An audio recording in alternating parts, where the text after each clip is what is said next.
मराठवाडा, विदर्भ, पश्चिम महाराष्ट्र, कोकण, मुंबई अशा सगळ्या वेगवेगळ्या रिजनमध्ये, नाशिक, सगळीकडेच तुम्ही बघितलं तर सगळीकडे महायुती जोरात चालली. असं कुठं नाही की मागच्या वेळेस कसं झालं, आम्हाला झटका दिला तो मराठवाड्याने दिला. आमची एकच जागा त्यावेळेस भुमरे साहेबांची आली संभाजीनगर सिटीतली. बाकीकडे सगळीकडे आम्हाला दारुण पराभवाला सामोरं जावं लागलं. आणि तसं ह्यावेळेस झालं नाही. तुम्ही जर अंदाज घेतला तर सगळीकडेच चांगल्या प्रकारे महायुतीला यश मिळालं. काही जागा गेल्या त्या फार थोड्या मतांनी त्या बाबतीमध्ये गेलेल्या आहेत, असंही चित्र. आणि मीडियावाल्यांनो, मला एक, तुम्हाला इलेक्ट्रॉनिक पण आहे, प्रिंट पण मीडिया आहे, मला एक कळत नाही, तुम्ही खऱ्या बातम्या देत चाला ना. जे खऱ्या देत नाही त्यांना मला म्हणायचं, तुम्ही बाकी सगळे खऱ्या बातम्या देतात, त्याच्याबद्दल दुमत नाही. पण मी टीव्ही चालू केलं आणि अजित पवार पोस्टल बॅलेटमध्येच मागं. मी विचारतोय तिथं फोन करून, ते म्हणले नाही दादा आपण पुढे आहे. आता माझं लीड 1,02,000 मताधिक्य मी मिळवलंय आणि खुशाल तुम्ही दाखवताय अजित पवार मागं, अजित पवार मागं. मग काही जण म्हणलं का रे असे दाखवतायत, टीआरपी त्याच्याशिवाय वाढत नाही. अरे तुमच्या टीआरपीला आम्हाला का मातीत घालताय, आमची का बदनामी करताय. त्याच्यामध्ये मी नंतर पुन्हा अधिकाऱ्यांच्याकडनं माहिती घेतली की नक्की पोस्टल बॅलेट किती झाले. पोस्टल बॅलेटमध्ये पण आम्ही पुढे होतो आणि रेग्युलर मतदानामध्ये पण पुढे होतो. सांगायचं तात्पर्य की बाबा तुमच्यावर सगळ्या चॅनलवर जनतेचा एवढा विश्वास आहे, म्हणजे विश्वास नाही ते सकाळच्या 9 वाजताच्या भोंग्यावर विश्वास नाही, पण बाकीच्यांवर फार विश्वास आहे. माझं एवढंच म्हणणं आहे की खऱ्या बातम्या दिल्या तर काही वाईट होणार नाही. पण खूप चांगलं यश मिळालं. अजून पण काही काउंटिंग चालू आहे, काही ठिकाणी रिकाउंटिंग मागितलेलं. ठीक आहे, तो त्यांचा प्रत्येकाचा अधिकार आहे. पण खरोखरीच सगळ्याच राज्यातली जबाबदारी आम्हा महायुतीवर वाढलेली आहे आणि त्या उलट आम्हाला अधिक जास्त बारकाईनं इथून पुढे काम करावं लागणार आहे. कारण एवढं दैदिप्यमान यश ह्या सगळ्यांनी मिळून दिलेलं आहे आणि जनतेचे मानावे तेवढे आभार कमीच आहेत. म्हणजे काय आता त्यांच्याकरता, म्हणजे त्यांच्या ऋणातच आम्ही राहू इच्छितो. आणि 5 वर्ष अक्षरशः अतिशय एकोप्याने ही युती शेवटपर्यंत कशा पद्धतीनं काम करेल आणि जनतेने टाकलेल्या विश्वासाला कुठल्याही परिस्थितीमध्ये तडा जाऊन दिला जाणार नाही. अतिशय चांगल्या पद्धतीनं राज्याच्या सर्वांगीण विकासाच्या करता जसं आम्ही विकास हा केंद्रबिंदू मानून पुढे गेलो, तशाच पद्धतीचं काम हे इथून पुढच्या काळामध्ये देखील महायुतीच्या वतीनं त्या ठिकाणी चालेल, अशा प्रकारची खात्री मी आपल्या पत्रकार मित्रांना पण देतो आणि आपल्यामार्फत महाराष्ट्रातल्या तमाम जनतेला देतो. पुन्हा एकदा मतदार बंधू भगिनींचं, सर्वांचं, मीडियाचं, इलेक्ट्रॉनिक, प्रिंट, सर्वांचं मी मनापासून आभार मानतो, मनापासून धन्यवाद देतो. धन्यवाद. अरे मराठी मातृभाषा अभिजात भाषेचा दर्जा आत्ताच दिलाय ना, लगेच विसरायला लागला. नाही नाही, ते दिल्लीत हिंदी बोलतात. मी माझी भावना मगाशीच मांडली आहे. केवळ आत्ता एवढंच सांगेन की महाराष्ट्राच्या जनतेसमोर आम्ही नतमस्तक आहोत. जनतेने ज्या प्रकारचा विजय दिलेला आहे, खऱ्या अर्थानं हा विजय एक प्रकारे आमची जबाबदारी वाढवणारा विजय आहे. देशाचे प्रधानमंत्री मोदीजींवर महाराष्ट्राने दाखवलेला विश्वास आहे आणि त्यामुळे आता आम्हाला खूप काम महाराष्ट्रामध्ये करावं लागेल याची आम्हाला जाणीव होते आहे. म्हणून पुन्हा एकदा महाराष्ट्रातल्या सगळ्या मतदारांच्या चरणी आम्ही नतमस्तक होतो आणि त्यांना आश्वस्त करतो की त्यांनी जो विश्वास दाखवला आहे त्या विश्वासाला आम्ही तडा जाऊ देणार नाही. सगळ्यांचे अतिशय मनापासून आभार.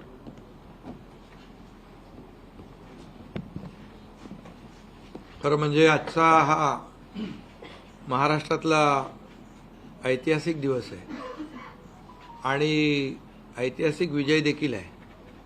आतापर्यंतच्या अनेक वर्षांच्या निवडणुका आपण पाहिल्या, परंतु ही निवडणूक लोकांच्या हातात घेतली अशा प्रकारची निवडणूक होती. म्हणजे लँडस्लायडिंग जो काही विक्ट्री आपण म्हणतो ऐतिहासिक, म्हणजे याला काय शब्द वापरायचे मला कळत नाही, परंतु लोकांनी मतांचा प्रेमाचा वर्षाव महायुतीवर केला. कारण लाडकी बहीण असेल, लाडका भाऊ असेल, लाडका शेतकरी असेल, एकंदरीत सगळ्याच घटकातल्या लोकांनी यावेळेस महायुतीवर प्रेम दाखवलं आणि त्यामुळे मी सगळ्या मतदारांना मनापासून धन्यवाद देतो आणि त्यांना एवढ्या मोठ्या ऐतिहासिक विजयासाठी साष्टांग दंडवत घातला पाहिजे अशा प्रकारचं काम मतदारांनी केलेलं आहे. खरं म्हणजे गेल्या 2-2.25 वर्षामध्ये मी, देवेंद्रजी, अजितदादा आम्ही जे काम केलं या राज्यामध्ये की शिवसेना, भाजपा, राष्ट्रवादी, RP आमचे आठवले साहेब इकडे आहेत आणि आमचे इतर घटक मित्रपक्ष आणि जे निर्णय आम्ही घेतले ते निर्णय आतापर्यंतच्या इतिहासामध्ये न भूतो न भविष्यते असे होते. म्हणजे एकीकडे विकास केला आम्ही, डेव्हलपमेंट म्हणजे जे 2.5 वर्षात महाविकास आघाडी सरकारने जी काही कामं बंद पाडली होती, स्पीड ब्रेकर टाकले होते, सगळी कामं थांबवली होती.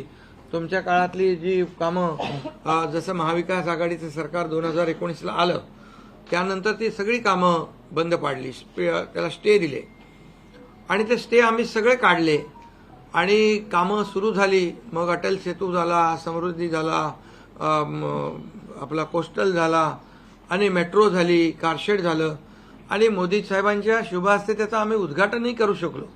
ज्याचं भूमिपूजन मोदी साहेबांनी केलं त्याचं उद्घाटन करण्याचे भाग्य आम्हाला मिळालं आणि त्यामुळे कामाला आम्ही प्राथमिकता दिली, विकासाला आम्ही प्राधान्य दिलं आणि आम्ही त्यामध्ये एकच डोळ्यासमोर ठेवलं की या राज्याचा सर्वांगीण विकास आणि राज्याचा सर्वांगीण विकास करत असताना सर्व घटकांना आम्ही समोर ठेवलं आणि पाहिलं की जे 2.5 वर्षामध्ये जी कामं त्यांनी थांबवलेली आणि 2.5 वर्ष त्यांनी जे सगळं बंद पाडलं होतं ते किती वेगाने आम्ही सुरू करू शकलो याचं समाधान आणि आनंद आम्हाला आहे.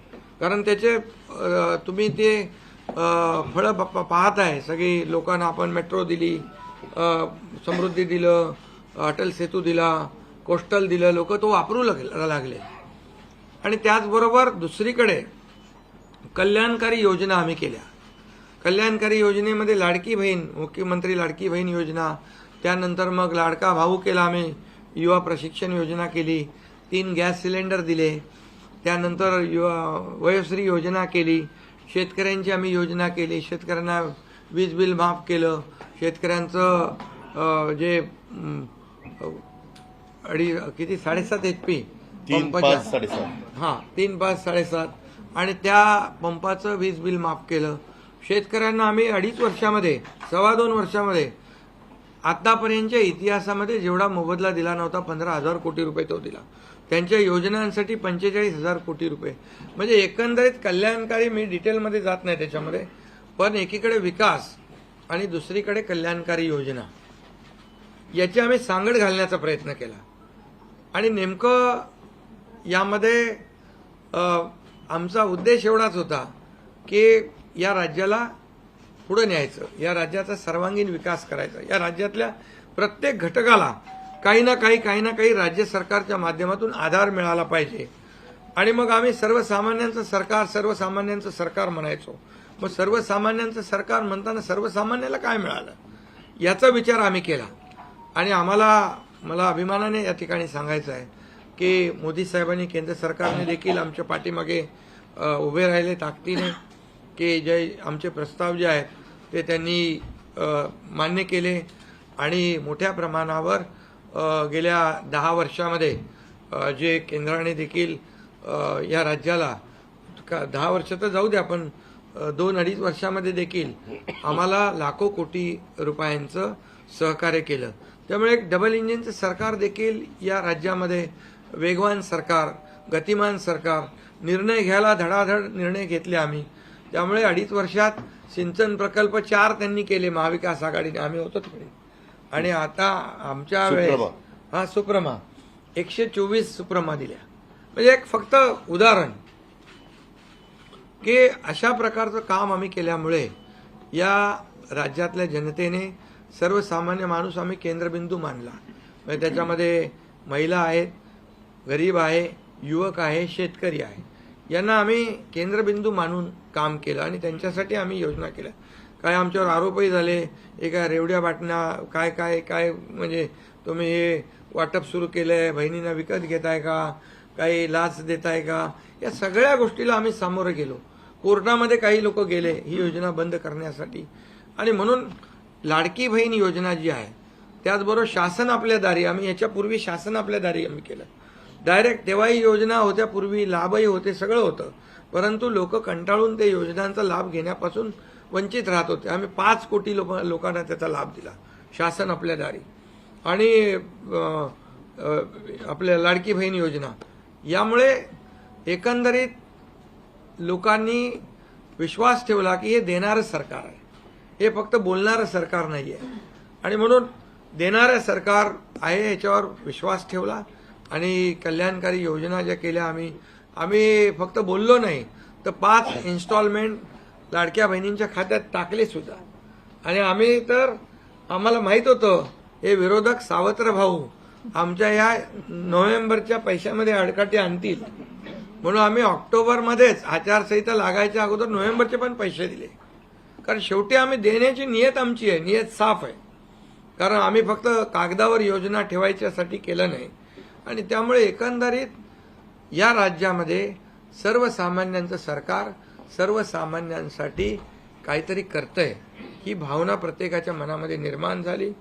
आणि आम्ही म्हणालो common man common man common man. आता कॉमन मॅनने आम्ही ठरवलंय की त्यांच्या जीवनामध्ये काही बदल घडवून चांगले दिवस आणून त्याला सुपरमॅन करायचं. पण त्यांनी आम्हाला या निवडणुकीत सुपरमॅनसारखं काम करून दाखवलं आणि एवढं भरभरून त्यांनी आशीर्वाद दिले की लोकांनी एवढंच आहे की यामध्ये बऱ्याचशा गोष्टी स्पष्ट झाल्या. लोकांनी कल्याणाचं आणि विकासाचं राजकारण स्वीकारलं. लोकांनी सुडाचं, आरोपाचं, द्वेषाचं राजकारण झिडकारलं. आणि म्हणून 2 निवडणुका ज्या लोकसभेमध्ये पण आणि लोकसभेत फेक नॅरेटिव्ह वगैरे सगळं केलं, काय काय केलं, संविधान बदलणार वगैरे, सगळ्या जातीमध्ये भीती निर्माण केली, प्रत्येकाला घाबरवलं, तरी सुद्धा एवढं होऊन पण प्रधानमंत्रीपदी मोदी साहेबच बसले. आता ते म्हणाले जनतेच्या दरबारात जाऊ, आम्ही जनतेच्या दरबारात जाऊ, लोकसभेच्या वेळेस पण गेले. पण शेवटी एवढं करून, एवढे सगळं खोटं नाटं सांगून, लोकांना घाबरवून पण प्रधानमंत्रीपदी शेवटी मोदी साहेब बसले. आणि आताही म्हणाले आम्ही जनतेच्या दरबारात जाऊ. आता जनतेने त्यांना जो काय मॅन्डेट द्यायचा तो दिलेला आहे. आणि त्यामुळे जनतेने पूर्णपणे विकासाला आणि कल्याणकारी योजनांना स्वीकारलेला आहे. यामध्ये लोक रोज आमचं सरकार स्थापन झाल्यापासून रोज सरकार पडणार रोज आम्हाला 3-4च शब्द ठेवले होते त्यांनी. ते शब्द तुम्हाला माहित आहे, मी ते परत त्याचा उच्चार करू इच्छित नाही. पण 4था शब्द होता का? नाही. पण आम्ही त्याला आरोपाने उत्तर नाही दिलं. आम्ही कामातून उत्तर दिलं त्याला. आणि कामातून उत्तर दिलं आणि ते काम लोकांना भावलं की बाबा हे काम करणारे लोक आहेत आणि काम सर्वसामान्य लोक आहेत. मी स्वतःला काय समजायचो, सीएम म्हणजे चीफ मिनिस्टर, मी म्हणायचो कॉमन मॅन आहे. आता कॉमन मॅनमध्ये मी जायचो. आता आमचे दोन्ही उपमुख्यमंत्री दोन्ही आम्ही 24/7 काम करत होतो. आणि याच्यामुळे घरी बसून सरकार चालवता येत नाही, फेसबुकवरून सरकार चालवता येत नाही, हे स्पष्ट झालेलं आहे. आणि म्हणून आम्ही लोकांच्या, बाळासाहेब सांगायचे, कार्यकर्ता घरात नाही लोकांच्या दारात शोभून दिसतो. शासन आपल्या दारी आम्ही घेऊन गेलो. आणि म्हणूनच आज बाळासाहेबांच्या विचारांनी आम्ही सरकार स्थापन केलं 2019ला मोदी साहेबांच्या आशीर्वादाने. आणि 2019ला जे सरकार स्थापन व्हायला पाहिजे होतं ते सरकार स्थापन झालं नाही. ते लोकांनी बरोबर लक्षात ठेवलेलं आहे. लोक ते विसरलेले नाहीत. आणि म्हणून या निवडणुकीत देखील कोण कुठल्या पक्षाचा, आता तुमचा कुठला पक्ष आहे? तुमचा राष्ट्रवादी. आता तो कोणाचा आहे ते लोकांनी ठरवलं. आणि शिवसेना कोणाची तेही ठरवलं. आणि लोक लोकांनी ते ठरवलं. त्यामुळे आता बऱ्याचशा गोष्टी त्या स्पष्ट झालेल्या आहेत. बऱ्याचशा गोष्टी स्पष्ट झाल्या आणि मला समाधान आहे की 2019ला 56 जागा आल्या होत्या आणि त्या 56 मला वाटतं आताही 56 जागा आल्या, अजून चालू आहे. पण एकंदरीत आताच्या पर्यंत म्हणजे विकासाला लोकांनी महत्त्व दिलं. मोदीजींनी आता अमित भाई असतील, नड्डाजी आहेत, तिथं पियुषजी आहेत, केंद्रीय मंत्री आपले भूपेंद्रजी आहेत, राजनाथ सिंगजी, बऱ्याच सगळ्या लोकांनी आठवले साहेब तर आपल्या सोबतच आहेत. आठवले साहेब सोबत 100%. तर एकंदरीत आपण सगळ्यांनी या निवडणुकीमध्ये एकत्र येऊन काम केलं. आता एकत्र येऊन काम केलं, आता त्याच्यामध्ये काही लोकांनी म्हणा त्याचा अर्थ वेगवेगळा काढला. मोदी साहेब म्हणाले एकत्र या, विकासासाठी एकत्र या. आता लोकांना आवाहन केलं, जसं आम्ही काय त्याच्यामध्ये जातीपाती धर्माचा उल्लेख केला नाही, पण मतदानासाठी एकत्र या, विकासासाठी एकत्र या, या राज्याला पुढे घेऊन जाण्यासाठी एकत्र या, असं आवाहन करणं काय चुकीचं आहे. आणि लोकांनी ते एकत्र येऊन एकजुटीचं दर्शन या निवडणुकीमध्ये घडवलं आणि मतांची टक्केवारी वाढली, मतदानाची टक्केवारी वाढली, महिलांच्या आमच्या लाडक्या बहिणींच्या टक्केवारी वाढली. आतापर्यंत महिलांचं टक्केवारी कमी असायची पुरुषांपेक्षा, पण यावेळेस ती टक्केवारी जास्त आहे. आणि म्हणून लाडक्या बहिणी आमच्या ज्या आहेत त्या लाडक्या बहिणींनी सावत्र भावांना चांगला जोडा दाखवलेला आहे. आणि आम्ही म्हणायचो ना, खोडा घालणाऱ्यांना जोडा दाखवा.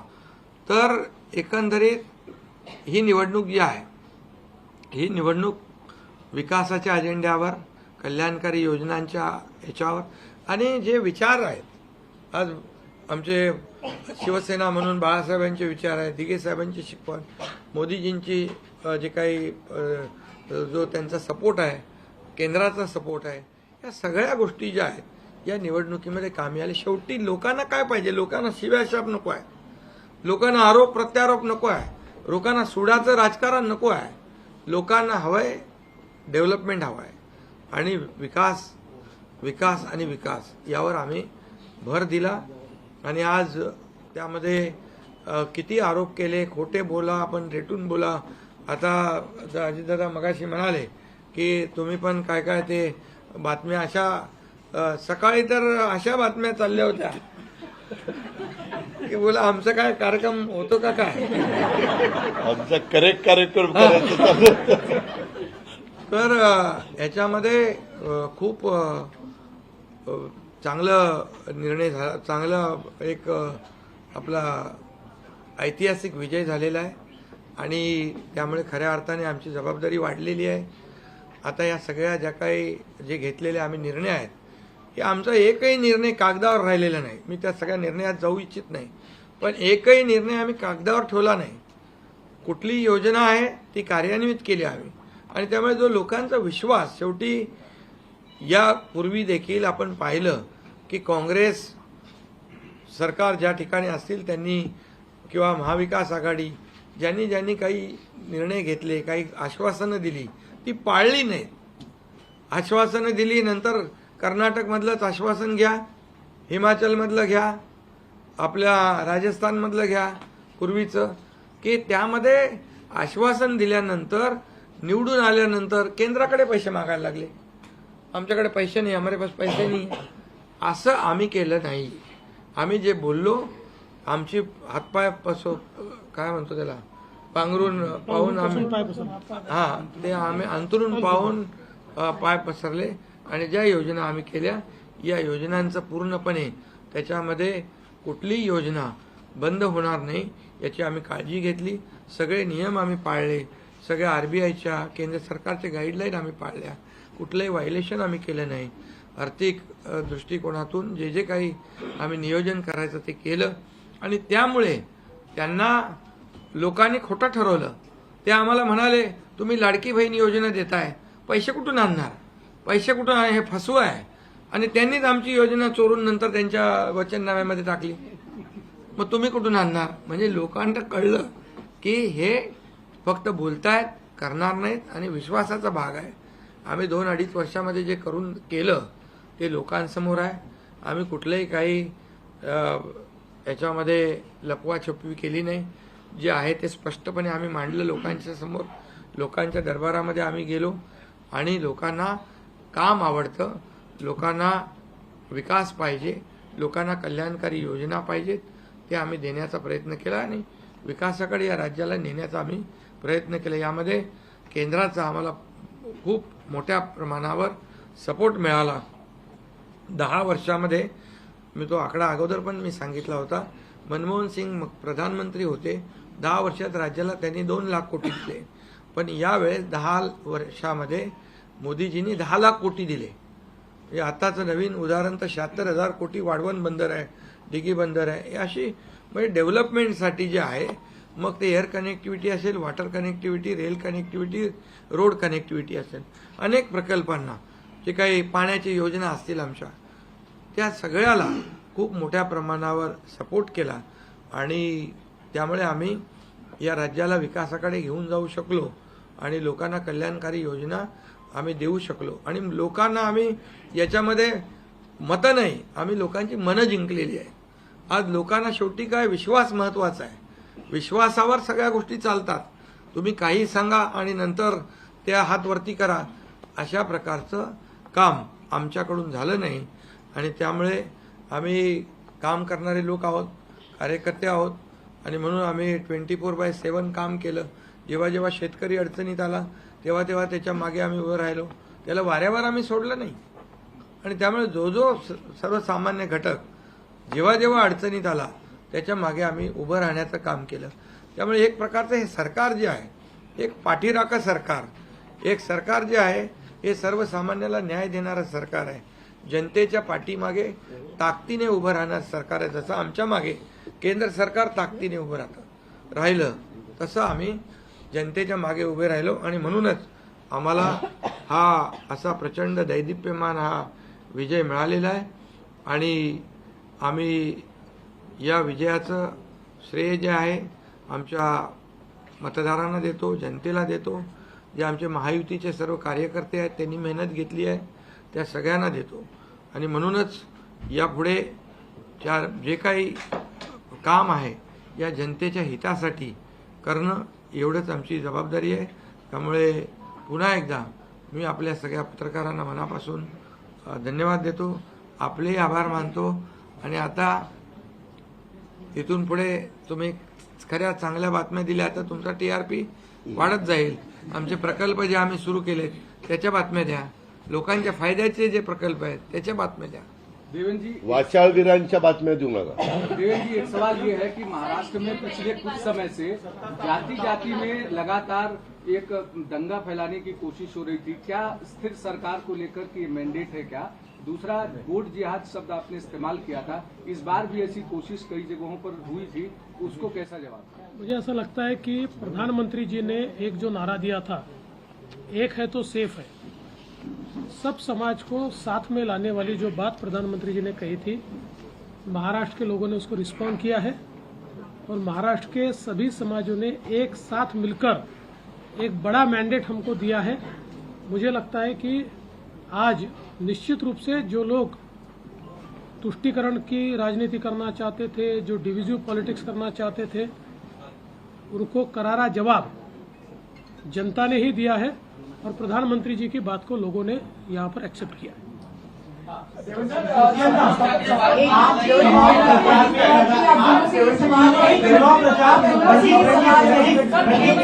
और शिवसेना, आप दोनों को लेकर ये आरोप लग रहे थे बार बार, आप दोनों के लिए साथ की लड़ाई थी, शिवांगी ठाकुर फ्रॉम जी न्यूज, एका जी और अजित पवार जी, की नकली है. क्या आपको लगता है आज के बाद ये आरोप अब जनता ने जवाब दे दिया है, आपकी ओर से क्या जवाब दिया जाएगा? क्योंकि असली और नकली का फैसला जनता ने दिखाया ना. अभी आपने पहले ही बोल दिया ना. नहीं, आपकी ओर से जाना चाहते हैं, क्योंकि देखिए बार-बार नहीं, देखिए जनता ने आज बता दिया है. असली नकली में मैं जाऊंगा नहीं, लेकिन बाला साहब ठाकरे जी की विचारधारा वाली जो शिवसेना है, शिवसेना भाजपा की गठबंधन वाली जो शिवसेना है, एक विचारधारा वाली शिवसेना आज लोगों ने तय कर लिया है. कौन है? मैंडेट दिया है लोगों ने. आज अभी तो मुझे लगता है वो तो अभी उनको तो हम कैसे रोकेंगे, वो तो और कुछ ना कुछ बोलते रहेंगे, लेकिन जनता की अदालत में जाने के बाद उनको भी दिखाया है और हमें भी दिखाया है।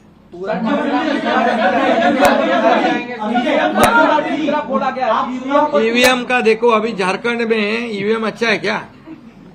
झारखंड में, कर्नाटक में ईवीएम अच्छा था। जब भी अभी वो लोग पहले जब जीतने के बाद बोलते ईवीएम अच्छा है, इलेक्शन कमिश्नर अच्छा है, वो लोग तो सुप्रीम कोर्ट तक तो उनको सलाह मशवरा देते हैं उनको। वो जो यंत्रणा उनके बाजू से मतलब उनके फेवर में रिजल्ट आते अच्छी है।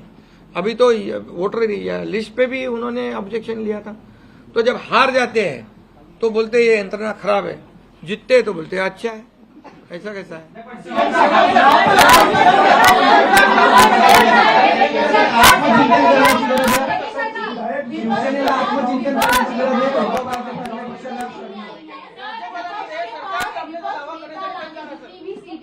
तो ये तो देखिए, यही तो मैं बता रहा हूँ कि जनता ने पूरी तरह, मैंने पहले भी कहा था कि पूरी तरह थंपिंग मेजोरिटी मिलेगी।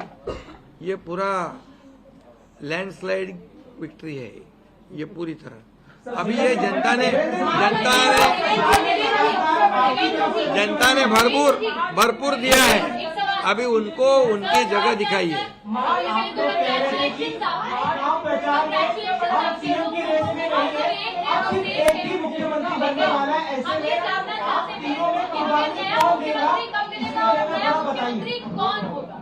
अरे भैया, अभी हम लोग अभी तो आंकड़े भी आने के अभी चालू है ना, काउंटिंग चालू है। अभी होने के बाद हमारी तीनों पार्टियां बैठेगी।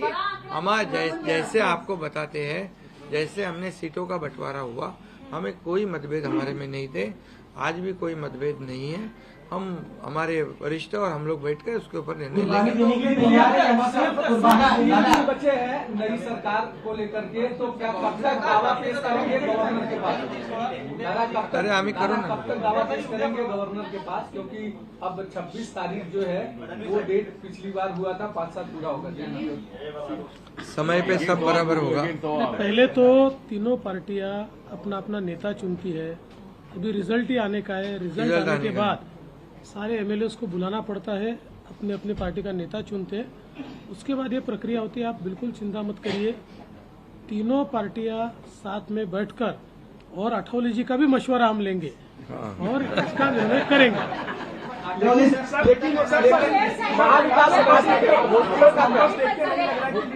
महाविकास अघाड़ी में दादागिरी होटल बुक किए थे कि वहाँ पर एमएलए को रखा जाएगा। तो ये जनता ने तय किया है ना, पर एक कमेंट जनता ने इतना भरोसा दिखाया है, अभी हमें जिम्मेदारी बढ़ गई है। हाँ, तो फिर वही तो पब्लिक जनता ने दिखा दिया है। जनता ने पूरा विश्वास दिखाया, तो हम पूरे विश्वास के साथ अभी काम करेंगे। सीएम साहब 3 होटल महाविकास अघाड़ी ने बुक किए थे, कल से 3 होटल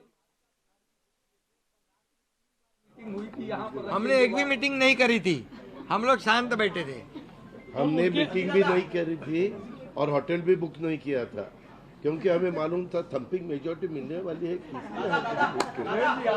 उनके आवश्यकता पड़े तो उनके होटल हम मांग लेंगे, उनकी बुकिंग हम ले लेंगे।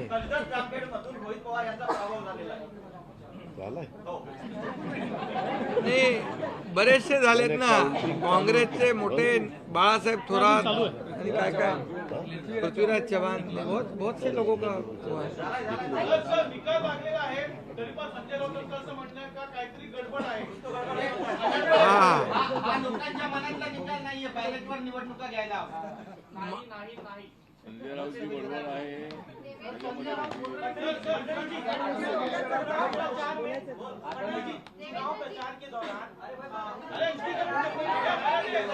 अरे भैया चला आता 2 प्रश्न मराठीत घेऊ आपण. महाराष्ट्रात बसलोय आणि मग संपवा. 2 प्रश्न मराठी.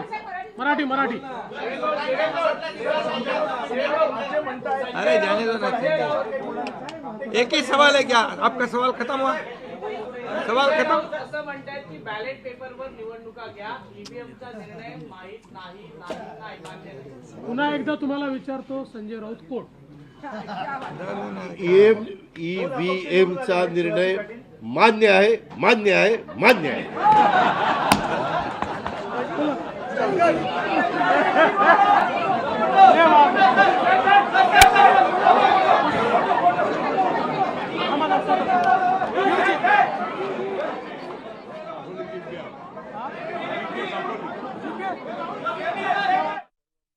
यानी इंडी उसको कुल मिलाकर के भी उतनी सीटें नहीं प्राप्त हो पाई है. आज एक बार फिर से स्पष्ट हो गया है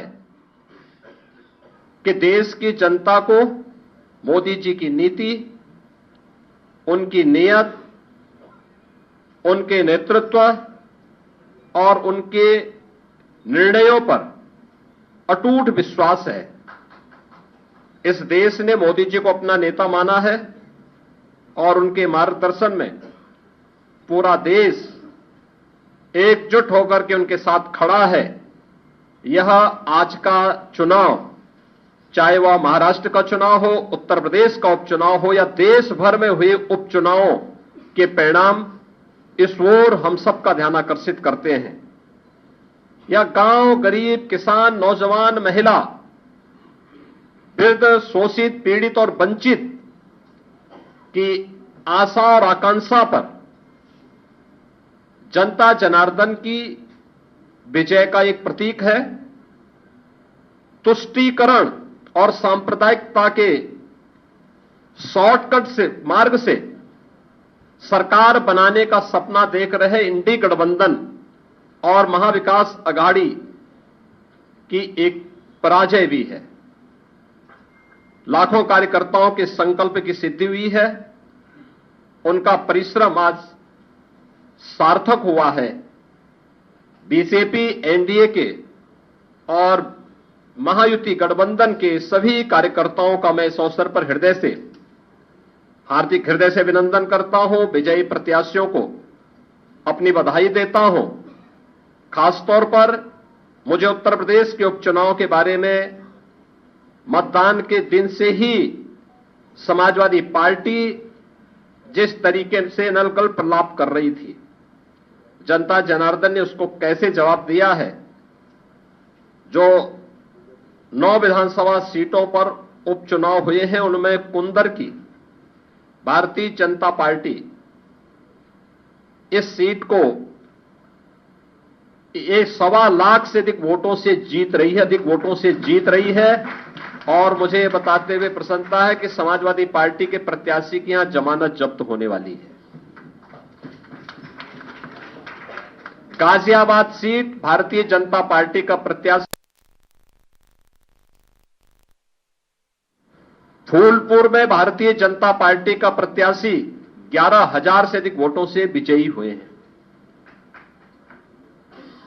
खैर में भारतीय जनता पार्टी का प्रत्याशी 38,393 वोटों से विजयी घोषित हुए हैं. कटहरी में भारतीय जनता पार्टी के श्री धर्मराज निषाद 33,700 से अधिक वोटों से विजयी हुए हैं. मीरापुर में भारतीय जनता पार्टी के सहयोगी दल राष्ट्रीय लोक दल की प्रत्याशी श्रीमती मिथिलेश पाल 30,426 वोटों से विजयी घोषित हुई है. और मझवा में भारतीय जनता पार्टी की प्रत्याशी 4,863 वोटों से विजयी घोषित हुई है. ये कुल जो भारतीय जनता पार्टी और सहयोगी दलों के प्रत्याशी विजयी हुए हैं, ये उनके आंकड़े आपके सामने में दे रहा था. और समाजवादी पार्टी का प्रदर्शन का आकलन आप कर सकते हैं. समाजवादी पार्टी तो कहती थी कि सीसामऊ और कुंदरकी का चुनाव कैंसिल होना चाहिए. सीसामऊ में समाजवादी पार्टी विजयी हुई, लेकिन समाजवादी पार्टी की प्रत्याशी वहां पर मात्र 8,600 वोट से जीती है. आप अनुमान करिए, लोकसभा चुनाव में समाजवादी पार्टी ने 2022 में इस सीट पर समाजवादी पार्टी 2022 में जो हार का अंतर था यह 12,200 से अधिक वोट से था. और यह इस बार केवल 8,000 वोटों तक सीमित रह गई. करहल 2022 में समाजवादी पार्टी का प्रत्याशी वहां 67,500 से अधिक वोटों से विजयी हुए थे और इस बार यह अंतर मात्र 14,000 का रह गया है। यानी जो केशव जी ने कहा है कि अगली बार वहां भी कमल खिलेगा, ये इस ओर हम सबको बहुत स्पष्ट कर देता है। और मुझे बताते हुए प्रसन्नता है कि जो ये पूरा चुनाव हुआ है, भारतीय जनता पार्टी गठबंधन ने इस पूरे चुनाव में 52% से अधिक वोट प्राप्त किए हैं। यानी 50+ वोट पर बीजेपी प्रदेश में इस पूरे उपचुनाव को प्रदेश भर में जीती है। ऐसे ही महायुति गठबंधन ने महाराष्ट्र के अंदर भारतीय जनता पार्टी 288 में से भारतीय जनता पार्टी 131-32 सीटों पर भारतीय जनता पार्टी आगे लीड कर रही है। शिवसेना शिंदे गुट 55 सीटों पर और एनसीपी अजीत पवार गुट 40 सीटों पर, यानी कुल 226 सीटों पर अकेले भारतीय जनता पार्टी महायुति गठबंधन विजयी हो रहा है।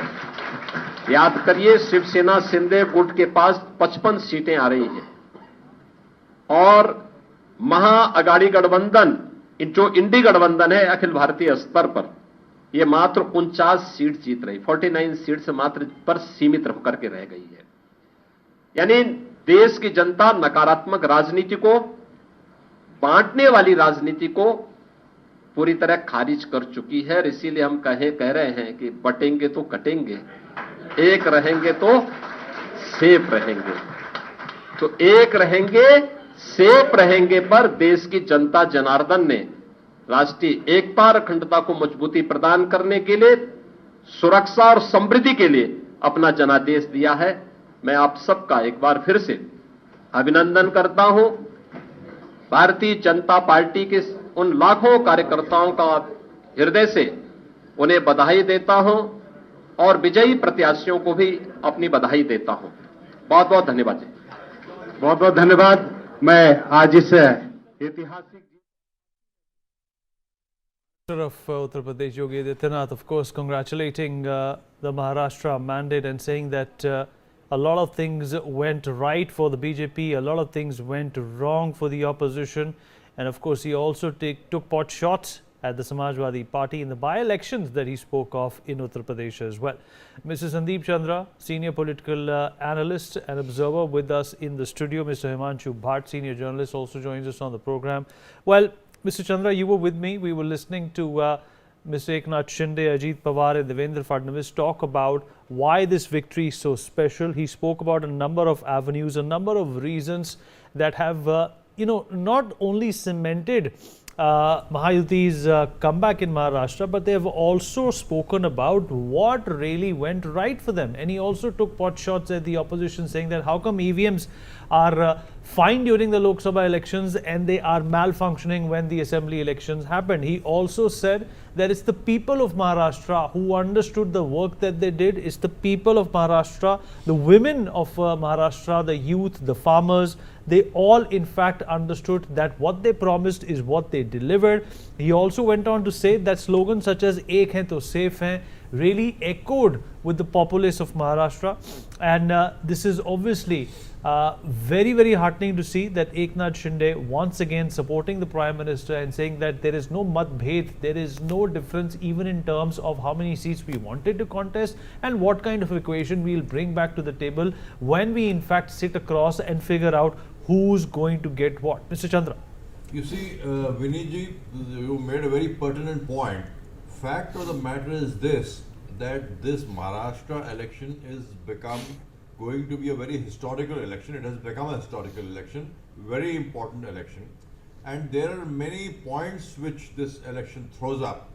Number one being that people of this country, and especially of Maharashtra, have rejected the politics, divisive politics of Congress and its allies. Congress has given a worse performance since it started fighting elections in Maharashtra. It is virtually wiped out. Why do you think they failed? What do you think they did wrong? I will tell you what they did wrong, Viniji. You know, this very casual politics, low-level politics, politics of not being with issues, politics of not raising people's issues, just trying to make cartoons, Adani, Ambani, trying to be give sarcastic comments. Ek hai to safe hai. This did not go down well with people. Today, Eknath Shinde ji, I want to congratulate him. Mr. Chandra, just hold on to that thought. In fact, Priyanka Gandhi is addressing. We are just going to cut across and come back very quickly. Trust in me.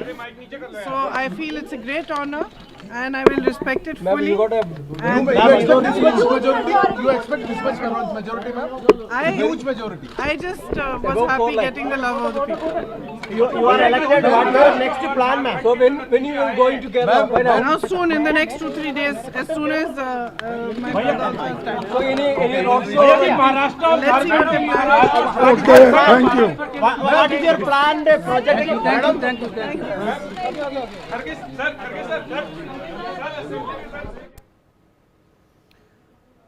All right, Priyanka Gandhi Vadra, of course, receiving congratulations for their victory. I suppose that they were able to garner in Jharkhand with the JM, of course, leading the pack there. Mr. Chandra, sorry for that interjection. Please continue from where you left off. We were talking about what seriously needs to be reconsidered by the opposition to understand that their narrative, their focus, even the agendas that they pick up, like Rahul Gandhi, dedicating an entire press conference on the Adani issue and not doing similar press conferences when it came to the issues in Maharashtra.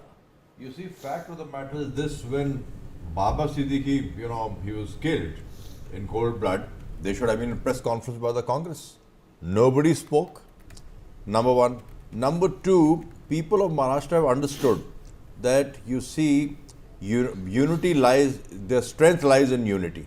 And also what has happened is this, that I wanted to compliment, Mr. Eknath Shinde. He's become, because of his talent, hard work, groundwork, understanding people's issue, that he is, in the last 2.5 years, performed very well as the Chief Minister. And I think it will be in the interest of the BJP alliance to again make him the Chief Minister. I would be very surprised. Mr. Chandra, I also want you to look at that, if I can call it the scorecard. If you look at the NCP result of 10 over there for the Sharad Pawar faction, what kind of amazing fall from grace is that for a senior politician and statesman like Sharad Pawar? Yeah, you're right. You see, coming to Sharad Pawar, people used to say, fine, he had his heydays. And let me also tell you, he was the person who backstabbed his mentor YB Chavan. Also, you see, what has happened is that this dynastic politics, that after me, my daughter, and Ajit Pawar said that if I had been his son, then what would have happened? So fact of the matter is this, that today talent has won, and Ajit Pawar has proved to be that he is a real NCP, Nationalist Congress Party. And also on the other side, Eknath Shinde has proved that he is a real Shiv Sena. And you will find that BJP is smart enough to, read the writing on the wall. It may be the single largest party, but fact of the matter is this, that these elections were fought with Eknath Shinde as the CM, and I think they would, writing is on the wall, that they would repeat him as a CM again. And Maharashtra has now put the last nail in the coffin of Congress politics, because it has got wide ramifications, and also it is a start for Mr. Modi's 4th term. Let me tell you that Modi factor also played out, and there were murmurs that okay, if Maharashtra loses, then what will happen to Mr. Modi? Nothing will happen to him. He is very important for the country, and none other than a well-known journalist, Fareed Zakaria, well-known journalist like you, he said and written a whole article on CNN, did a program that how Mr. Modi bucked the anti-incumbency trend and became the PM for the 3rd time. Also, what has happened is this, that Shiv Sena, this was a very unholy alliance between Shiv Sena and the Congress. If Bala Sahab was alive, he would never have allowed this alliance to happen. This is like chalk and cheese. today Shiv Sena's original politics was core Hindutva, more Hindutva than even the BJP. And what has happened today, that it is mixed up. And what the people of this country also have seen, that what Congress was doing was minority appeasement at the cost of the interest of the majority community, that is the Hindus. But what BJP has done and what Mr. Modi has done particularly, Right. Sabka Saath, Sabka Vishwas, Sabka Vikas, everybody will go together, but no minority appeasement at the cost of the majority community. All right. So this is what has played out. Let me also, in fact, take an opening remark from Mr. Himanshu Bhatt as well. Mr. Bhatt, your impression of this massive victory for the NDA, and does this Maharashtra result also show that that the brand of Prime Minister Modi is still the most powerful ammunition that the Bharatiya Janata Party has in its armory? The brand of Modi brand is still very much the biggest brand. You can't say that. You will have to, you can't just say that. You have to believe it. Another thing is, this massive mandate, which I've been talking about from last 2 days, from the time I came to know that the polling is crossed all marks and reached up to 65%. There was a definite undercurrent, which I've been saying from the morning. To Rishabh also, before a single vote was counted, I said in the morning today that it is going to be an undercurrent and a sweep more than 170, 180 seats. It has crossed even that.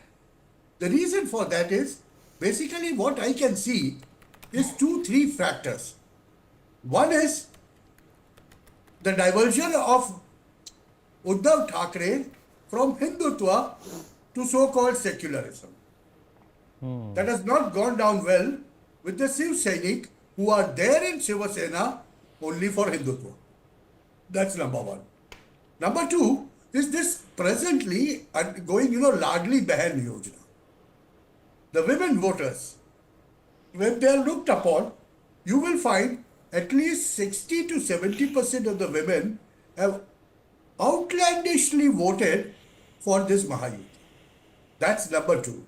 And number three is Sharad Pawar's, old age greed of making his daughter the heir apparent. Because if you see today, the areas in which, NCP is strong, original NCP, without this bifurcation of Sharad Pawar and Ajit Pawar, people still respect Sharad Pawar and even Ajit Pawar.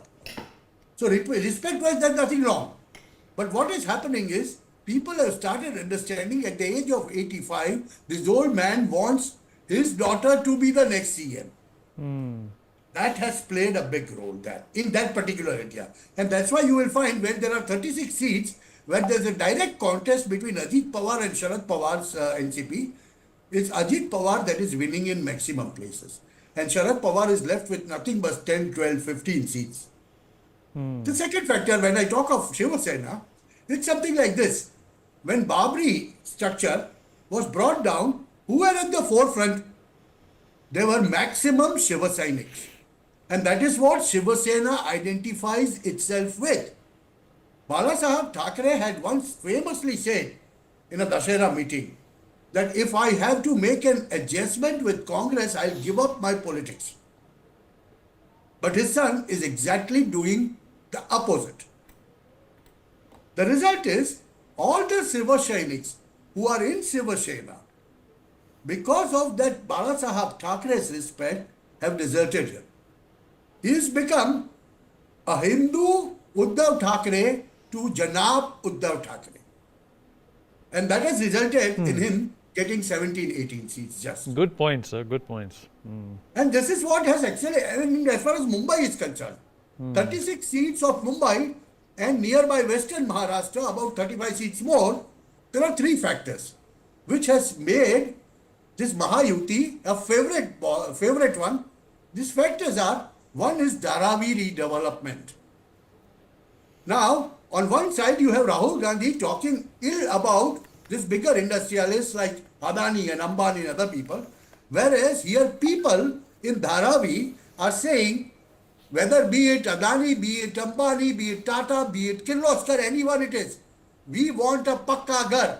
And if this government is going to do it through a private player, we have no problems. But we need an organized living. That Dharavi redevelopment. The second is, it might not look big, but there are 50 lakh vehicles coming in and out of Mumbai, and they pay a daily toll tax of 30 rupees, 35 rupees. This government has announced that they will abolish that. So that has worked wonders for a middle class. The third thing is, if you know, the fact of the matter is, today even in Mumbai, of all the seats, at an average, there are 20 to 22% of Gujarati population. And this population was not coming out of their homes in 2024 Lok Sabha elections. As a result, BJP could manage to win only 2 out of 6.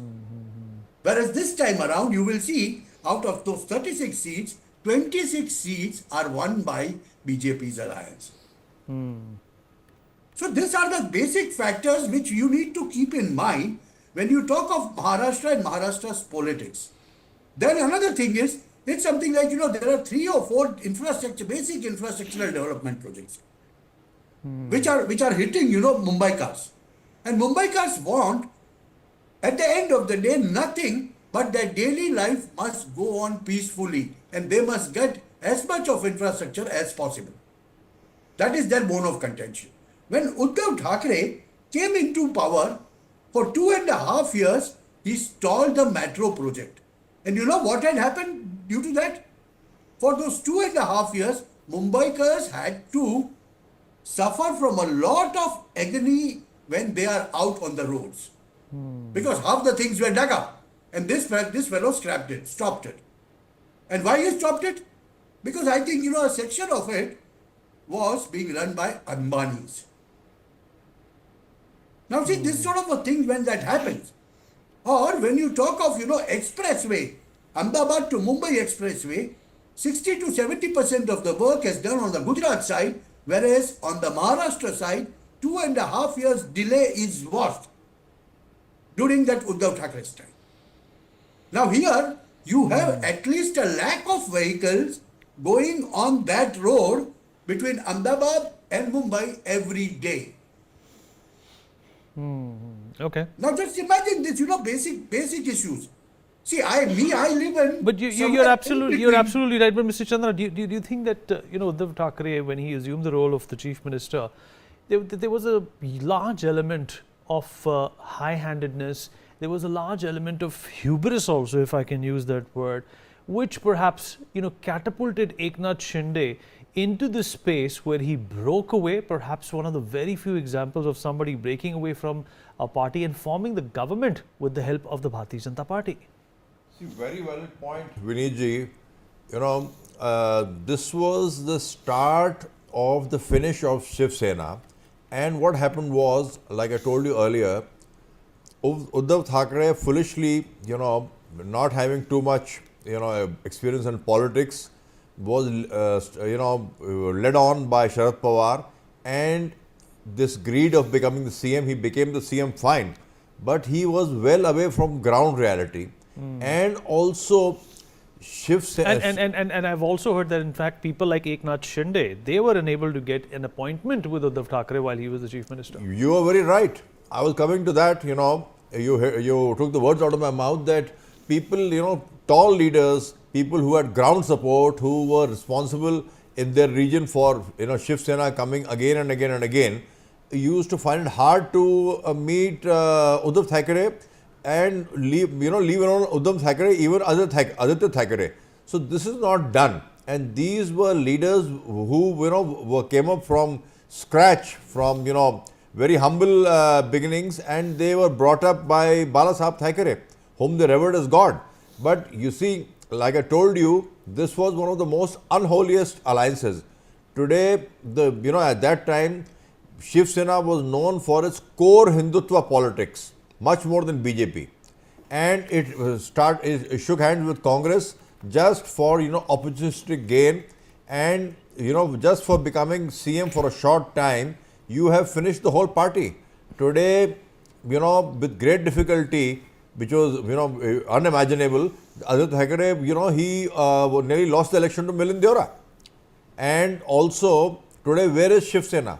Real Shiv Sena is, with Eknath Shinde, and people of Mumbai, where Shiv Sena is strong, and Konkan, they have realized that, our ideology was, put on the back burner, and it was, thrown out of the window just for, opportunistic politics which Congress is known for, number one. Number two, real NCP is now Ajit Pawar's NCP, because Sharad Pawar, again, Supriya Sule, let me tell you that as far as talent, experience, groundwork, she is nothing compared to Ajit Pawar.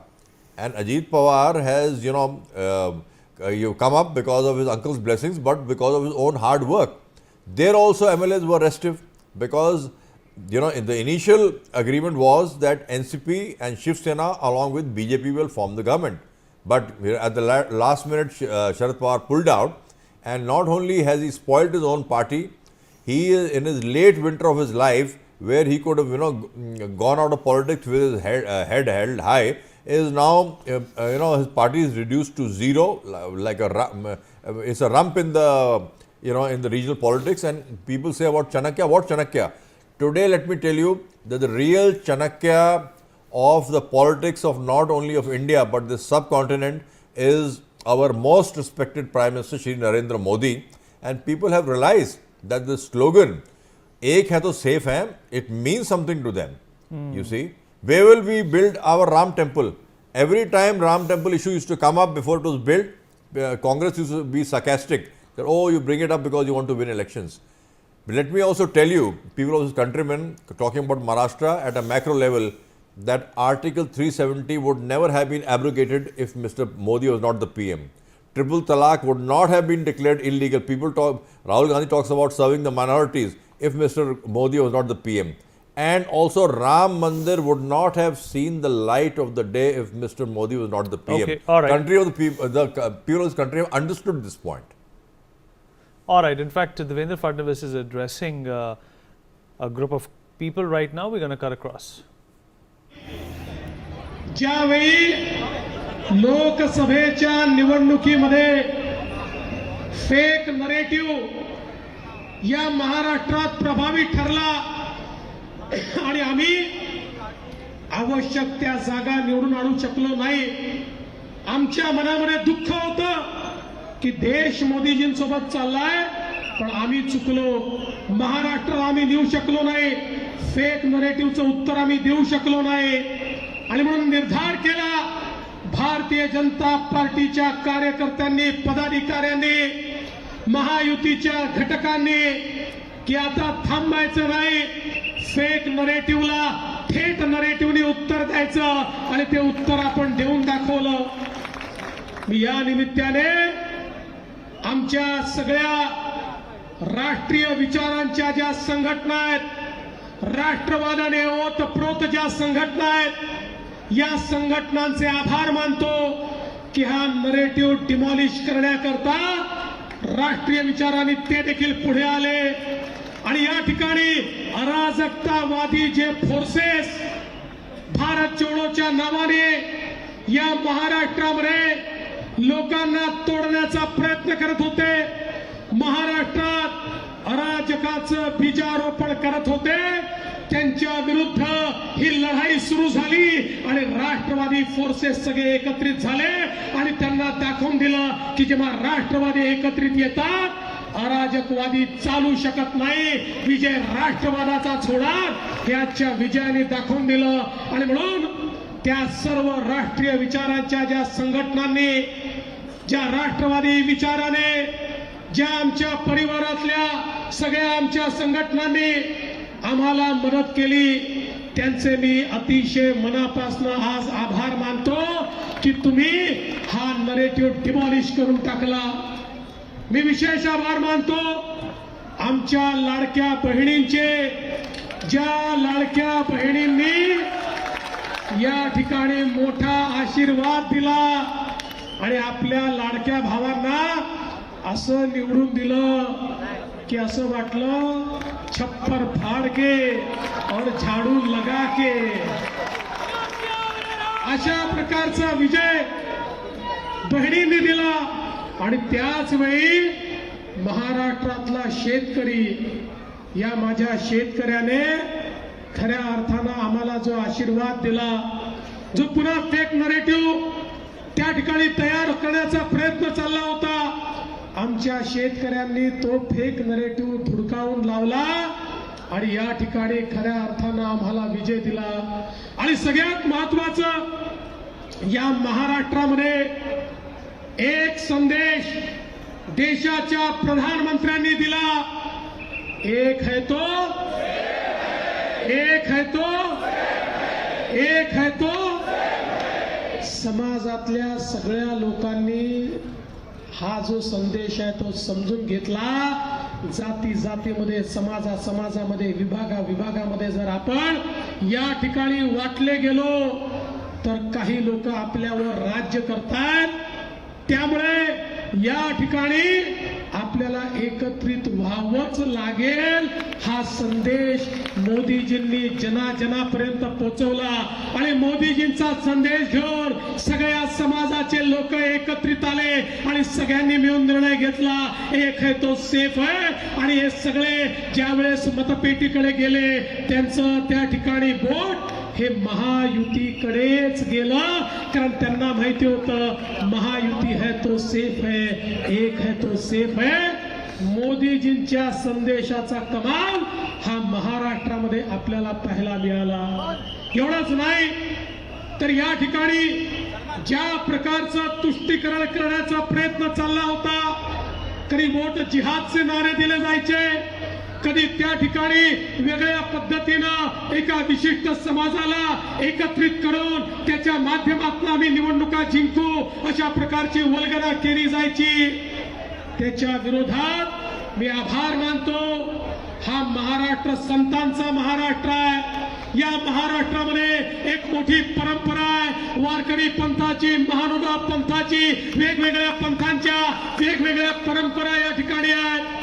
पण या जेवढ्या परंपरा आहेत, जेवढे पंथ आहेत, या सगळ्यांनी एकत्रितपणे सांगितलं आम्ही मतदाता जागृती करणार आणि गावामध्ये, पाड्यामध्ये, वाड्यामध्ये, वस्तीमध्ये त्या ठिकाणी आमचे संत देखील पोहोचले आणि त्यांनी जागृती केली की आपल्याला देव आणि देश आणि धर्माची लढाई आहे. ज्याप्रमाणे छत्रपती शिवाजी महाराजांनी आपल्याला सांगितलं होतं स्वराज्य मिळवायचं असेल तर देव, देश आणि धर्माची लढाई आहे. या लढाईमध्ये प्रत्येकाला उतरावं लागेल. तसंच आमच्या सगळ्या संतांनी देखील सांगितलं हे चालणार नाही. या ठिकाणी मुठभर लोकांना एकत्रित करून निकाल बदलता येणार नाही. जो आमची संस्कृती, जो आमचं या ठिकाणी खऱ्या अर्थानं स्वत्व टिकवेल अशांच्या पाठीमागे जावं लागेल. आणि मला अतिशय आनंद आहे, संतांनी आवाज दिला आणि महाराष्ट्राने ओ सांगितलं आणि महाराष्ट्र पाठीमागे आला. आपण म्हणायचो देश चला संतों के साथ, अब होगी ताकत से बात. हे आज महाराष्ट्राने दाखवून दिलं आणि सर्वांना या ठिकाणी आम्ही एकत्रित केलं. विशेषतः ज्या प्रकारे आमच्या अनुसूचित जाती आणि अनुसूचित जमातीच्या समाजाला मोठ्या प्रमाणात संविधानाची भीती दाखवण्यात आली. All right, Devendra Fadnavis there, in fact, energizing the crowd with the results. And of course, as much as I can understand in Marathi, he was talking about how terribly the opposition failed in understanding the issues of Maharashtra, which of course the Mahayuti has worked on, focused on, and that is the reason why they've seen this sweeping mandate for their return in Maharashtra. In fact, the Prime Minister has also tweeted, if I can ask my PCR to focus on the tweet that I have right in front of my screen here. In fact, this tweet is obviously related to the Prime Minister congratulating the people of Jharkhand for their support towards us. The Prime Minister went on to say, "We will always be at the forefront of raising people's issues and working for the state.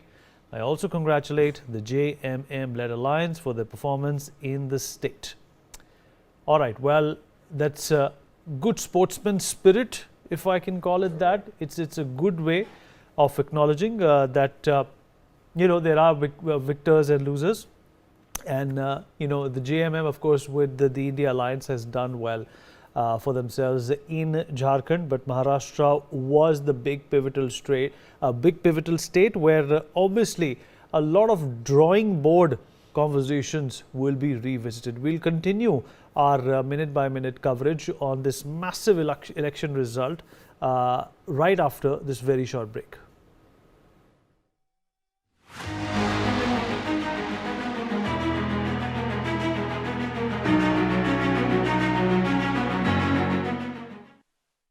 जिसे बनाने में किसी भारतवासी का पसीना बहा हो, उसे खरीदने पर जोर देना चाहिए, और ये सबके प्रयास से ही संभव होगा। वोकल फॉर लोकल हमें व्यवहार में लाना ही होगा। देश के यशस्वी प्रधानमंत्री श्री नरेंद्र मोदी जी के वोकल फॉर लोकल के आह्वान से प्रेरित उत्तराखंड सरकार इस दिशा में हर महत्वपूर्ण कदम उठा रही है।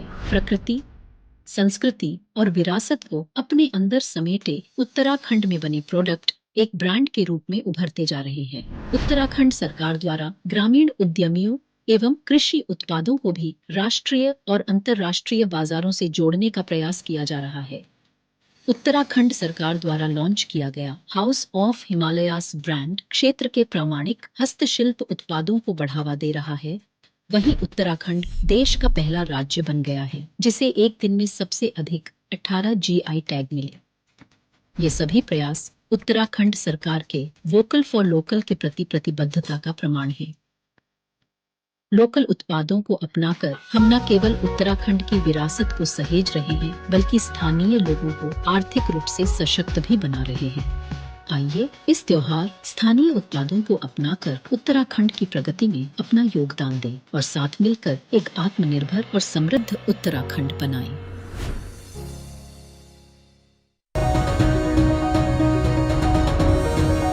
Why did you part ways with fictitious group? पूरा वो जो जर्नी था 5 साल, मैंने बहुत कुछ सीखा। ABCD2 फिल्म भी उस पूरे टीम पर बनी थी, मी माय पार्टनर गोइंग इंटरनेशनली। ये एक पॉइंट के बाद ऐसा हो गया था कि हमारे क्रिएटिव साइड्स जो इतने क्लैश होने लग गए थे, लाइक जो मुझे पसंद आ रहा है वो उसे नहीं आ रहा, उसे पसंद आ रहा है वो मुझे नहीं आ रहा।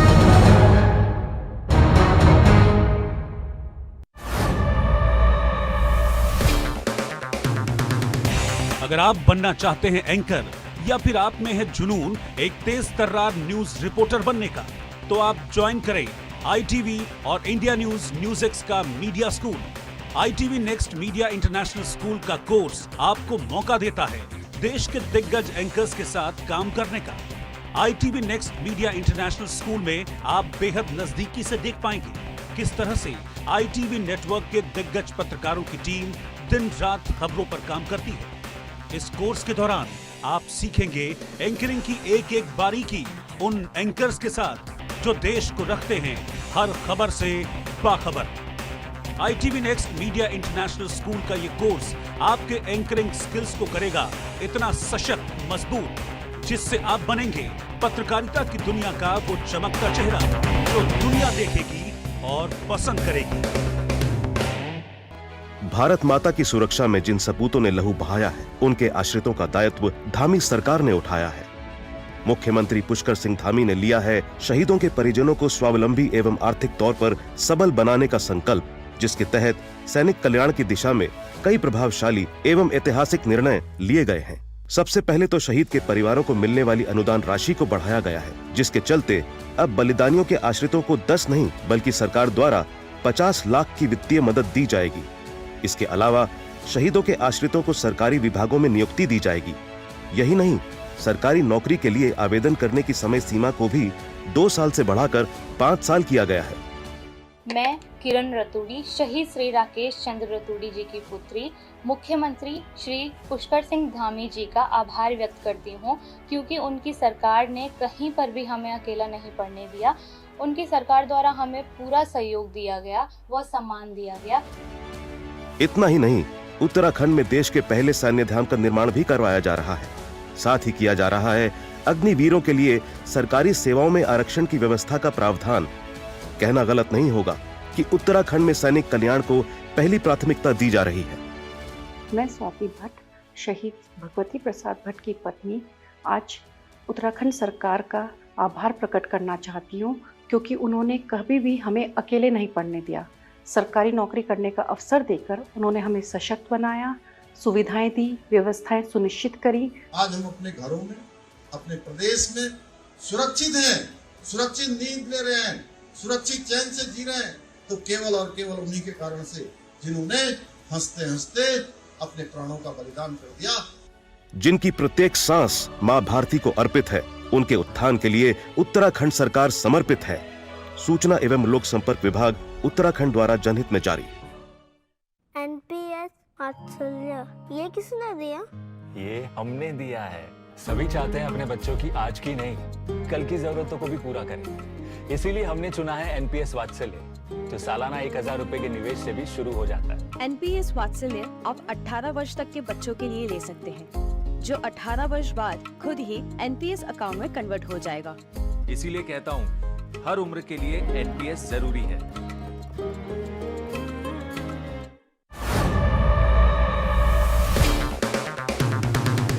अगर आप बनना चाहते हैं एंकर या फिर आप में है जुनून एक तेज तर्रार न्यूज रिपोर्टर बनने का, तो आप ज्वाइन करें ITV और इंडिया NewsX का media school. ITV next media international school का कोर्स आपको मौका देता है देश के दिग्गज एंकर्स के साथ काम करने का। ITV next media international school में आप बेहद नजदीकी से देख पाएंगे किस तरह से ITV नेटवर्क के दिग्गज पत्रकारों की टीम दिन रात खबरों पर काम करती है। इस कोर्स के दौरान आप सीखेंगे एंकरिंग की एक एक बारीकी उन एंकर्स के साथ जो देश को रखते हैं हर खबर से बाखबर।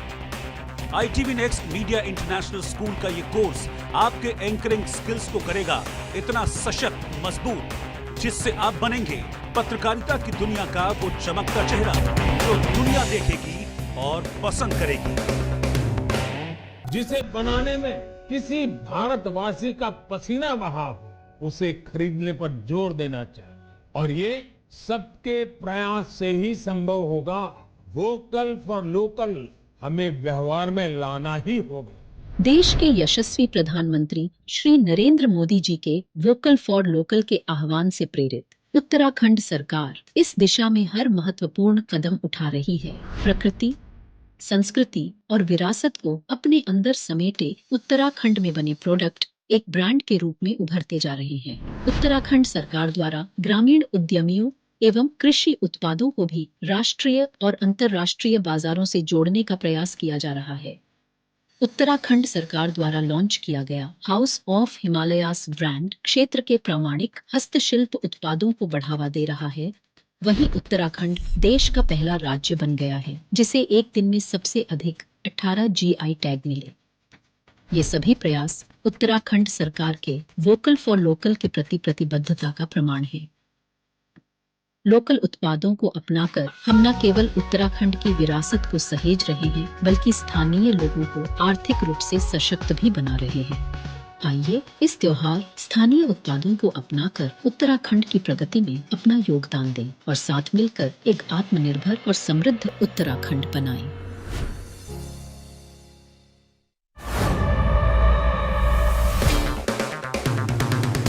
अगर आप बनना चाहते हैं एंकर या फिर आप में है जुनून एक तेज तर्रार न्यूज रिपोर्टर बनने का, तो आप ज्वाइन करें ITV और इंडिया NewsX का media school.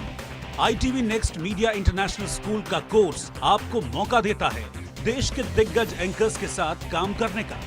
ITV next media international school में आप बेहद नजदीकी से देख पाएंगे किस तरह से ITV नेटवर्क के दिग्गज पत्रकारों की टीम दिन रात खबरों पर काम करती है। इस कोर्स के दौरान आप सीखेंगे एंकरिंग की एक एक बारीकी उन एंकर्स के साथ जो देश को रखते हैं हर खबर से बाखबर।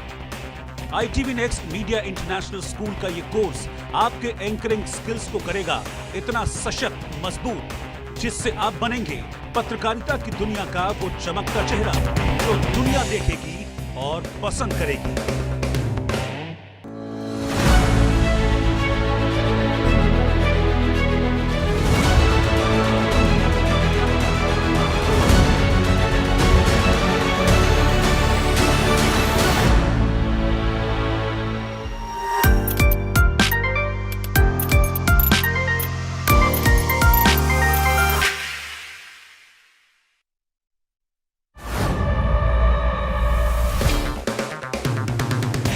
अगर आप बनना चाहते हैं एंकर या फिर आप में है जुनून एक तेज तर्रार न्यूज रिपोर्टर बनने का, तो आप ज्वाइन करें ITV और इंडिया NewsX का media school.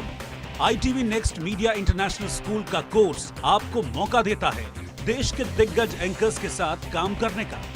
ITV next media international school में आप बेहद नजदीकी से देख पाएंगे किस तरह से ITV नेटवर्क के दिग्गज पत्रकारों की टीम दिन रात खबरों पर काम करती है। इस कोर्स के दौरान आप सीखेंगे एंकरिंग की एक एक बारीकी उन एंकर्स के साथ जो देश को रखते हैं हर खबर से बाखबर। ITV next media international school का ये कोर्स आपके एंकरिंग स्किल्स को करेगा इतना सशक्त।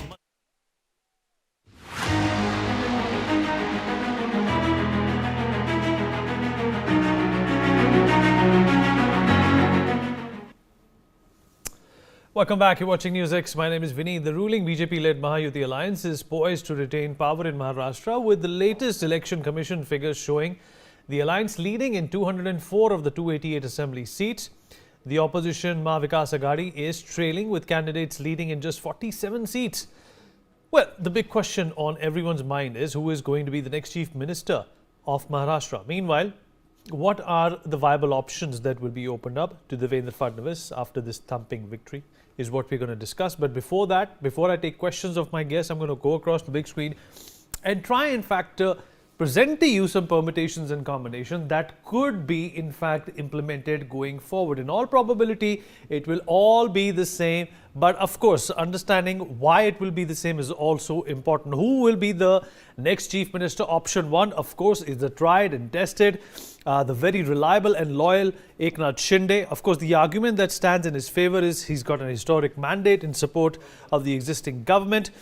No transition required and works on existing schemes can continue. So there will be no hiccups in terms of the progress that has been made in the last few years. Option number two is, of course, the Deputy Chief Minister currently of Maharashtra, Devendra Fadnavis, a known statesman, somebody who understands the nooks and the crannies when it comes to Maharashtra.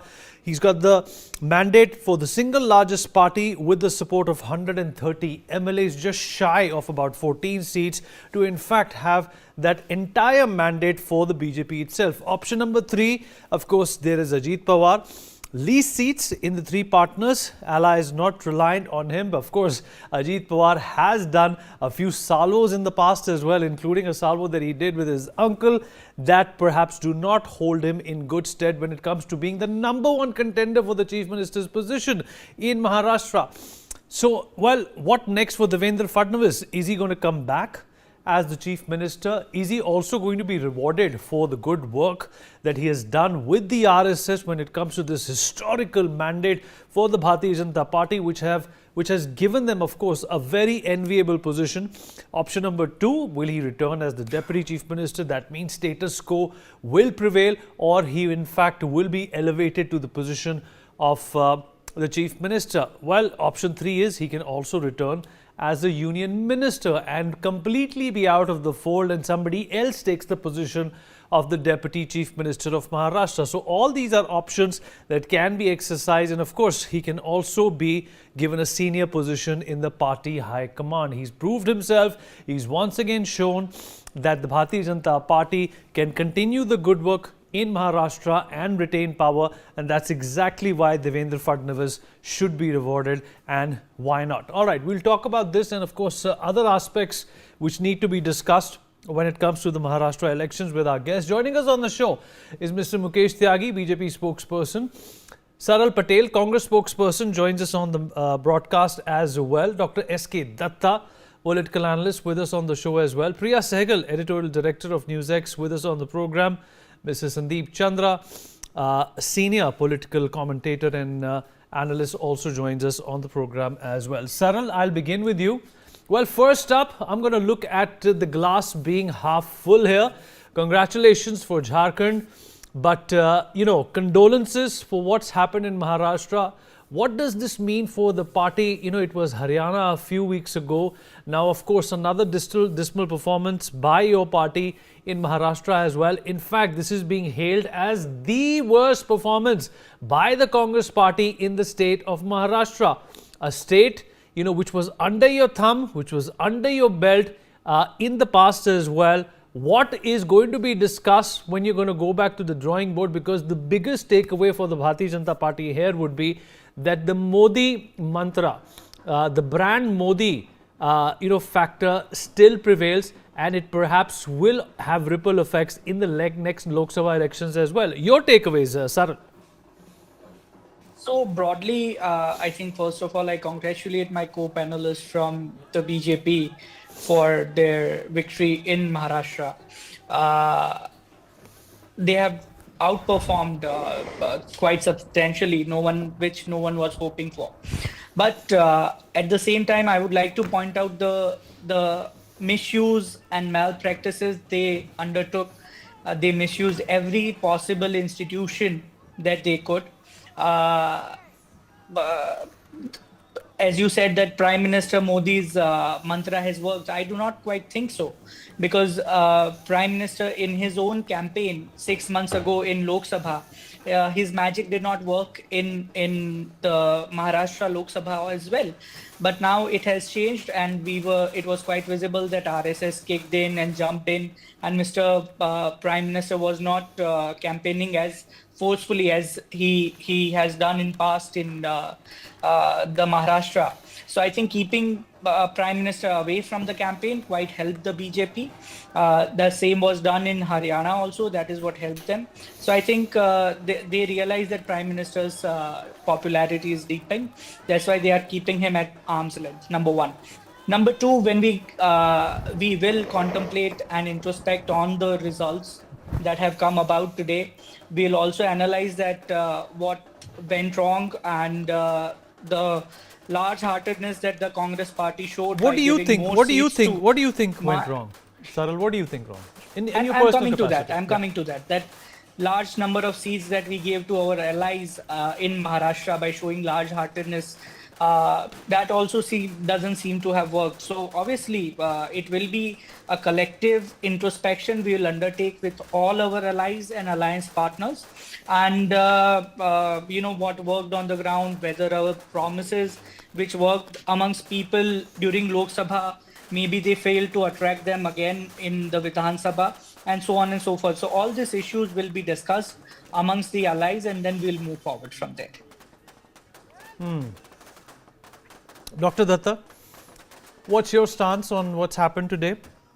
In a definitive way, the Bharatiya Janata Party has asserted its ideology, its image, its intention, and also reasserted the fact that the opposition perhaps needs to try harder, much harder than just come up with press conferences which have to do something with Adani when it comes to winning the hearts of people, the diverse set of people in our country, including, the people of Maharashtra. See, first and foremost, I would congratulate the Mahayuti led by Bharatiya Janata Party for this landslide victory. It is a tsunami, actually. And I think this kind of landslide victory, BJP Shiv Sena in the past also could not achieve the way the tide has flown this time. There are many reasons behind it. First and foremost, the Maha-Agadi, right from the day one, it was a very, very abnormal alliance. On one side, we have Uddhav Thackeray, who proclaimed himself to be the mascot of the legacy of Balasaheb Thackeray, who was, of course, a great Hindutva icon. And on the other side, we had Sharad Pawar's party and Congress party, which generally always focused on minority appeasement and minority politics. That's one. And then the 2 years of the government in Maharashtra of the Agadi Sarkar. I mean, the performance was very, very lackluster. Most of the developmental projects were stalled. Most of them were, kept in back burner, and things were not working at the ground level. Mr. Uddhav Thackeray, when he was the chief minister, he did not visit the Mantralaya in his 2 years tenure, not more than 2 to 3 times. It's only 3 times that he had visited the CM office. And Matosri had become completely a touch me not for general public. Out here, the present Chief Minister, Shinde, his doors were open for the general public right from the morning till the evening, and everyone had the right to enter into the CM house and the CM office even without a prior appointment. And the CM Shinde was extremely approachable. Together with that, Devendra Fadnavis, when he was the chief minister, his track record was also super good. So people in Maharashtra, they judged all these factors. Together with that, Lok Sabha election was an aberration. You know, the khatakat scheme of Shriman Rahulji, people got temporarily allured by it, and they fell prey to it, you know. But every time you cannot fool the people around. Every time with announcements and with promises which you cannot deliver. You had promised so much in Himachal Pradesh, none of the promises you could fulfill. So much so that the High Court has asked the the mortgage and the selling of the Himachal Bhavan in Delhi. You know, so this is the kind of track record of the promises of the Congress government in different corners of the country. In Telangana, they haven't fulfilled single promises which they kept and which they had assured to the people, neither in Karnataka, you know. So like people had the chance and the golden opportunity of equating the guarantee of Prime Minister Modi and the guarantee of Rahul Gandhi, and the guarantee of Rahul Gandhi has completely fallen flat.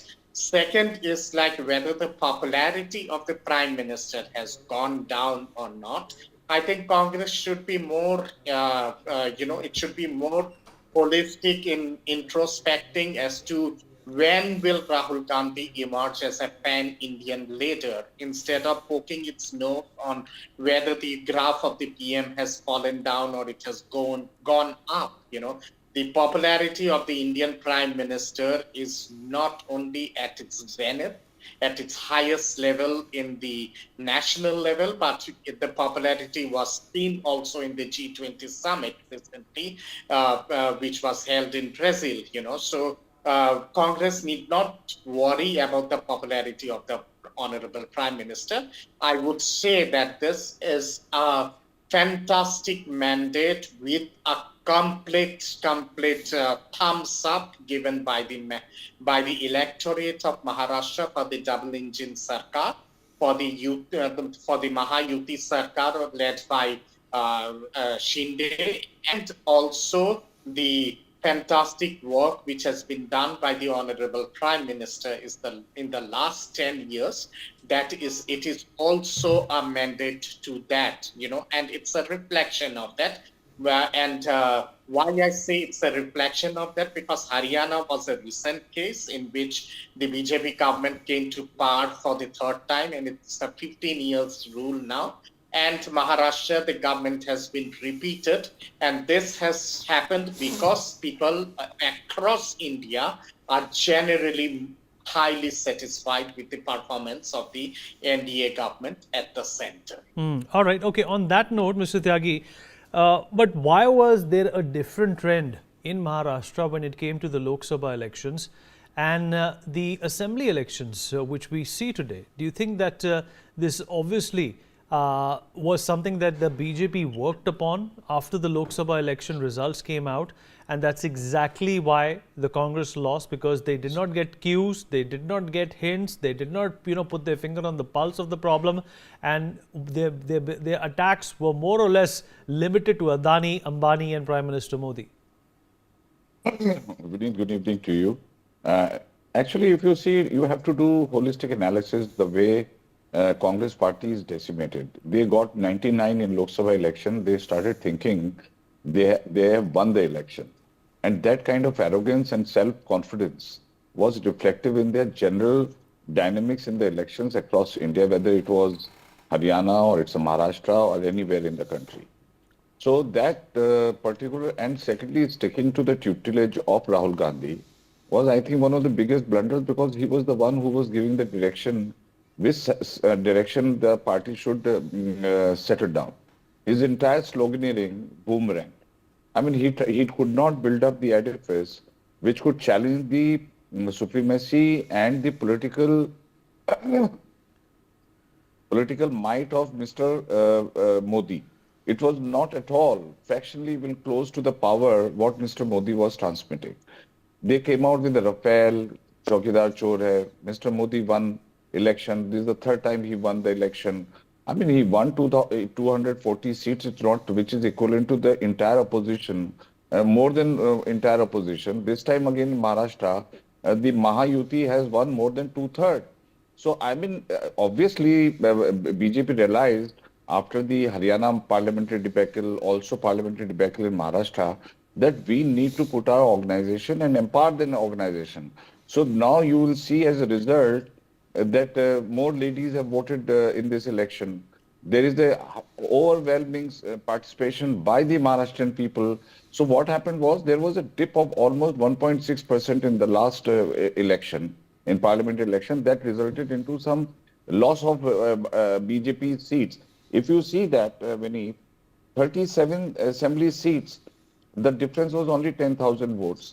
In 18, there was a less than 5,000 seats. 19 assembly seats, there was a difference of 1,000 to 500.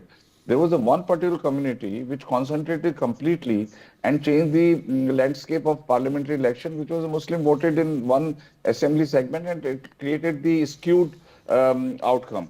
So actually in Lok Sabha also, it was a lesser voter turnout. Secondly, it was not a big margin, and obviously, I think our workers were taking it for granted, and that complacency factor, but our undercurrents were very strong. You see, one message has gone very clear, that if you want to bring Jati card, which Rahul Gandhi was trying to build up, that he is the leader of all the Jatis, and that was his plan. Constitution, there was nothing. On the contrary, he was abusing Constitution of India in the overseas territory. So he did not have any concrete issue. He got partial reward in parliamentary election, that he has become perhaps the leaders of all the caste and communities. Coming to the point, he could not encash it. But Mr. Modi's "ek hai to safe hai," Mr. Yogi Adityanath, "batenge to katenge." Look at the philosophy. Actually, a lot of people have misinterpreted. Like Sajjan Nomani, who is trying to polarize, that he said Muslims ये करो वो करो, मतलब Muslims की unity पे काम कर रहे थे, किस प्रकार की misogynistic comments he gave. So there was number of narratives which were coming in. But I think Mr. Modi, सबका साथ है, सबका विकास है और सबका प्रयास है. I think he was trying to say all the nationalist Muslims, they should also unite with the country. They should not have it separate. He was not communal at all. On the contrary, he was trying to build national narrative across the cross section of all the caste, including Muslims, Christians, Sikh, and everybody. So Mr. Modi's view that you're living in India, you need to get united. Don't fall into this petty and narrow politics of all these clergies and all these AMIM.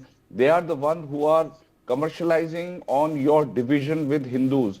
So his narrative was, if you see the philosophical analysis, it was not communal at all. It was on the contrary consolidation of all the nationalistic forces. Also, people who were trying to play the sectarian politics on the caste, he was also trying to say this sectarian politics will not feed your stomach. You need to rise above that. And I think that has been established. That narrative has gone very well with the people, which he started even in Uttar Pradesh also. So he decimated this caste equation, which was Akhilesh Yadav was thriving upon caste narrative. Rahul Gandhi was saying, Rahul Gandhi, people have understood that Rahul Gandhi tells lies through his teeth. All right, I'll finish.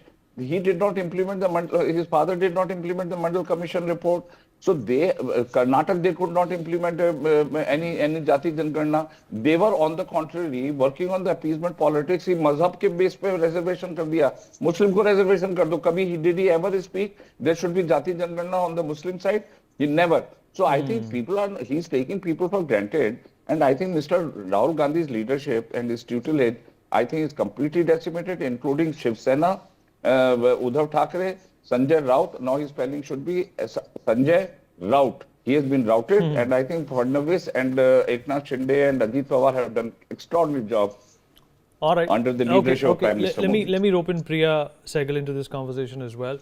Priya, your impressions of what has happened today. Let me also give you a trivia that 70% of Indians today are represented by states which are governed by the Bharatiya Janata Party, and that's very impressive. There was a time in the middle a couple of years ago when that in fact, rate was down for the Bharatiya Janata Party. The Congress did have a few states under their kitty, but that seems to be slipping away now.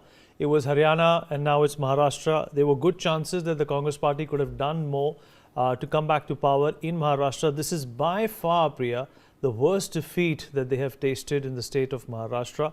What would you attribute, this lackadaisical performance to? Well, there's one overarching message which is coming out, Vineet, especially from Maharashtra, is this battle of disruptors versus inheritors. If you take Eknath Shinde versus Uddhav Thackeray or Ajit Pawar versus Sharad Pawar, in both these cases, the disruptors have won.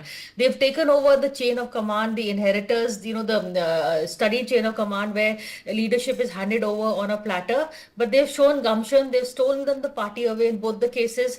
And, they're not the dynastic heir apparents, even Ajit Pawar to that extent. It was not really, the chosen one. They have shown that it's actually what works on the ground level leadership, and the voters have rewarded this kind of leadership. They don't want the same old business. They want new, disruptors, people who work against the matrix, come up with new ideas. Those are the people who are getting rewarded on the ground. The second messaging is, of course, of the welfare schemes. We saw Ladli Behna version of it in Madhya Pradesh. We've seen the version of it over here also. So there is a strong sentiment for welfare schemes, which, works at odds with the message of reforms. But, that is what is working on the ground also. How the BJP is going to deliver on the screen with the kind of debt Maharashtra is under is again something they'll have to figure out. But they have the central government supporting them. That double engine Sarkar is going to be working and trying to figure it out, I guess. So that is the second message that has come out. The third message really is, in terms of who gets the credit for this, and that's where governance and Eknath Shinde pro-incumbent governments are being voted. It's a pro-incumbency, whether it is in Jharkhand or whether it is over here in Maharashtra also. So they're voting for people who are delivering. Eknath Shinde of late has really built up on his image as someone who delivers. We were talking in the last 2 years, he's been telling us how FDI has come back to Maharashtra, what his plans are, all the projects, whether it is the Worli link or the Atal Setu or the metro, all that had been stalled by the previous government. Uddhav Thackeray, has delivered on that. And he has built up this narrative of governance, which now the BJP is going to find very hard to counter, because it was his face on the posters, Vineet. I was there in Maharashtra. It was his face along with Devendra Fadnavis in the BJP sections, but very much so as the sitting chief minister, he was the face of the alliance. Now to deny him a chief minister's chair again is going to be a huge balancing act for the BJP. In fact, for the BJP, the real battle is now really, how do they balance everybody? How do they deny Devendra Fadnavis his chance at the seat yet again? How do they leave Eknath Shinde out? Because Devendra Fadnavis can be accommodated elsewhere in Delhi, but Eknath Shinde cannot. So they'll have to figure out how to play that card. Ajit Pawar again, someone who had been written off, has made an astounding comeback. Again, he's not a legacy inheritor. He's someone who's found his own way back. So in that terms, it shows that the Congress, of course, has been caught napping. Rahul Gandhi did not campaign very much. It was a deliberate move, we are told, because, in Haryana, they were saying the loss was because of Rahul Gandhi. He doesn't deliver on the state. So he stayed away, except for that one editorial. Yet that didn't click. So Congress really needs to figure out what it is doing wrong. When it has a strong local leader in terms of Bhupendra Hooda, it fails. When it doesn't have a strong local leader over here, it fails. So, we were talking to KP Singh earlier in the day on NewsX, and he said, well, the score is equal. It's 2-all.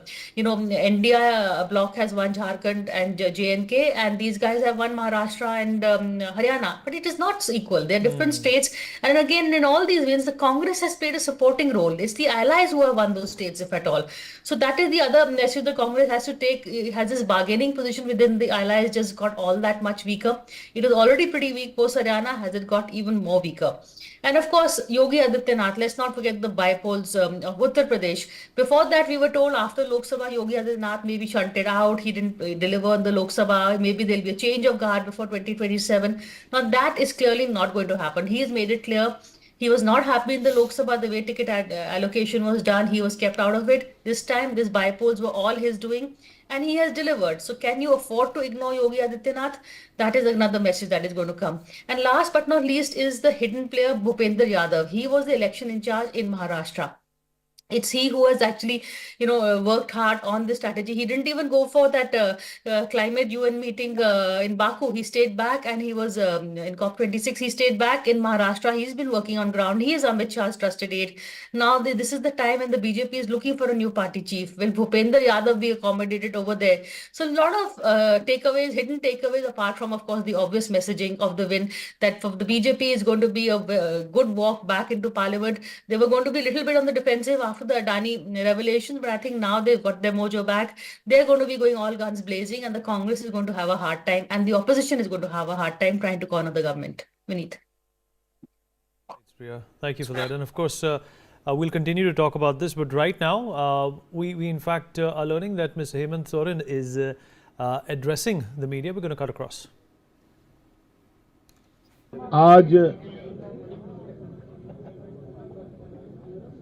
Jharkhand विधानसभा का चुनाव परिणाम घोषित होने का दिन है। सुबह से ही लेकर अभी तक कई लाख मतों का गिनती हो चुका है और कई सारे प्रत्याशियों का भी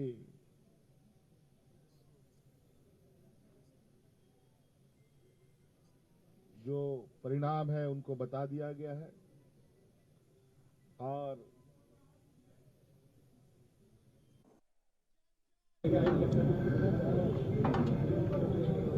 आप सबको मालूम है कि इस राज्य में इंडिया गठबंधन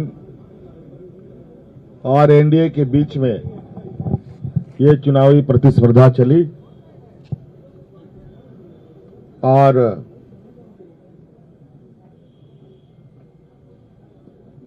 इंडिया गठबंधन का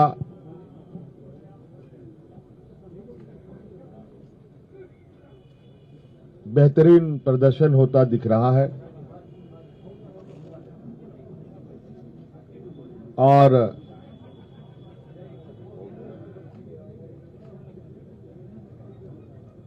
राज्य की मतदाता को इस राज्य के आधी आबादी को नौजवानों को महिलाओं को पुरुषों को किसानों को मजदूरों को सभी जाति धर्म के लोगों ने जो मतों का उपयोग किया है इसके लिए मैं उनको बहुत बहुत धन्यवाद और आभार प्रकट करता हूं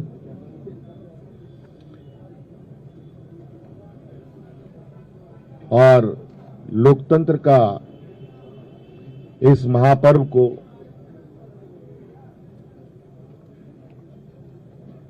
बहुत ही उत्साहपूर्वक लोगों ने मनाया। विशेषकर हमारे राज्य की आधी आबादी महिला समूह जिन्होंने बढ़ चढ़ करके हिस्सा लिया,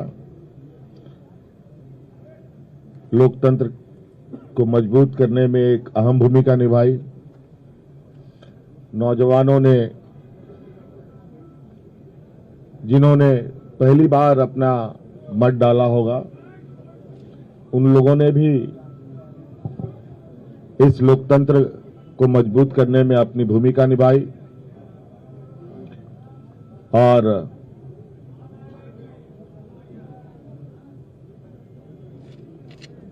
इस प्रतिस्पर्धा में जितने भी लोग चुनावी मैदान में थे उन सभी को भी मैं बहुत बहुत आभार प्रकट करता हूं, जिन्होंने लोकतंत्र की ताकत को जन जन तक पहुंचाने का प्रयास किया और पूरा परिणाम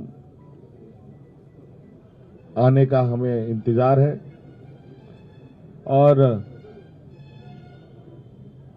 वो परिणाम घोषित होने के बाद हम लोग आगे की कार्रवाई करेंगे। जो हमें जानकारी मिली है आपके तरफ से भी और कई आधिकारिक सूचनाओं के माध्यम से भी, जो इंडिया गठबंधन का प्रदर्शन रहा है वो बहुत बेहतर रहा है।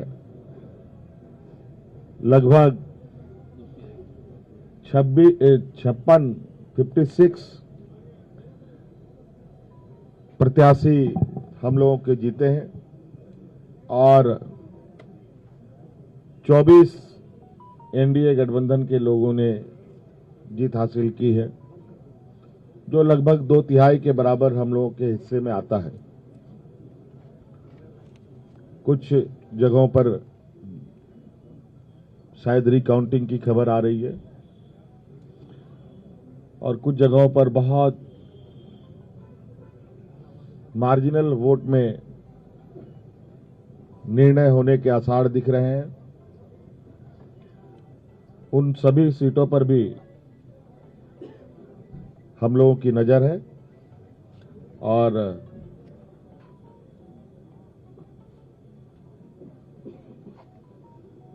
अबुआ सरकार का एक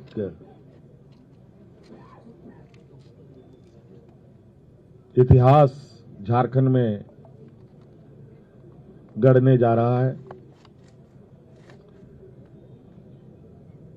आप लोगों ने पहली बार मुझे लगता है ऐसा चुनाव देखा होगा और ऐसे लोकतंत्र की परीक्षा को हम लोगों ने सफलतापूर्वक पास किया और आप सबको भी मेरी ओर से बहुत बहुत आभार, शुक्रिया कि आप सब लोगों ने राज्य की गतिविधियों को देश की जनता और राज्य की जनता तक पहुंचाने का काम किया। बहुत बहुत धन्यवाद। और कुछ बातें कांग्रेस प्रभारी जी साहब की तरफ से भी हम और जो अभी अभी मुझे जानकारी मिली है कि प्रधानमंत्री जी ने भी बधाई के संदेश हमें भेजे हैं। मैं उनका भी बहुत बहुत शुक्रिया अदा करता हूं।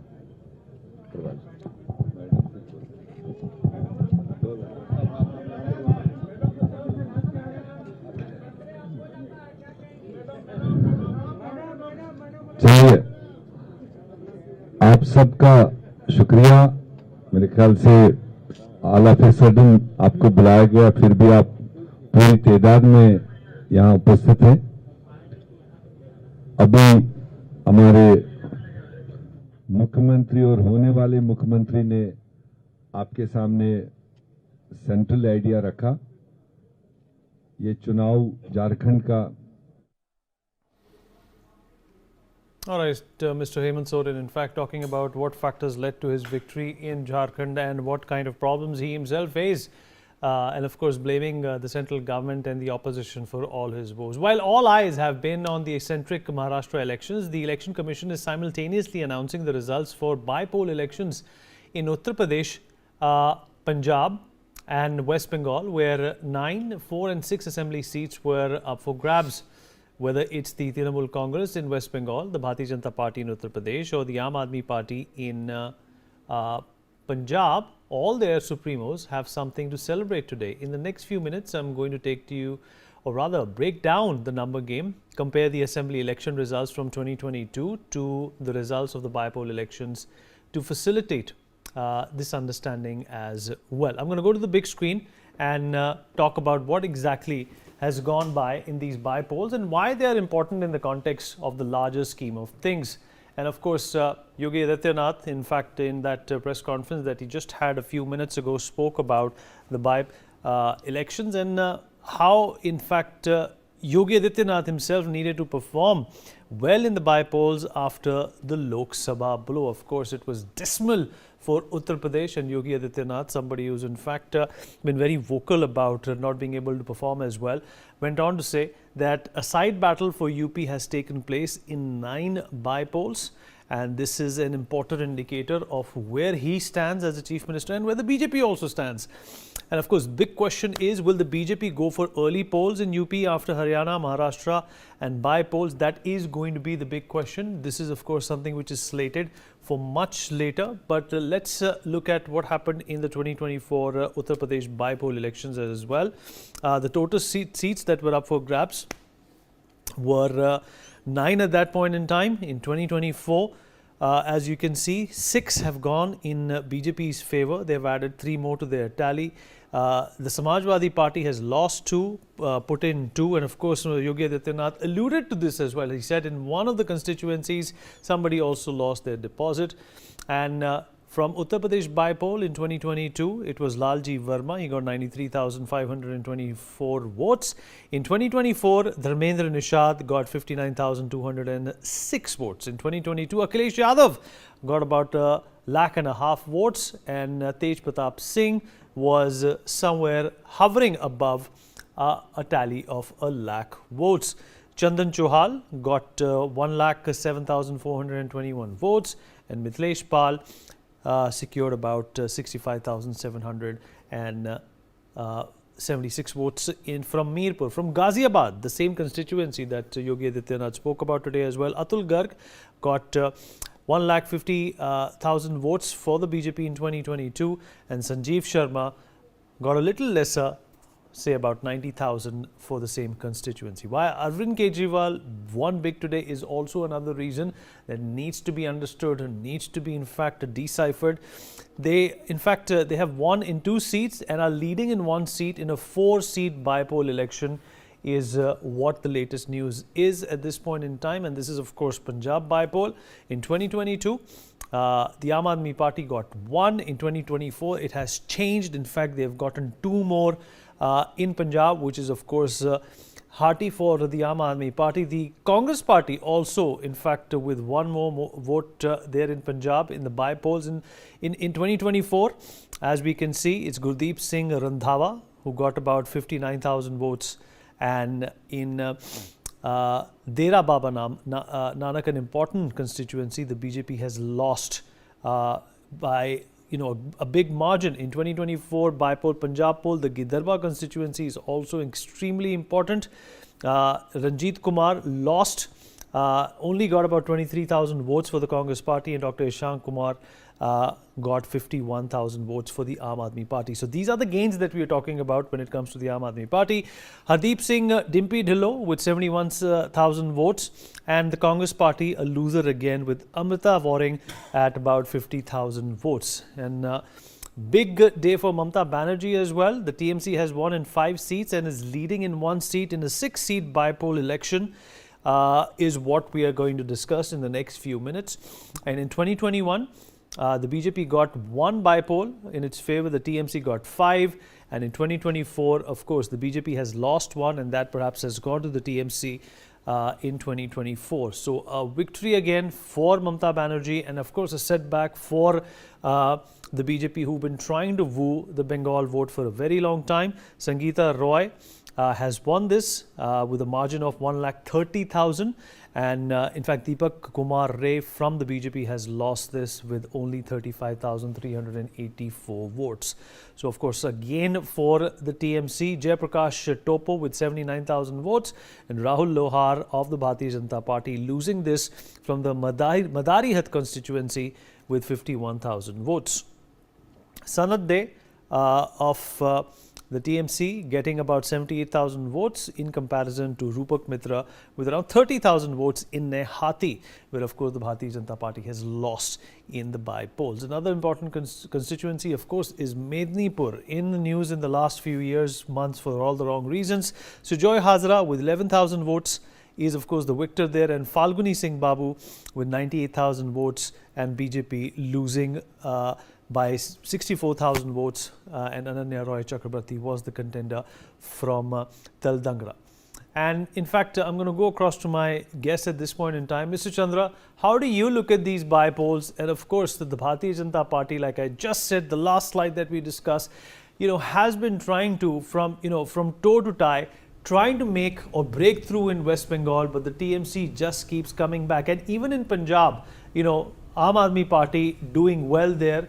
These bypolls obviously in favor of these opposition contenders at this point in time, but in UP, Bharatiya Janata Party displaying a lot of gusto and of course a lot of promise, and once again it can be attributed to brand Modi.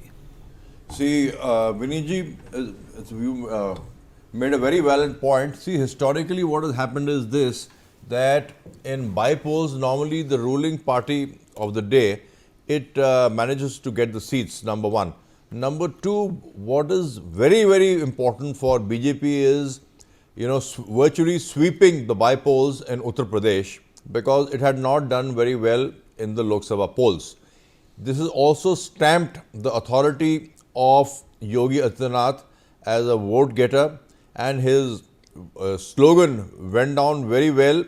It made the right logic, right reason, and at the right time, batenge to katenge, which is very true.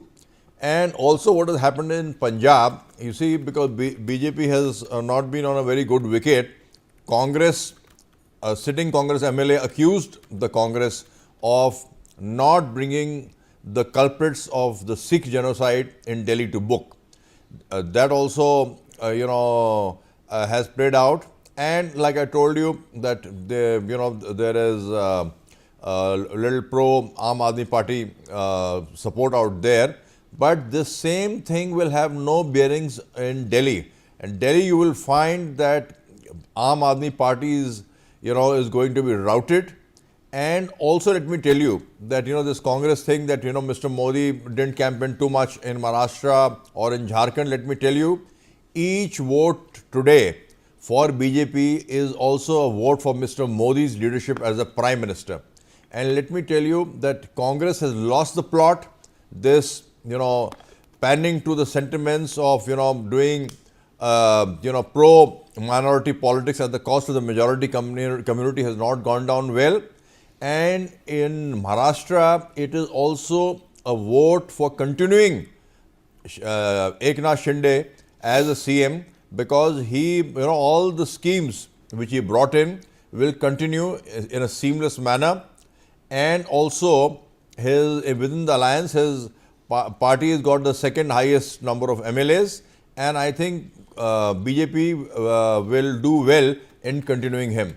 So what has happened is in West Bengal today, let me tell you that Mamata Banerjee is depending only on the Muslim vote to gain seats. If Muslims don't vote for her, she'll be out of the office in a minute. So fact of the matter is this, that in all these states, some local issues have played out, and in Punjab, you will find BJP will do course correction like it did in Haryana. In Jharkhand, the Honorable Prime Minister has been magnanimous. It is congratulated, Mr. Hemant Soren, and has thanked people for their support. In the takeaway from this is basically UP, which was very important for Mr. Yogi Adityanath's political future, and because candidates in Lok Sabha polls were not to his liking, and he had personally selected candidates and it had assured the BJP at the center that he will deliver, and he has delivered. All right, Sumit Peer, senior political commentator, also joins us. Sumit, your overall impression of what's transpired today. Of course, we were talking about the bypolls, which have of course been you know, in diverse favors of regional parties as well as the Bharatiya Janata Party in Uttar Pradesh. But obviously Maharashtra, you know, a reassertion of what the Bharatiya Janata Party did right. You know, the RSS was on the ground. What I'm told is that they had about 70,000 meetings between, you know, or after the Lok Sabha election, still the run up to these polls. They did not want to leave anything to chance, and all the groundwork could be talked about, could be seen in the local vernaculars as well. But what about the opposition? You know, do you think that the response from them after their improved tally in the Lok Sabha election was met with a lackluster attitude towards taking on the Bharatiya Janata Party? It's not going to happen on its own. It's not going to happen organically or naturally. You'll have to break some eggs. Vinny, thank you for having me on your show. If you look at the opposition, the problem with the opposition is when something happens by fluke, they consider it as a grand strategy, grand plan, and it all worked in their favor. The problem is when you look yourself into the mirror and start lying to yourself. That is the syndrome opposition is failing, you know, kind of facing with it. Look, Uddhav Bhau fighting for his existence, Sharad Pawar ji fighting for his existence, and Rahul Gandhi winning or losing doesn't matter. Fark hi nahi padta. Anything can happen. It's okay with him. So when you have these three people, look, we know what happened in Lok Sabha. If I can be candid here, Muslims did not vote for BJP. That was expected. It did not happen. BJP did the course correction. 5-6 mahine ho gaye, they did the course correction. There are party who acts like this. They did the course correction. Then batte hoge to kate hoge. Saath rahoge to sahi rahoge. This is a very, very clear clarion call. And the message was amply clear. People resonated on the ground. And, you know, when it is about, you know, Devendra Fadnavis ji, brilliant leader. Shinde ji could do what I thought was impossible. You know, after yesterday we were contemplating, can Shinde ji really become the Uttaradhikari of Balasaheb Thackeray, or it would be Uddhav Bhau? But today it is established Shinde ji is the real Uttaradhikari of Balasaheb Thackeray ji, not Uddhav ji. So that is clear. Now, if you do what NCP versus NCP, now unfortunately Mr. Sharad Pawar is 83, next election he'll be 88. And with his health problems, he should have called it a day and let Ajit Pawar on the show. He was again adamant to build some kind of a fortune for Supriya Sule. With all these three people who are trying to either survive or trying to build something for their next generation, and here you have a government which is run by Devendra Fadnavis, Shinde ji and Sharad and Mr. Pawar Jr. They promised something on the ground, they delivered something on the ground, and I believe consolidation of Hindu vote is hampered. Last time, unfortunately, that 6.5% Hindu vote which went haywire, and that is where we had losses. Now that consolidation happened, that Yogi ji's campaign was brilliant. Prime Minister Modi did 8 or 9 rallies. And then, you know, Prime Minister Modi was very clear. Saath rahoge to sahi rahoge. Bhai, kya matlab hai iska? Batoge to katoge ka stadium hi hai ye. It was a very clear message. People got it. And I'm still telling you, if anything comes from Yogi ji, Modi ji, Amit Shah ji and all the top leaders of Bhajpa, it is caught like this. This time RSS was very active. RSS put all the heart and soul into it. Look, Haryana mein Vineet ji, RSS touched every household twice. Here again RSS did, it's a strong, you know, background of RSS. Now the challenge with the people were, they were all living in the La-La land. They thought whatever happened last time by fluke will happen this time again. There's some brilliant strategy will work. Rahul Gandhi, some jadoo will work. And Rahul Gandhi ji, you tried to divide Hindu society on caste. You try to do caste census, you try to Jat kitne tarah ke, Brahman 25 tarah ke, or you know, what you call Baniya 17 tarah ke. You tried your level best to do that. But unfortunately, the Hindu Samaj has given you back in the language which you understand. Now don't try to divide Hindus in the name of caste census and all. It does not happen. It doesn't work. And that Mohabbat ki dukaan and you know, whatever, that even that has dwindled like the monsoon rains. There's no longer Mohabbat ki dukaan. The reality is that Indian has to wake up, smell coffee. We need development, but we need also dharma with it. We cannot compromise dharma for development. This is not going to happen. If development is required, we need dharma is equally important. And we know what is happening in Bangladesh. We know what is happening in Pakistan. We are looking at Israel. We are looking at various countries in the world. We don't want to be another one in making. So the message is very clear and loud. And Maharashtra mattered the most. Look at UP. I mean, 7 out of 9 and 1 seat in which there is only, I can't remember the name, there's only one Hindu candidate. All other candidates are Muslim. 10-15 Musliman hai. And still the BJP's candidate wins by 1 lakh votes. Now, if you don't call it magic of Yogi Adityanath, what else will you call it? So, I mean, let's call spade a spade. This is what the elections tell. Hindu consolidation happened in Haryana, it paved the way. Wherever Hindu consolidation will happen, nobody can stop BJP. But if the Hindu consolidation doesn't happen, then there is a problem, because then the caste erupts, then the vested interest erupt, then those divisions allow, then that palace intrigue erupts. Okay. I want Priya Sehgal to come in on this. Priya, do you think that this Hindu consolidation did happen, and it happened as a result, as a repercussion of the smart and the timing sloganeering on behalf of the BJP? Well, the sloganeering was meant for consolidation, and I'm not sure how the voters have voted in terms of whether the consolidation happened or not. But the Congress and the other alliance partners did not fall into the BJP's trap. Like, nobody talked to Ayodhya. It was only the BJP talking "ek hai to safe hai, katenge to batenge." The other side did not get into the politics of religion. They wanted to make this caste, issue. Consolidation may have happened because of that. Like, don't get divided on caste lines, don't get divided on Maratha vote bank lines. Perhaps, I'm not sure what happened, but at the end of the day, it is, I would say, local issues and local leadership and who can deliver it best that really happened. In terms of governance, Eknath Shinde did prove his mettle, and he spoke about the various schemes they had implemented. The Ladli Behna worked as it did in Madhya Pradesh. It worked over here also. There was a smart in terms of ticket distribution, in terms of coordinating with the allies. Bhupendra Yadav's role should, again, I'm reiterating that. So a lot happened on ground in terms of smart election management. Sloganeering, yes, Prime Minister did 9 rallies and gave the narrative setting slogan. How much it impacted on the ground, I don't know, because even Ajit Pawar was pretty uncomfortable with the katenge to batenge slogan, if you recall, and he has done pretty well. He's distanced himself totally from that slogan. So I'm not quite sure what really worked. I think I would rather like to see it as a governance model, leadership model, administrative, which party can deliver more. Those are the issues, local issues, rather than this, the I would say divisive narrative setting that happens during election time. I would disagree with Sumit. That didn't happen from either side, Congress or the BJP. In that sense, it was a very healthy, hygienic election, in the terms of the issues on ground that worked. All right. Great points, Priya. My colleague have also, in fact, interacted with Union Minister Piyush Goyal after the results came out. Listen it. मुख्यमंत्री चेहरा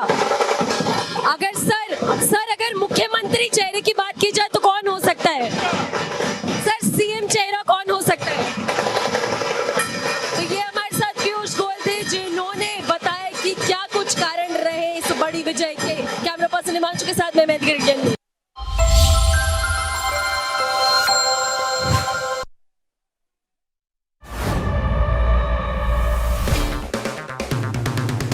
अगर आप बनना चाहते हैं anchor, या फिर आप में है जुनून एक तेज तर्रार न्यूज रिपोर्टर बनने का, तो आप ज्वाइन करें ITV और इंडिया NewsX का media school. ITV next media international school का कोर्स आपको मौका देता है देश के दिग्गज एंकर्स के साथ काम करने का। ITV next media international school में आप बेहद नजदीकी से देख पाएंगे किस तरह से ITV नेटवर्क के दिग्गज पत्रकारों की टीम दिन रात खबरों पर काम करती है। इस कोर्स के दौरान आप सीखेंगे एंकरिंग की एक एक बारीकी उन एंकर्स के साथ जो देश को रखते हैं हर खबर से बाखबर। ITV next media international school का ये कोर्स आपके एंकरिंग स्किल्स को करेगा इतना सशक्त, मजबूत, जिससे आप बनेंगे पत्रकारिता की दुनिया का वो चमकता चेहरा जो दुनिया देखेगी और पसंद करेगी।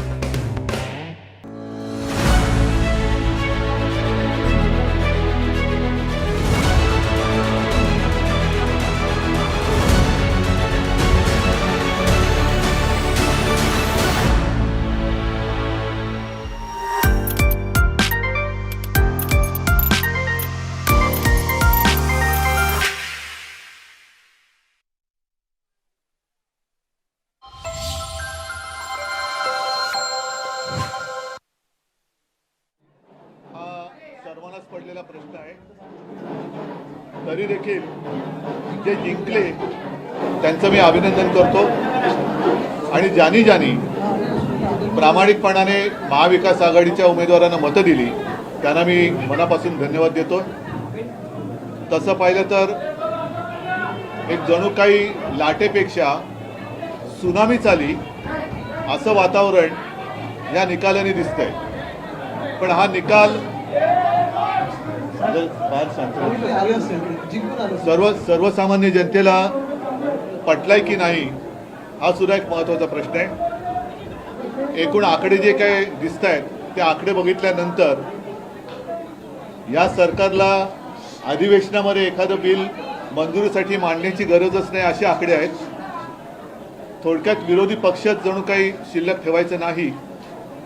आणि 1-1.5 वर्षापूर्वी भारतीय जनता पक्षाचे तुर्तास असलेले अध्यक्ष JP नड्डा जे बोलले होते की एकच पक्ष राहील, म्हणजे यांना one party, one nation, one election आणि वन पार्टी या दिशेने आपली आगेकूच चालली की काय असं भीतीदायक चित्र आहे. एकूणच हा निकाल जर का बारकाईने पाहिला तर आम्ही ज्या काही प्रचारसभा घेतल्या संपूर्ण राज्यभर आम्ही सगळेच फिरलो. सुषमाताई आहेत, अनिल आहेत, आदित्य आहेत, संजय आहे, मी स्वतः आहेत. हा निकाल म्हणजे लोकांनी महायुतीला मतं का दिली? सोयाबीनला भाव मिळत नाही म्हणून दिली का? कापसाची खरेदी होत नाही म्हणून दिली का? महाराष्ट्रातले उद्योग गुजरातला नेले जातात म्हणून दिले का? महिलांची सुरक्षितता वाऱ्यावरती सोडली गेले म्हणून दिली का?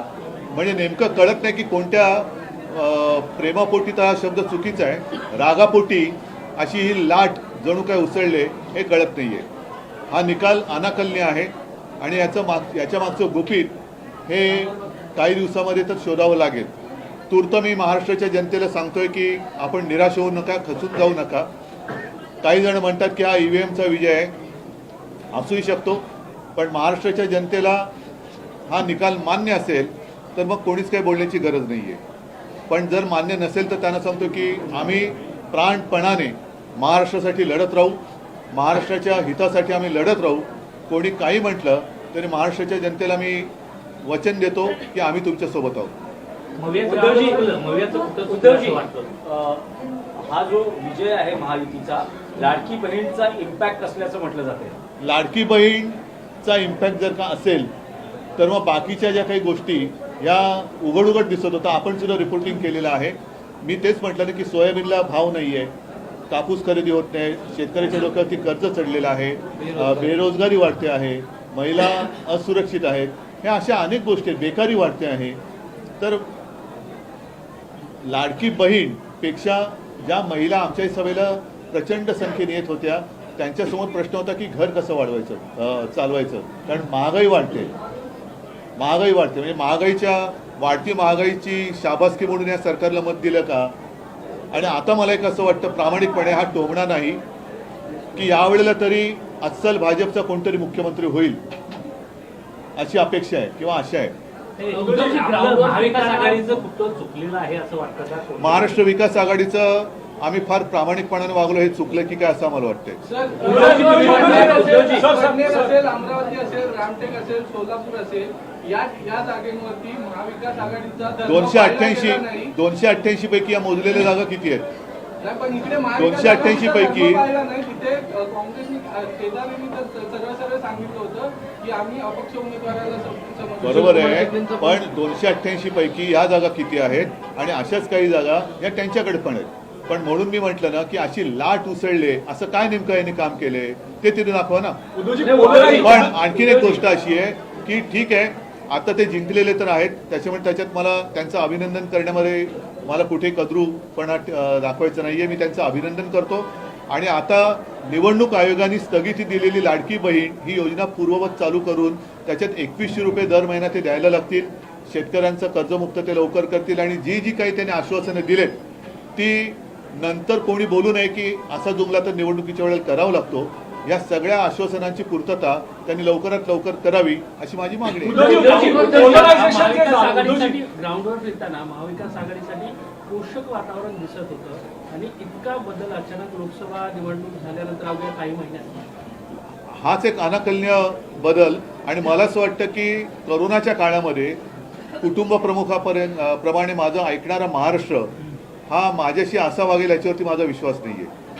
कारण मी जे सांगत आलो त्याच तळमळीने याही वेळेला मी महाराष्ट्राला मनापासून तळमळीने सांगितलं होतं. आणि असा All right, that was Uddhav Thackeray speaking there of the Shiv Sena. Remember, of course, he would be very disappointed with the performance of his party today and their alliance. Okay, let's now tell you a bit more about, of course, how the BJP won this election. The BJP combine in Maharashtra, how the Mahayuti alliance has swept Maharashtra. What is the inside story? What are the factors that have worked for them and obviously not worked for the opposition? So the inside story, of course, clearly is that the RSS BJP coordination has worked on ground. The RSS BJP coordination this time has been perfect on ground. The RSS, of course, has worked a lot in terms of booth management, election management for the Bharatiya Janata Party and the Mahayuti candidates. Also, the Ladki Bahin Yojana proved to be a huge success with women of the state. Women in Maharashtra have overwhelmingly voted for the Mahayuti alliance, and the credit of that is going to this particular scheme. Started by Eknath Shinde, Chief Minister of the state. The slogan "Ek rahenge to safe rahenge" also ensured unity. Obviously, that has led to Hindu vote consolidation as well, despite caste lines. Remember earlier in the Lok Sabha elections, we had seen a caste-wise breakup of the Hindu vote in Maharashtra and of course in other states of the country. Obviously in Maharashtra, in the Vidhan Sabha election this time around, that has not happened. No counter strategy could be given by the opposition. The opposition could not provide any counter narrative, any counter strategy to take on what the Mahayuti was saying, or of course the work that they were claiming that their government had done on ground in the state. Let's now tell you about what the inside story is in the Congress camp. What has led to this decimation of the Congress and the Maharashtra Vikas Aghadi in the state of Maharashtra. So the Congress took up the campaigning very, very late in Maharashtra. It was a late start by the Mahavikas Aghadi. They were not able to start their campaign early. Their star faces were missing early in the campaign, and obviously that has cost them on ground. The caste census failed to resonate with voters in Maharashtra. Remember the big caste pitch being made by Rahul Gandhi, the pitch, of course, by opposition leaders for a caste-based survey, a caste-based census, that has not resonated with the voters on ground, with no real votes coming in on that issue for the Congress party. Also, increased dependency on top Congress leadership instead of local leadership focusing on ground. That is something also that has not worked for the Congress party. Obviously, their local leadership also has collapsed in the state, which is also something that didn't really help their cause.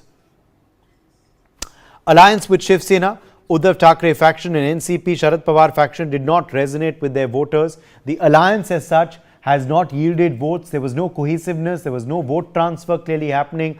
I don't think the seat sharing was done smartly as well either. Ticket distribution obviously will also be something that will be questioned by a lot of people. Meanwhile, the people blaming Prithviraj Chavan as well for not getting to people and remaining absent from the ground in the last 5 years. Remember, he himself has been trailing today and Prithviraj Chavan also being blamed by many for the Congress's disconnect with people on ground in the last 5 years. Also the criticism that their state leaders were absent and not really active on ground in the last 5 years. All right, joining us now live to decode this loss for the Congress party and the reasons for it is my colleague Anand Singh. He's joining us live from Mumbai. Anand, a decimation of the Maharashtra Vikas Aghadi. What is the inside story? What are the factors that are being blamed for their loss? You are speaking to leaders of all three parties, mostly of course the Congress. What went wrong, Anand? Yeah, Uday, look, if we talk about the decimation of the Mahavikas Aghadi and especially the Congress in Maharashtra, then the Congress was very overconfident over here after the Lok Sabha election results which came earlier this year, as the Congress managed to win 13 seats in the state. However, with the disconnect, the way in which the leaders, the local leadership got disconnected with the people over here on several issues, whether it was to deal with the Ladki Bahin scheme, they could not manage to inform or make people aware that how its own governments in Telangana, Karnataka and Himachal Pradesh was providing the scheme of Mahalakshmi over there, in which the women were getting financial assistance. Remember, this was the scheme which was introduced by Congress first in Himachal Pradesh. However, despite the fact that bringing this scheme for the first time across the country, the Congress could not manage to convince the voters over here, especially the women voters who came out really in huge numbers in this election, and due to which the Mahavikas Aghadi, which suffered a massive setback during the Lok Sabha elections, it sensed the public mood and it brought the scheme to get the support of the women voters in the state, and the result is clearly visible in front of everyone. And even the Congress dependency on the party's strategist and in surveys, this has also led to a mega disaster once again in Maharashtra. As earlier in Haryana, we have seen that how dependency on party strategist, similarly that was the case in Rajasthan also, and in Chhattisgarh and Madhya Pradesh too. So Congress approaching more and more poll strategists and putting more time on social media campaign and social media posts. So this has led to a complete disconnect between the grassroots workers, people of the state, and even it is disconnecting the party from the masses. So clearly its results are visible on the results that has come once again today, proving that the Congress is not only losing ground, but it is also losing its core voters in a state after a state. As if we talk about the regions in Maharashtra, Western Maharashtra, Vidarbha, these were called to be the stronghold of Congress. However, in both the regions of the state, the Congress has failed miserably, as even Prithviraj Chavan, who is one of the former chief ministers of the state and one of the tall leaders of Congress in Maharashtra, he too lost from the seat of South Karar in Satara. So this clearly indicates that how the Congress was losing. Even Nana Patole and Balasaheb Thorat. Balasaheb Thorat is said to be one of the grassroots workers of Congress. However, he too lost the elections. And similar was the case with Nana Patole, who despite setting a aggressive campaign in the state, he failed to resonate with the voters. He could not convince the voters for the party.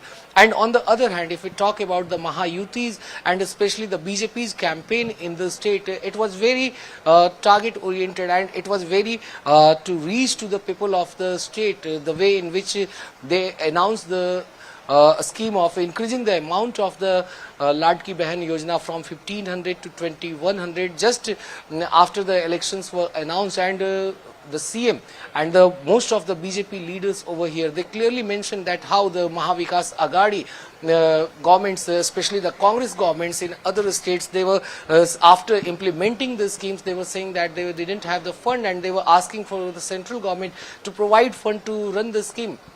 And the chief. All right, let me also quickly join Rochika Agarwal, BJP spokesperson. She's joining us live as well. Rochika Agarwal, better coordination between the RSS, BJP, obviously work on ground, particularly through schemes like Ladki Bahin scheme.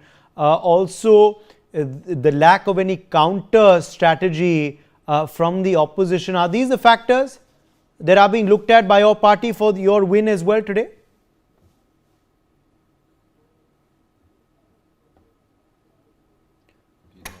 Rochika, can you hear me?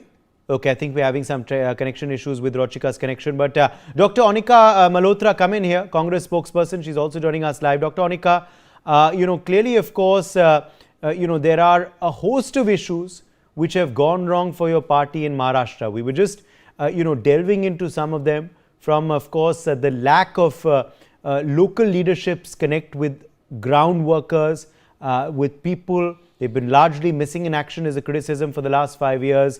It's a state leadership collapse for your party in Maharashtra. You started the campaign late as well. You didn't provide an effective counter to any of the BJP or the Mahayuti's claims. Is a lot of introspection needed for what went wrong in Maharashtra for your party, Dr. Onika?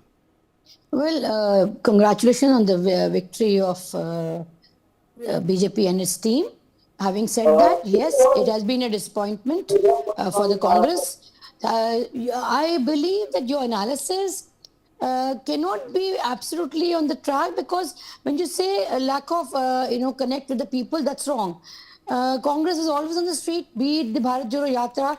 Soon after that, we continued with that, and the issues which are relevant were picked up by the Congress because that was the entire thing of all about Maharashtra. There was a lot of turmoil in terms of the farmers' crisis, the unemployment, price rise. There were so many factors, women's safety. There were immense factors which were there on the ground, and Congress is connecting to it. You see, sir, I would like to tell you here, yes, introspect is needed. After all, results are very much there. Now, whichever way they have manipulated or how they have done, that's the question to be looked into, because immense money has been pumped in. Their General Secretary in charge, Thackeray, or I don't know the name of the person, was caught red-handed on the camera. So, sending money after money to the voters or to whomsoever they were trying to lure. So, BJP has always done that. They've opened the treasury when it comes to election. And on the other hand, taking away the industries or the project of Maharashtra to Gujarat. But yes, these are the factors which we felt were relevant. But I don't think so, sir. Butting and cutting that had any impact. Otherwise, it would have had the impact with Jharkhand. So what has gone wrong then for your party? You tell me, what is your your analysis? Well, it's surprising. It's actually very surprising, because this cannot be the reality. We still are not able to actually this is the problem with the Congress party, that you don't accept reality. You have to look at what went wrong as well. You have to do introspection. These are all issues that you could raise in the election, but it's not resonated with the voter. Who's denying that? Introspection is always needed, whether we win or whether we lose. Let me tell you very graciously here. It's not that just because you have lost, we have all the things against the party who has won. No, it's not like that. Obviously, there must have been something amiss in the Congress campaign that has led to this debacle. But to this extent, yes, that's still difficult to believe. So, well, yes. Do you believe the state leadership is responsible for this, or the national leadership? It's not the leadership or the connect or stuff like that. We have to see it in totality. We cannot have, one factor putting the blame there. We need to work together to find out what is going wrong. Because 6 months down the line, sir, when we won the Lok Sabha, such a margin in Maharashtra, and suddenly this has happened. And to this extent. But that happened in Haryana as well, Dr. Anika, that happened in Haryana as well. Obviously, lessons have not been learned. Let me quickly bring in Priya Sehgal, editorial director of NewsX. Priya Sehgal, now interestingly, we are seeing in Jharkhand, the alliance has worked very well there, with the JMM Congress combine winning. Unfortunately, the same opposition alliance, the India alliance, has not done the same in Maharashtra, where we see a decimation of their, three factions. We thought Sharad Pawar could be the fulcrum. He's fallen to just 10 seats right now. The Congress party is even trailing the Uddhav faction, even though they contested on more seats. So their strike rate has been abysmal. The two states tell a story of two alliances, but completely different prospects, Priya. Exactly, Uday, and there I think it comes on to identifying a credible local leadership. In terms of Jharkhand, there was Hemant Soren, and also there is a pro-incumbency trend in both the states. That is also something which we can take into account. But Hemant Soren, at least there was a leader. Congress has played a supporting role. It was not in a leadership position in either of the states, honestly. The fact that Rahul Gandhi didn't campaign so much in Maharashtra tells its own tale. We had KP Singh Deo telling us a little while ago, Uday, that the score is 2-2. The India alliance has won J&K and Jharkhand, while the BJP and NDA has won Maharashtra and Haryana. But that's not quite, it's not such simple mathematics also. Secondly, the Congress can't take credit for any of the wins, because they are in a supporting role in both J&K. In fact, J&K, they just about made their mark. And in Jharkhand also, it's really Hemant Soren's leadership, the sympathy factor for the fact that he was jailed, and his chief ministerial track record that was on display. In Maharashtra, there was no clear leader from the Congress side. They gave the leadership mantle really to Uddhav Thackeray, and fair enough, when you don't have a strong leader, it is good alliance politics to give it over there. But I think in Maharashtra, the lesson is really to the battle of inheritors versus disruptors, and the disruptors have won. You had Eknath Shinde take away the party from the inheritor or the legacy politics of Uddhav Thackeray, and he's emerged as a true heir apparent to Bala Saheb. Ditto for Ajit Pawar. Sharad Pawar wanted to give the leadership on a platter to Supriya Sule. Ajit Pawar has been the disruptor over here, even though he is a dynast, but he wasn't the chosen one.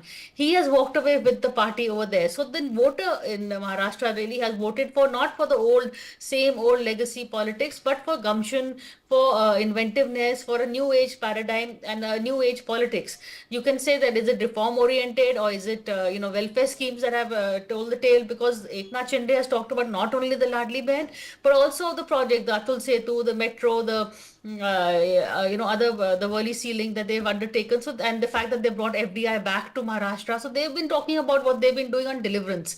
I would say this is really, though we would like to put them both together, it's not the same silos. There are different paradigms of both the states. But yes, as you said, one alliance worked in one state and the alliance did not work in the other state. Score is 2-all, but as we know, optics is not so simple as mathematics. So the BJP is going to really walk away with a win when they walk into parliament on Monday. Yes, interestingly, because these were two states, Haryana and Maharashtra, where the BJP did suffer losses in Lok Sabha. But they've been able to reverse that in the span of this year itself. 2024 has not ended, and they have obviously reversed the optics and the perception that they are going down in these two particular states where they lost seats. Interestingly, in Rajasthan as well, another state where, and Uttar Pradesh, let me add both these states, where again there were losses. They have managed 7 out of 9 in UP in the bypolls and 5 out of 7 in Rajasthan. So in terms of reversing optics, BJP has done well in the span of this year of 2024 itself. Alok Mehta, editorial director of India News, let me quickly bring you in here. On Alok Mehta, again, what do you believe are the factors that went so right for Mahayuti? Because this is a sweep. This is not just a win for their alliance. This is a sweep. When you decimate the other party to just about 40 odd seats out of 288, and those are 3 parties combined, then that's saying something, Alok Mehta. What went so right? Is it the RSS that can also be given a lot of credit for this? Because many believe that the RSS was not working so cohesively with the BJP in the Lok Sabha election, which is something that has changed in Haryana earlier, but also now in Maharashtra. Udayji, certainly RSS is there because it's a Nagpur-based organization since long, 100 years they are completing. But I differ with this concept that the BJP and RSS, they were fighting each other or maybe not sabotaging something. RSS was not sabotaging. The overconfidence in UP damaged, that's why the seats they lost in the last election. And other states also, whenever they have the more confidence, like a ahankar, what we call it in RSS language itself. So I think not the RSS, this time also in Haryana, the corners meeting, 16,000 corners meeting only in Haryana. Imagine in Maharashtra how many they did. I don't have the exact number. So these kind of small, big meetings just give an atmosphere for the workers and for concentration for women voter. Then the local leadership, Fadnavis, Gadkari, or other leaders, but other side, you see, Eknath Shinde was the real lieutenant of from Bal Thackeray days, and then for Uddhav Thackeray. Ajit Pawar was also lieutenant. He was the real, he wanted to be a chief minister at the time with Sharad Pawar, and then they said no, Supriya Sule will be leader for the party. So I think this field work and the programs, implementation. Eknath Shinde was working field since long, years. And that's why the credibility of the Eknath Shinde. Then the Prime Minister Narendra Modi says, "Ek hai to safe hai." These kind of slogan, especially in Maharashtra, work because even the UP, 86% Muslims are there, and even then the BJP won in the small assembly seats. These kind of miracle only happen when you have for everybody you want to do something, development schemes, and the promises you can implement. Last point about the small farmers. You see, everybody was, senior editors, I'm not naming them, they were moving around and saying, okay, they are losing in Vidarbha, Marathwada, soya bean, kapas. You see the small farmers in Madhya Pradesh, because at that time also I was talking in NewsX and our channels in news, that the small farmers are real voters. And the small farmers, what they benefit, even in Haryana. See, Haryana, Punjab, they were fighting against BJP, but even then, because the small farmers voted for BJP. So small farmers, because they get benefit, even this Kisan, they have the law, they change or withdrawn, but I think still people want it because still Tata's companies and the Reliance, they are going in the field purchasing. Maybe it's not the field, but at least they are purchasing from the farms. Yes. So people want this kind of help from the government. This is the reason. That's why they won. And in Jharkhand, because the Shibu Soren and Jharkhand Mukti Morcha, they were fighting. It's not a victory for the Congress. It's a victory for Hemant Soren and his party. Okay. Gautam Mukherjee, let me quickly draw you in here. In fact, that's what many are saying, that in Jammu Kashmir as well, it was a victory for the NC. And of course, the Congress piggybacked on the NC, and now you're saying they're piggybacking on the JMM as well. Onika might disagree with that. But Gautam Mukherjee, let me quickly draw you in here. Gautam Mukherjee, do you feel somewhere also, the voters of Uddhav Thackeray believe that they've been ideologically betrayed as well? Do you believe the core ideology voters of the Shiv Sena have shifted away from the Uddhav faction, which has led to these dwindling numbers? Well, partially that is definitely the case, though there is a lot of loyalty to Bala Saheb, which was, offered to Uddhav for a long time, except that he kept diluting Bala Saheb's message and not developing his own. He didn't really have a message. He was playing second fiddle to Congress. There's that famous picture with him bowing down to the waist to Rahul Gandhi.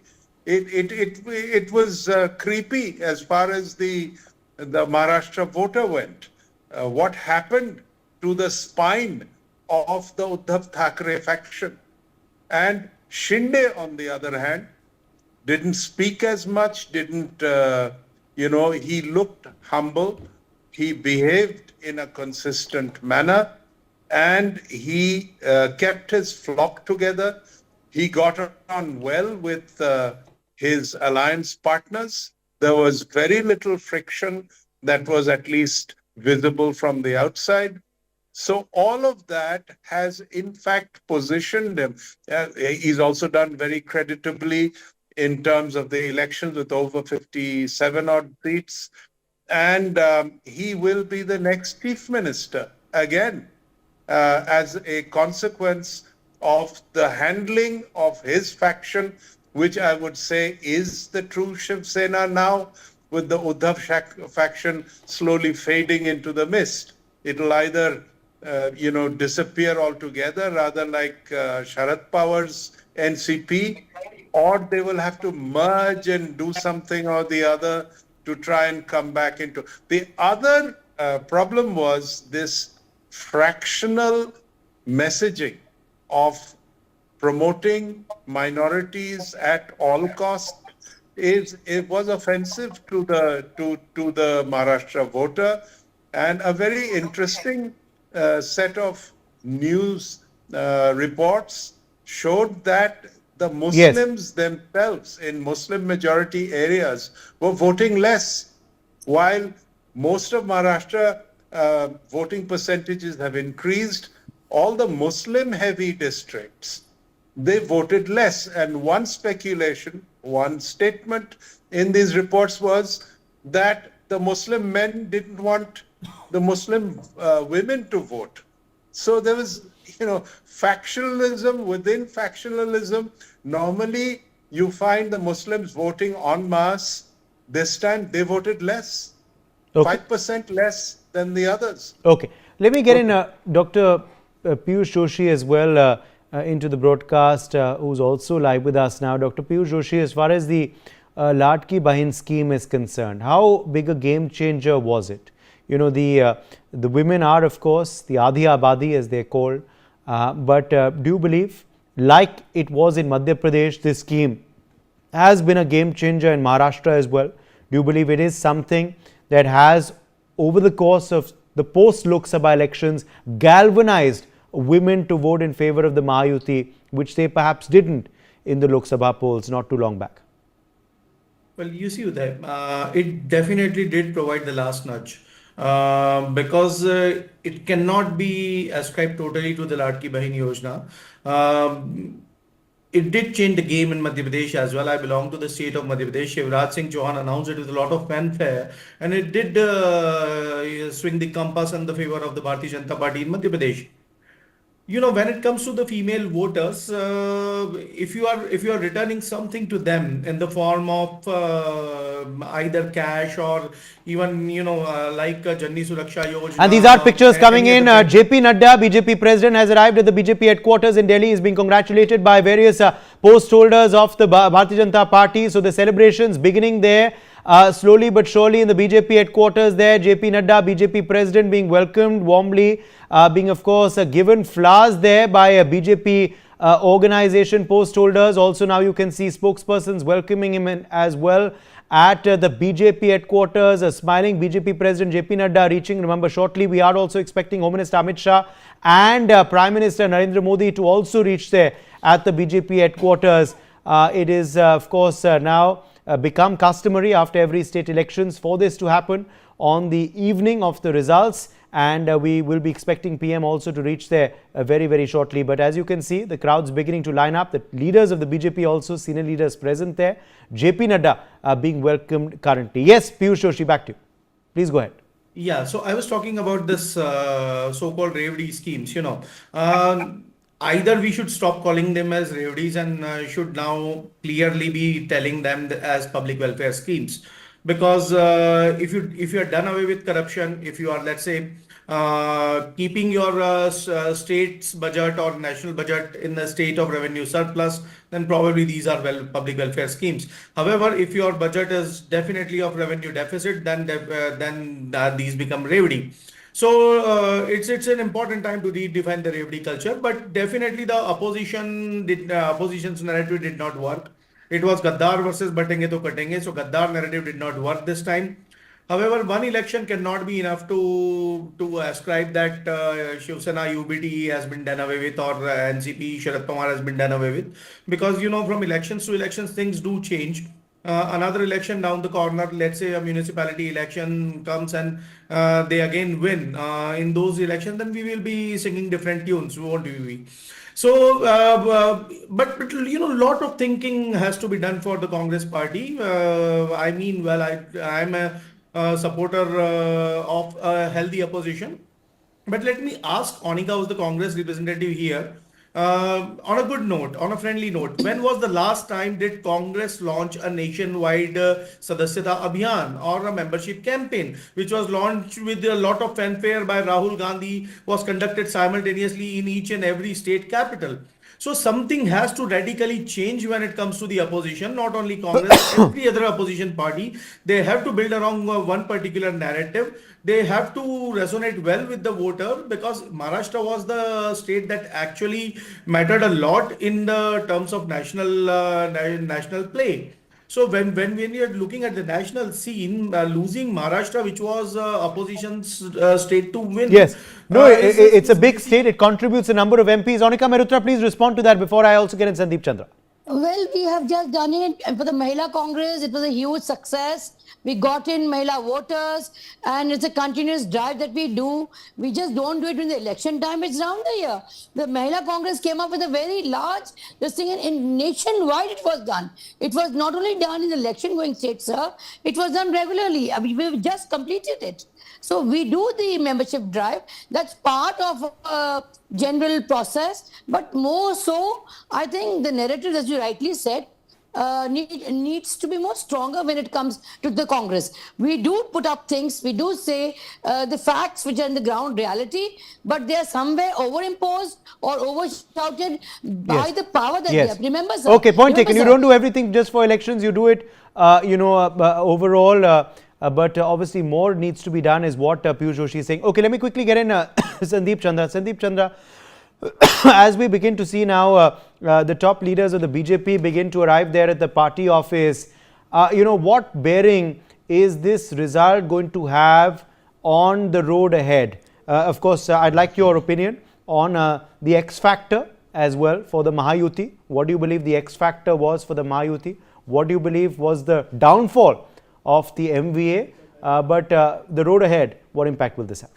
You see, fact of the matter, Udayji, is this, that as far as Mahayuti is concerned, what went right for it was that RSS, aggressively campaigned, and I know the figure, about 70,000 corner meetings took place big and small. And also what has happened is this, that a very mature leadership of Eknath Shinde went down well with people. Also what happened was that as far as your MVA is concerned, they were far removed from reality. To begin with only, this is a very unholy alliance between Shiv Sena and Congress. If Honorable Bala Sahab was alive, he wouldn't have allowed this alliance to take place. And let me also tell you, a course correction was done. When there was when BJP didn't do well in the parliamentary polls, Lok Sabha polls, they did a course correction. Yes. And also what has happened is this, that Congress has got more leaders, less workers. BJP has got more workers and less leaders. Okay. Okay, I'm going to take a very short break at this point. We have to quickly take a commercial break. We're back on the other side tracking this big story.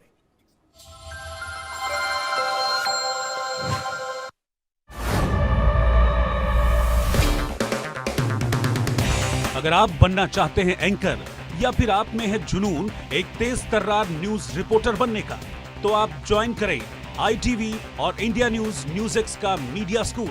ITV next media international school का course आपको मौका देता है देश के दिग्गज anchors के साथ काम करने का। ITV next media international school में आप बेहद नजदीकी से देख पाएंगे किस तरह से ITV नेटवर्क के दिग्गज पत्रकारों की टीम दिन रात खबरों पर काम करती है। इस कोर्स के दौरान आप सीखेंगे एंकरिंग की एक एक बारीकी उन एंकर्स के साथ जो देश को रखते हैं हर खबर से बाखबर।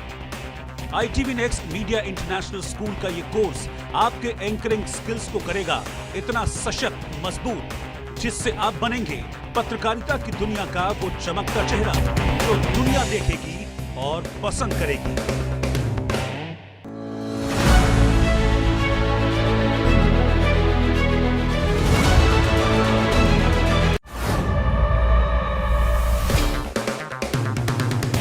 अगर आप बनना चाहते हैं एंकर या फिर आप में है जुनून एक तेज तर्रार न्यूज रिपोर्टर बनने का, तो आप ज्वाइन करें ITV और इंडिया NewsX का मीडिया स्कूल।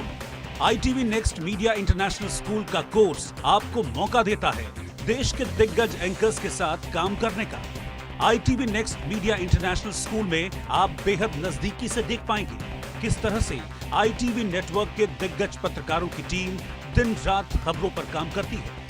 इस कोर्स के दौरान आप सीखेंगे एंकरिंग की एक एक बारीकी उन एंकर्स के साथ जो ITV next media international school का ये कोर्स आपके एंकरिंग स्किल्स को करेगा इतना सशक्त, मजबूत, जिससे आप बनेंगे पत्रकारिता की दुनिया का वो चमकता चेहरा जो दुनिया देखेगी और पसंद करेगी।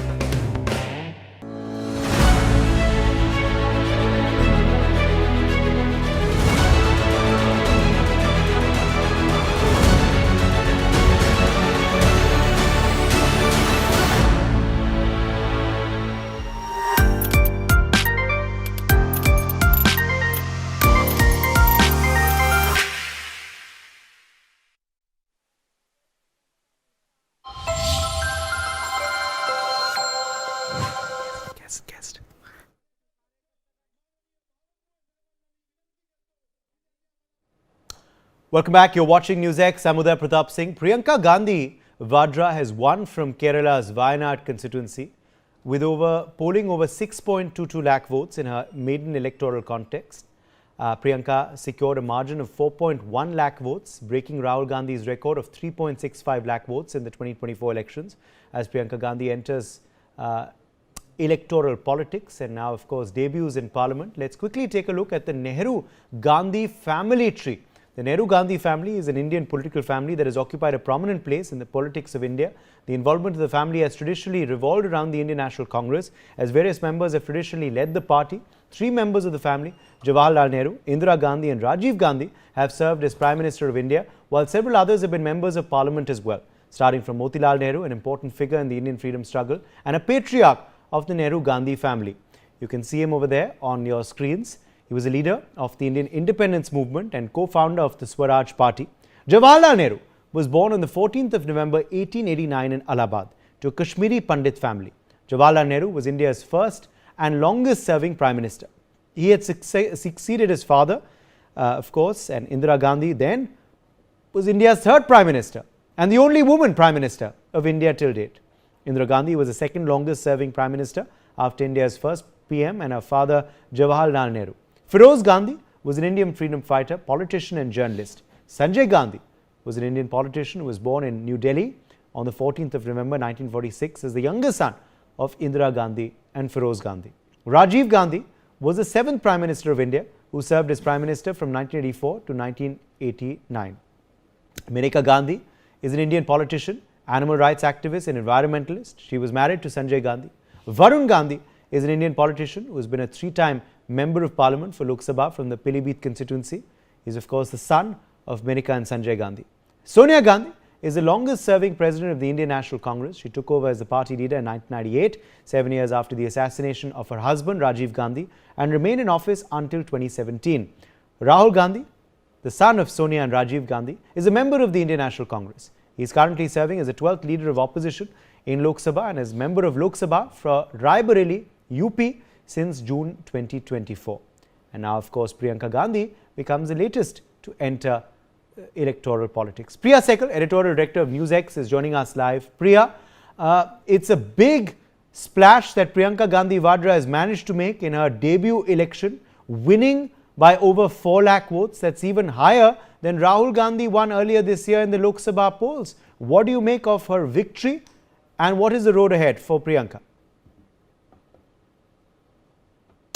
All right, I think we've lost Priya's connection there, unfortunately. Gautam Mukherjee, senior journalist, is joining us live as well. Gautam, what is going to be the impact of another Gandhi in Parliament, Priyanka Gandhi Vadra? Well, I think she's going to do very well as a parliamentarian. She speaks very well, and she is more moderate in her pronouncements than her brother. And with the kind of legitimacy of this election, you could, in a way, find that there is a new family of Vadras, which will also be coming into parliament one after the other, starting with Priyanka. So it's interesting. It isn't just the Gandhis, but the Vadras. Quite often, Priyanka does not emphasize the Vadra part, but now I think she will not hesitate to do so. Uday. Joshi, let me quickly draw you in here, political analyst, onto the broadcast. Dr. Piyush Joshi, what was the thought process behind bringing in Priyanka, to replace Rahul as the Member of Parliament for Wayanad? There have been other instances as well where it was speculated that she would make her electoral debut from UP Assembly polls to Lok Sabha as well. But she chose a by-election from Wayanad. What was the thought process behind this decision by the Congress? I can certainly see two factors in choosing Priyanka Gandhi to replace Rahul Gandhi. One is that we are not betraying the people of South, because Rahul Gandhi did represent the constituency of Wayanad and did lose from Amethi the last time. So this time, and it was the sole seat of Wayanad which kept him afloat. So definitely he did not want to communicate that the Gandhi family has deceived the people of South and Kerala. So that's why they are definitely able to communicate the picture that we are replacing Rahul Gandhi with an equally important member of Gandhi family, and maybe more important in the times to come. So that is factor number one. The factor number two could be that they definitely want to reinforce their parliamentary delegation. And who better than Priyanka Gandhi to do so? Now you have two Gandhis representing the Congress party in Lok Sabha and one in the Rajya Sabha. So three members from the Gandhi family are the members of Indian Parliament.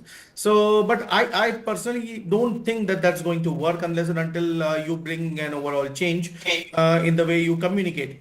We have been discussing the elections of Maharashtra and otherwise since the past half an hour.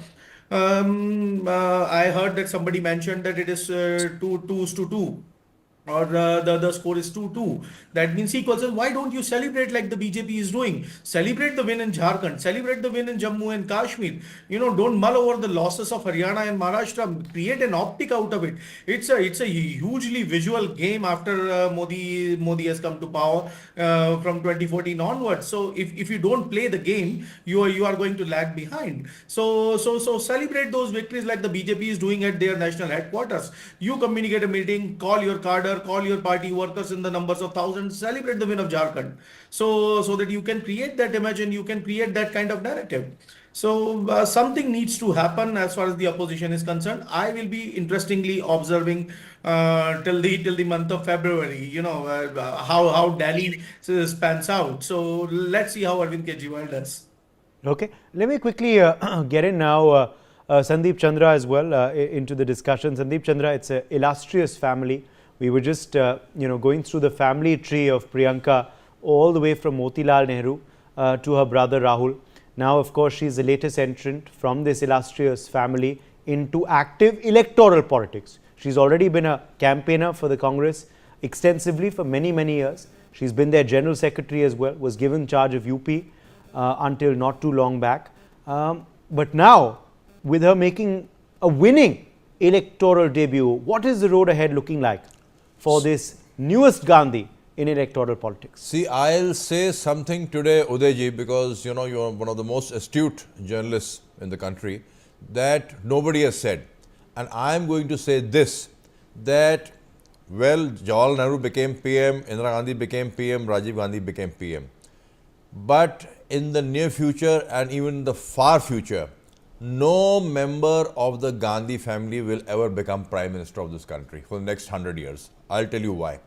Politics has changed, and there is a person called Mr. Narendra Modi. He has shown that in politics, you not only need to take the bull by the horns, you need to overturn it. If I was Priyanka Gandhi, I would say win or lose is okay. I will contest from UP.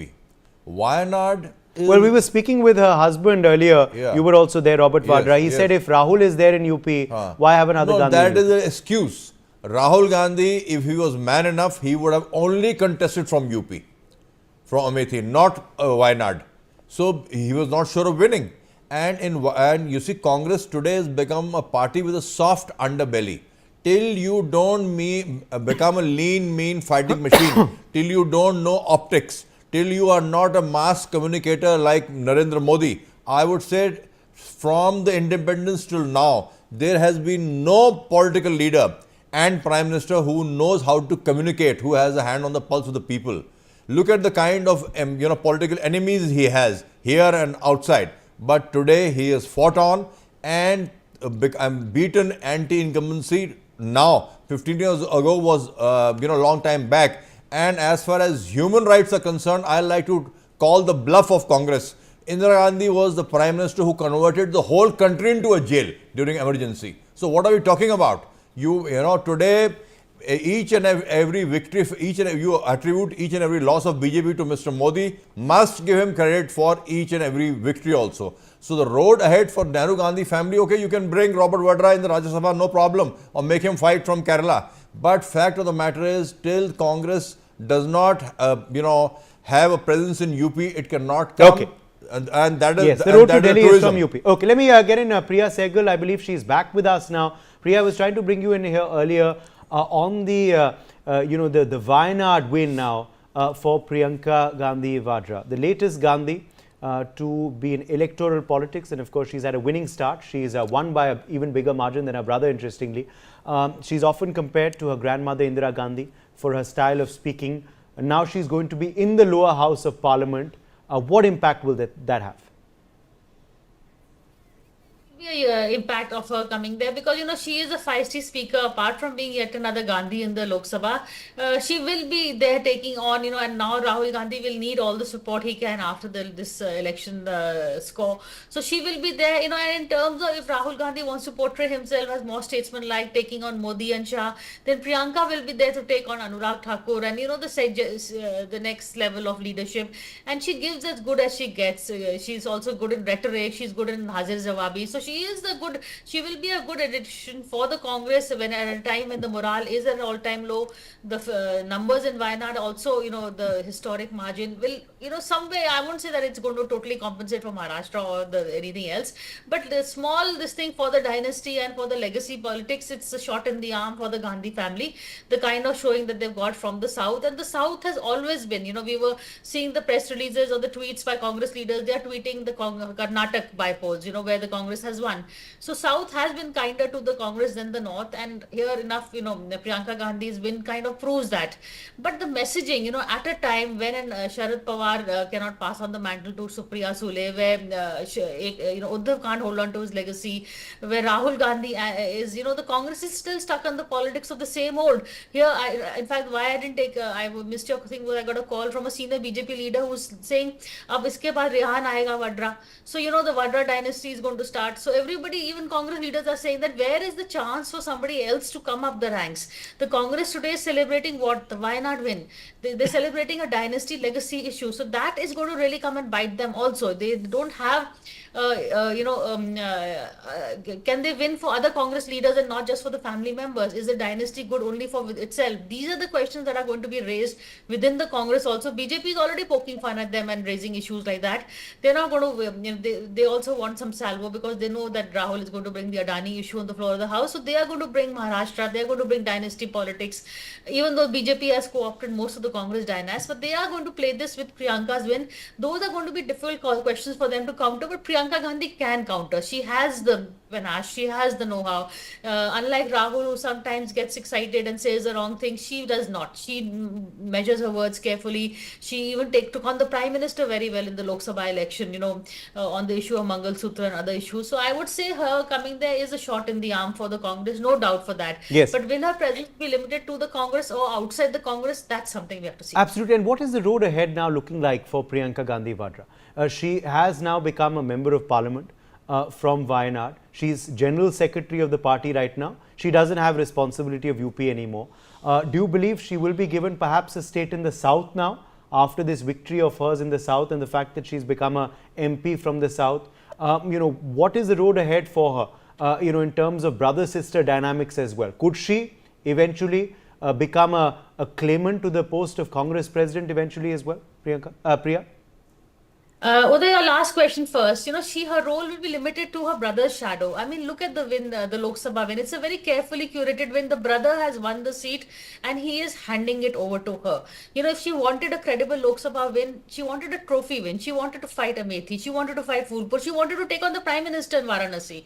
She was not allowed to do that. She's been given a seat vacated by her brother very carefully that I have won this for you and here's the red carpet, now you step on it.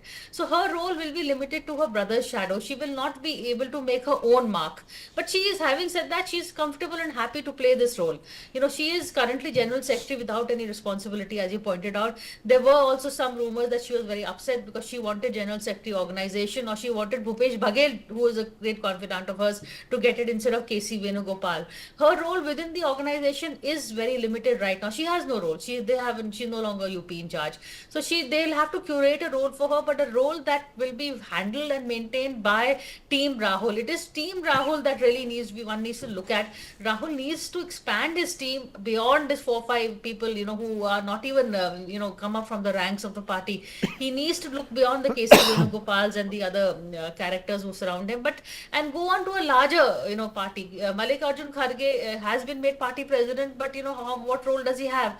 This whole optics of Rahul, Priyanka going to Mallikarjun Kharge's house. I mean, the Congress needs to go beyond the family, really. Okay. Piyush Joshi, come back in here on the role of the family in the Congress party. Will it diminish or increase now with Priyanka Gandhi's electoral win? Also in Parliament, will this now be a more combative opposition with Priyanka's presence as well? Well, certainly it's going to be much more combative, much more aggressive, much more women-centric approach of the Congress Parliamentary Party, this time with Priyanka in the House. So definitely it's going to be more aggressive, and the role of the dynastic politics is certainly going to increase as far as the Congress and the opposition is concerned with Priyanka's presence. Congress, in the case of Congress, the Gandhi family has always been the glue and the gel holding the party together. But as Priya mentioned here, that they actually need to move beyond the dynasties, and not only nationally, even in the states, because all they have been concentrating upon is dynasty, dynasty and their sons. So, and it doesn't work that way. Like I come from the state of Madhya Pradesh, Digvijay Singh and Kamal Nath may be party leaders, but they are not the leader of masses anymore. Similarly, their district presidents, people are just fatigued of seeing their tired and gloomy faces all the time. They just don't enthuse any kind of enthusiasm either in public or even in their own cadre. So you need to come up with something. You need to, breathe a little bit of air of fresh energy into the cadre. You need to create more events, rather make everything into an event like Modi does. Let it be an inauguration of a bridge. Let it be, any kind of event across any state. Make it a national event, because it's a hugely heavily visual game now. And if you don't play it, you are going to lose. So, like I mentioned, create an event out of Jharkhand and Priyanka's win. That here is a game changer and all that, and just forget, people are not going to care right now, but your own party workers are going to get energy out of it. So a lot needs to change, and I sadly do not see that happening. Yes, we're talking about the other Gandhi as well a short while back, Varun Gandhi. Priya, what is now going to be the future role of Menika and Varun Gandhi? So, of course, Sonia Gandhi now is in Rajya Sabha. You have Rahul, who's of course been an MP now for many, many years. He's now, of course, the MP from Raebareli. He's taken on his mother's seat. Priyanka enters Parliament from Wayanad. What about the other Gandhi dynasty in Menika and Varun Gandhi? What is their future? Well, I think they've really boxed themselves in a corner, especially Varun Gandhi with his comments against the Prime Minister. I think perhaps he thought the BJP and the Prime Minister especially is losing his brand value. And, even Prashant Kishore talked about the diminishing returns of brand Modi. All that is now been laid to rest. Prime Minister Modi and the BJP have proved that Lok Sabha was an aberration. Haryana and Maharashtra are really the norm, and that's the way they're going to be going forward. So Varun really has very little options left. He has age on his side, so he can hope for something in the post-Modi scenario. But as of now, very little. The Congress has no space for him. He was trying to talk to the Samajwadi Party, but again, his demands were too much. I don't think the top post has been taken. I don't think there's very much they can offer him, especially now today with the Bypoll results also. So where will he go is the big question. He's really not built his fences with anyone. At one point he was saying that Aam Aadmi Party might be an option, but Aam Aadmi Party in UP, they don't have a future as yet. They haven't really broken waves over there. So Varun Gandhi really is in a corner. I think he will go back to building his own brand, writing another book perhaps. Menika Gandhi, I think, is more or less out of politics. I don't see her fighting another election. Varun will probably try and fight BJP. It depends where Modi and Amit Shah are placed in 5 years to give him a post. But beyond that, I don't see much. Really. Yes, interestingly, a seat Pilibhit has also gone to another young leader in Jitin Prasada. Let me also bring in Gautam Mukherjee back in here at this point. Gautam, are you there with us? Okay, I think we've lost Gautam Mukherjee. Sandeep Chandra, quickly coming back across to you in the studio. Sandeep, you were criticizing, of course, the politics of dynasty. You were saying that you don't see another Gandhi becoming PM in 100 years. What do you believe then the Congress will have to do new to break away from this dynasty politics? Of course, at the end of the day, are you predicting that BJP will win for another 100 years? Whether you're predicting that or not, at the end of the day, the opposition party has now brought in Mallikarjun Kharge as the Congress president.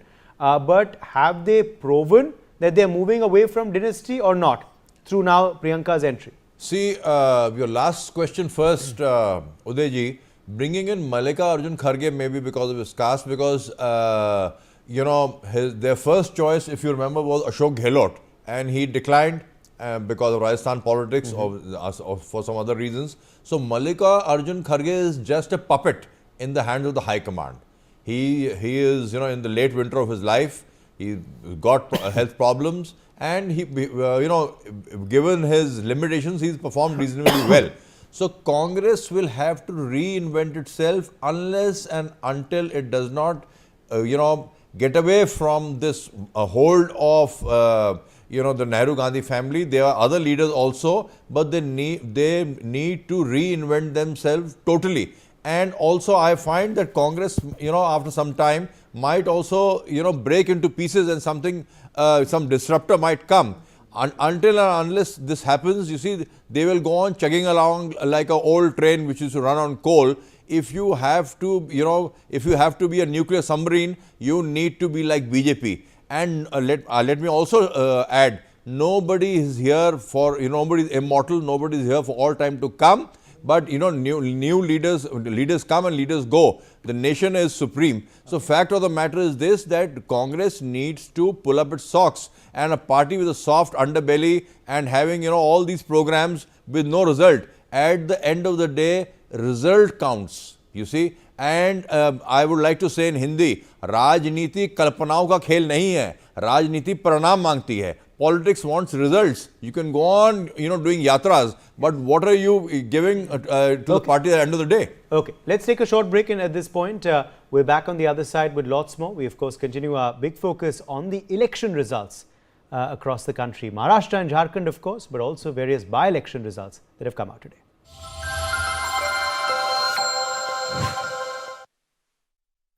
Co-powered by PolicyBazaar.com. Her family होगी insured. अब छोलिया हो या लोबिया, सफेद चने या काले चने, सबको मजेदार बने. भारत माता की सुरक्षा में जिन सपूतों ने लहू बहाया है, उनके आश्रितों का दायित्व धामी सरकार ने उठाया है. मुख्यमंत्री पुष्कर सिंह धामी ने लिया है शहीदों के परिजनों को स्वावलंबी एवं आर्थिक तौर पर सबल बनाने का संकल्प, जिसके तहत सैनिक कल्याण की दिशा में कई प्रभावशाली एवं ऐतिहासिक निर्णय लिए गए हैं. सबसे पहले तो शहीद के परिवारों को मिलने वाली अनुदान राशि को बढ़ाया गया है, जिसके चलते अब बलिदानियों के आश्रितों को 10 नहीं बल्कि सरकार द्वारा 50 लाख की वित्तीय मदद दी जाएगी. इसके अलावा शहीदों के आश्रितों को सरकारी विभागों में नियुक्ति दी जाएगी. यही नहीं, सरकारी नौकरी के लिए आवेदन करने की समय सीमा को भी 2 साल से बढ़ाकर 5 साल किया गया है. मैं किरण रतूड़ी, शहीद श्री राकेश चंद्र रतूड़ी जी की पुत्री, मुख्यमंत्री श्री पुष्कर सिंह धामी जी का आभार व्यक्त करती हूँ, क्योंकि उनकी सरकार ने कहीं पर भी हमें अकेला नहीं पड़ने दिया. उनकी सरकार द्वारा हमें पूरा सहयोग दिया गया, व सम्मान दिया गया. इतना ही नहीं, उत्तराखंड में देश के पहले सैन्य धाम का निर्माण भी करवाया जा रहा है. साथ ही किया जा रहा है अग्निवीरों के लिए सरकारी सेवाओं में आरक्षण की व्यवस्था का प्रावधान. कहना गलत नहीं होगा कि उत्तराखंड में सैनिक कल्याण को पहली प्राथमिकता दी जा रही है.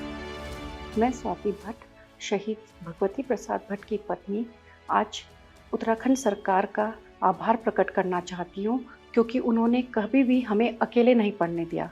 सरकारी नौकरी करने का अवसर देकर उन्होंने हमें सशक्त बनाया, सुविधाएं दी, व्यवस्थाएं सुनिश्चित करी. आज हम अपने घरों में, अपने प्रदेश में सुरक्षित हैं, सुरक्षित नींद ले रहे हैं, सुरक्षित चैन से जी रहे हैं, तो केवल और केवल उन्हीं के कारण से, जिन्होंने हंसते हंसते अपने प्राणों का बलिदान कर दिया. जिनकी प्रत्येक सांस मां भारती को अर्पित है, उनके उत्थान के लिए उत्तराखंड सरकार समर्पित है. सूचना एवं लोक संपर्क विभाग उत्तराखंड द्वारा जनहित में जारी. MDH का किचन किंग किचन में हो तो हम सब कुछ बना सकते हैं. बैंगन का भरता, आलू गोभी, भिंडी मसाला और भी बहुत कुछ. MDH. Why did you part ways with fictitious group? पूरा वो जो जर्नी था 5 साल, मैंने बहुत कुछ सीखा. ABCD 2 फिल्म भी उस पूरे टीम पर बनी थी. मी, माय पार्टनर, गोइंग इंटरनेशनली.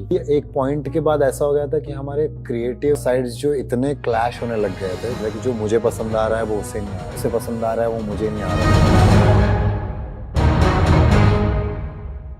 अब आया असली स्वाद. अब आया स्वाद. जब स्वाद के पड़े हो लाले, तो MDH का चंकी चाट मसाला डालें. MDH का चंकी चाट मसाला. MDH. NPS वात्सल्य, ये किसने दिया? ये हमने दिया है. सभी चाहते हैं अपने बच्चों की आज की नहीं, कल की जरूरतों को भी पूरा करें. इसीलिए हमने चुना है NPS वात्सल्य, जो सालाना 1000 रुपए के निवेश से भी शुरू हो जाता है. NPS वात्सल्य आप 18 वर्ष तक के बच्चों के लिए ले सकते हैं, जो 18 वर्ष बाद खुद ही NPS अकाउंट में कन्वर्ट हो जाएगा. इसीलिए कहता हूँ, हर उम्र के लिए NPS जरूरी है. बढ़िया है शुद्ध है। प्राकृतिक हल्दी मिर्ची धनिया नहीं, मिर्ची धनिया हल्दी MDH। मसाले सच सच MDH। अगर आप बनना चाहते हैं एंकर या फिर आप में है जुनून एक तेज तर्रार न्यूज रिपोर्टर बनने का, तो आप ज्वाइन करें ITV और इंडिया NewsX का media school. ITV next media international school का कोर्स आपको मौका देता है देश के दिग्गज एंकर्स के साथ काम करने का। ITV next media international school में आप बेहद नजदीकी से देख पाएंगे किस तरह से ITV नेटवर्क के दिग्गज पत्रकारों की टीम दिन रात खबरों पर काम करती है। इस कोर्स के दौरान आप सीखेंगे एंकरिंग की एक एक बारीकी उन एंकर्स के साथ जो देश को रखते हैं हर खबर से बाखबर। ITV next media international school का ये कोर्स आपके एंकरिंग स्किल्स को करेगा इतना सशक्त मजबूत, जिससे आप बनेंगे पत्रकारिता की दुनिया का वो चमकता चेहरा जो दुनिया देखेगी और पसंद करेगी। आपके घर के खाने में रेस्टोरेंट जैसा स्वाद ले आए MDH का शाही पनीर मसाला। पनीर को क्या मस्त बना डाला।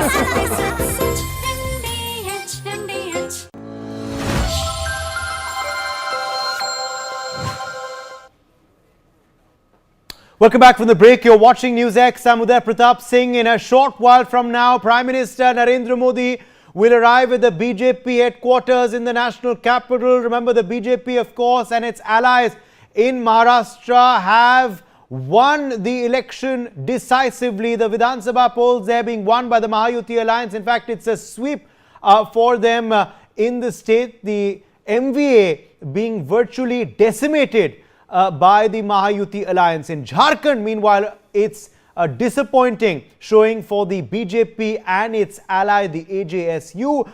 The NDA, of course, has lost that election. It's a victory there for the JMM Congress combine. The India alliance winning Jharkhand decisively. So, of course, a good showing for the NDA in Maharashtra. But it's a good showing for the India alliance, meanwhile, in Jharkhand. Prime Minister Narendra Modi will be there very, very shortly. He's already put out a tweet on social media congratulating BJP Karyakartas for their hard work. In fact, praising the NDA as well for their resilience and their cohesiveness, of course, for this big win for the party in Maharashtra, and also, good showing in Jharkhand. But let me also bring in at this point our special guest joining us live as we await Prime Minister Modi's arrival there. We are seeing these visuals which came in a short while back of BJP President JP Nadda. He has arrived already at the party office. In fact, these are visuals now coming in of Home Minister Amit Shah. Amit Shah has arrived at the BJP party office as well. You can see there he's being welcomed. He's being greeted, of course, and congratulated and felicitated by senior BJP post holders, organization post holders of the party. Also, their spokespersons are present there as well. So, JP Nadda has arrived there.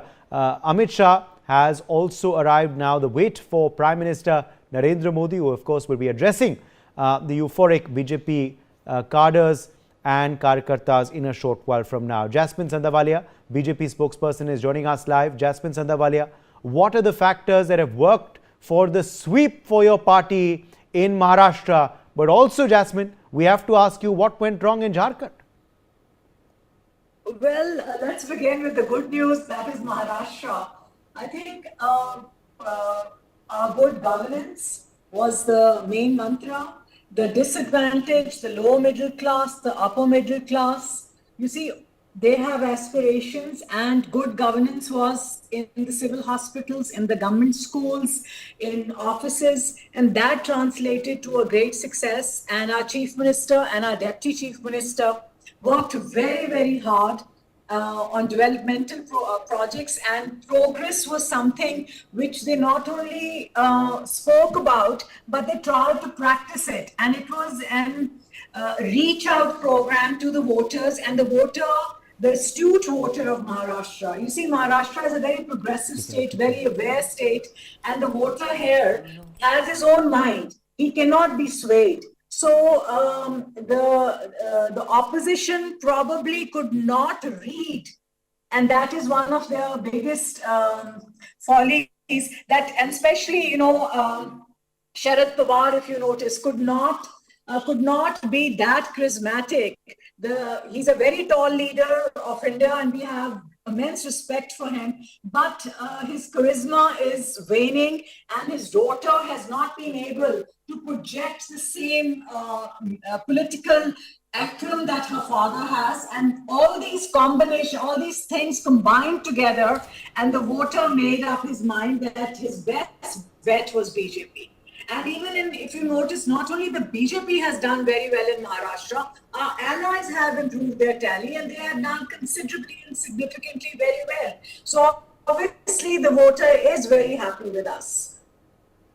Yes. Let me get in Gautam Seth of the Congress party in quickly at this point. Gautam Seth, you did make big gains in the Lok Sabha elections this year itself, but those gains suddenly erased, Gautam. What went wrong in Maharashtra?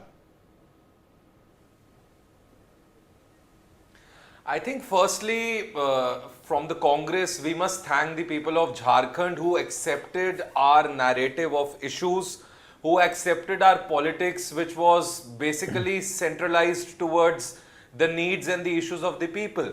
But of course, in Maharashtra, we failed. We need to do more. People expect more from us. We tried our best. We took the campaign to the people in the way we thought that it resonated with them. But the results speak otherwise, and since it did not resonate with them, we need to work more on it. We need to learn lessons from it. And the other big news today is also that Wayanad was won from a margin of more than 4 lakhs. So there is good to see and there is bad also to see today. There are lessons to learn and there is motivation to drive. And the Congress will of course learn these lessons well and perform better in the future and go to people to meet their expectations in a better way.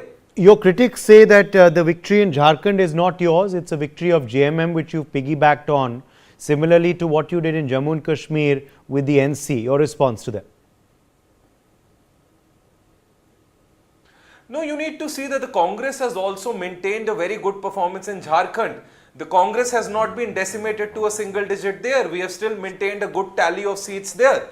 And it is a combination of JMM and Congress. It is the India Alliance which has won. There is no doubt about it. But the Congress and the JMM have equally contributed to this victory.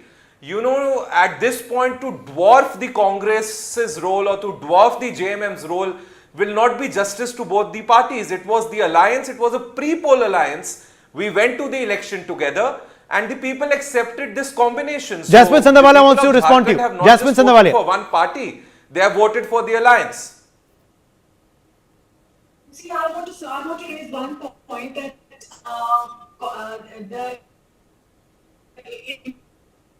I think we've lost Jasmine, unfortunately. Okay, Gautam Seth, quickly coming back now across to you on Maharashtra. Now, in Maharashtra, of course, because there were gains that your party had made, in fact, the Congress itself had performed very well in Lok Sabha elections. Do you believe, the state leadership then went wrong somewhere? There was a disconnect on ground. Do you believe the seat sharing was not done properly? Do you believe that the Hindu voter has deserted you, which perhaps got fractured in terms of caste? Certain caste voting for your party, breaking away from the BJP. That consolidation now has happened for the Mahayuti.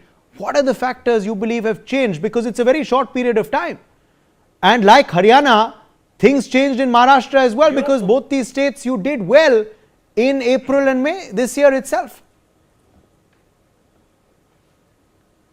Exactly. Politics is something where we learn every day, where we get to know about things every day, and it evolves. It's dynamic in nature. And in Lok Sabha, the performance of the Indian National Congress was, of course, exceptional in Maharashtra also or in Haryana also. Now, what we are also thinking is whether the people did want to accept an election where the BJP was being led by Narendra Modi. That was the Lok Sabha election, where they did not vote for the BJP in the Lok Sabha elections the way they voted for the BJP now in the Vidhan Sabha elections. So whether the people did not want to give the mandate to Narendra Modi and BJP minus Narendra Modi is what is more acceptable to the people as seen in Haryana or as seen in Maharashtra is something for the BJP also to think on. And for the Congress, whether our regional leaderships have failed, whether our campaign strategies have failed, whether we could not stand up to how people expect us to stand to their expectations is a study that we will also do. But this is strange. This is something very strange. This is something for us also to sit down, put our heads on and understand that how this bigger gap and this bigger change has been seen in a span of 3 to 4 months. And for the BJP also to realize that when Mr. Modi leads a Lok Sabha election, the people don't vote for them. When it's without Mr. Modi, it's a regional election, it's a Vidhan Sabha election, they are getting the votes. The Congress says this is a victory for your state leadership, not for Mr. Modi.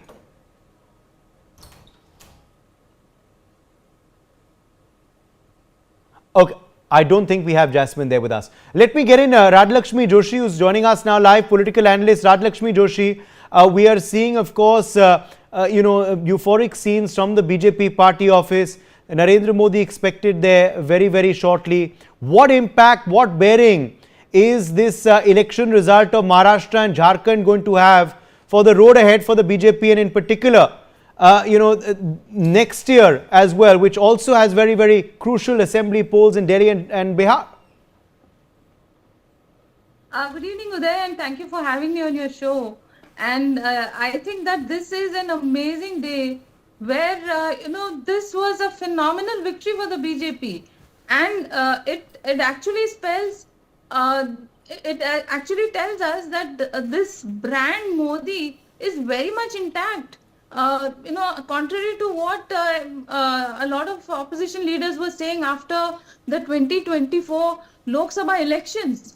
Actually, even at that time, we could see that, the third term also, if the BJP under the leadership of Modi ji, if they could have actually scored the way they did, I think it spoke a lot. But I think that this time around, especially after the Haryana elections, now this actually it only shows and it seals the fact that the BJP is right now an extremely formidable force.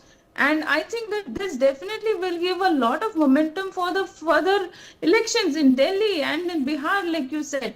So, and it also gives a lot more confidence for the new state government, the kind of numbers that they have got in Maharashtra, and also a lot more confidence in the central government also, I guess, because now, there will be a lot more confidence on the part of the BJP in all the decisions that they take, because now I think that even the alliance partners also will feel a lot more. Also, do you believe, Nikhil Jain, if I can quickly draw you in here as well, that the caste pitch of the opposition has also hit a roadblock? Perhaps it did work to some extent in the Lok Sabha elections, but new pitches are needed, and perhaps that caste pitch and the constitution and the caste based census pitch has not worked in Maharashtra, where we are seeing this consolidation of Hindu vote, where it is not getting fractured in terms of Maratha or in terms of OBC or in terms of Dalit or in terms of other castes, but unite in favor of one alliance. Well, so personally, what I think is that the results of the two state elections, what they're reflecting to me is that today the voter, at least in so far as state assembly elections are concerned, is very transactional. The voter is only concerned with which party is putting money in my pocket. Because if you look at the difference between the Lok Sabha performance of these respective parties and the Vidhan Sabha performance, there's just been a gap of 4 or 5 months. Nothing material really changed. The leaders are the same, the parties are the same, the issues are the same, the economy is same, pretty much everything else is same. Then what is the difference? There is one commonality between the difference across the two states, that in Jharkhand you had the Maiya Samman Yojana being announced in around August, and around the same time Eknath Shinde announced the Ladki Behna Yojana. Both these schemes were unconditional cash transfers. Are just getting lured by freebies, and that's the way to win elections now? Is that your assertion? Is that your analysis? Isn't that insulting of the voter? No. I first of all, I never use the term freebies. I do not, agree or endorse that term. I've always supported social welfare measures. I've never taken a jibe at the free electricity being given by BJP, Congress, or Aam Aadmi Party. But what I'm talking about right now is unconditional cash transfer. I'm not calling it a bribe. I'm not calling it a freebie. I'm not calling it a revdi. I'm merely calling it as a form of a government scheme. Whether I agree with it or not, whether it's fiscally sustainable or not, that's a different discussion to have at a different time. But what I'm saying is that this is perhaps the most effective way for political parties down in the dumps to, completely overturn the state election verdict. We first saw that in Madhya Pradesh with the Ladli Behna scheme last year, and now in these two states.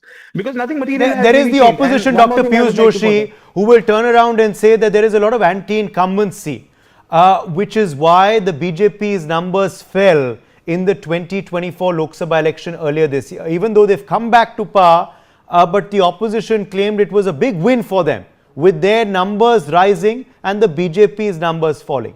Has the BJP, though, in the span of this year itself, 2024 has not ended, managed to finish off that perception? You were just saying a short while back that India today is a battle of optics. Optics matters a lot in the politics of today in 2024. Has the optics been corrected by BJP this year itself in 2024 with the wins in Haryana and now in Maharashtra, two states where they did see their number of MPs come down? Certainly, no one can disagree with that particular assessment. The optics have been changed by the Bharatiya Janata Party, and the best that we can do as a supporter of a stronger opposition, we need to acknowledge this, that the BJP is successful in changing the optics. The alliance has lost an important state, a state which is practically the pulse of the country when it comes to the finances. So you lost a very important state, you have win one. Fair enough. If it is to make a literally an event out of it, that's what I'm suggesting. If it is to make an event out of your Jammu Kashmir win, make an event out of your Jharkhand win, conduct drives. BJP is still in the power when it comes to the union government. BJP is in power in various different states, yet all year round they keep on organizing different events. What does it do? It galvanizes your cadre. It infuses energy in them. It gives them tasks on hand. And like Jayaprakash Narayan says, that any political outfit runs on 4 Ks. One is Karyalaya, one other is Karyakarta, one is Karyakram, and fourth is Kosh. So, Kosh, I understand that being in opposition, you can't galvanize that kind of money. But on the rest 3 fronts, you need to have a program. The program has to be long-term, 5 years, 10 years down the line, where we are going to be, what we are going to do, and how we are going to tackle this behemoth of Bharatiya Janata Party. Okay. This bulldozer of Bharatiya Janata Party, that needs to be tackled. Okay, which the opposition is not doing effectively. Gautam said you can of course respond to that, but Gautam, do you believe the biggest debacle for your party is the fact that, as certain analysts are saying on this very show, that all the gains that you made or all the losses that the BJP made in the Lok Sabha polls have all been erased by what has happened first in Haryana earlier this year and now in Maharashtra? Is that the biggest setback for your party, and would you acknowledge that?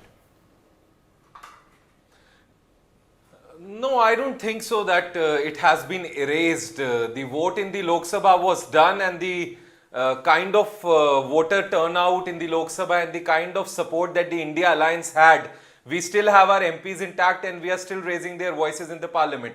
As far as you're talking about the optics, of course, I'm trying to understand what you're saying. But if you see that we won Jammu and Kashmir, although in an alliance, they won Haryana. This time we won Jharkhand, they won Maharashtra. So it's not that they are clean sweeping all these states. If they are winning states, they are also losing states. Okay. And let's not forget that the Congress party, along with the many alliance partners, showed them that what a united opposition can do when it came to the 24 Lok Sabha elections. Lessons are obviously to be learned for us as much as they are to be learned for the BJP. They also need to analyze what went wrong for them in Jharkhand. They also need to analyze why did the party who boasted of removing the article and doing all the security for Jammu and Kashmir, boasted of getting all the investments there, could not win the assembly election that they conducted with a gap of so many years. So it is not Okay, a Piyush Joshi and then Jasmine Sandavalia. It's not a lose-lose situation for us. Celebrating then. If it's like that, if you won Jharkhand, why is there no event at the AICC? Okay, that's it. headquarters? Yeah, Why are you Gautam not said that's the celebrating? point that Piyush was making earlier. If this is a game of optics and you have conceded as well, perhaps in the optics you have fallen short with these losses in Maharashtra and Jharkhand. Why is the Congress not making a big show? Why was there no celebration for your win in Jharkhand? Why is there no celebration for your win in Wayanad? Why was there no celebration for your win in Jammu and Kashmir? Look at the BJP, look at what's happening at the BJP office right now. With the Prime Minister Narendra Modi due to arrive there, you have the Karyakartas, the workers in full force. I don't know if you have a television in front of you, but you'll be able to see these visuals. Their senior leaders are present there. Why not make a big show either? Which is why the optics game is being won by the BJP, says Piyush Joshi.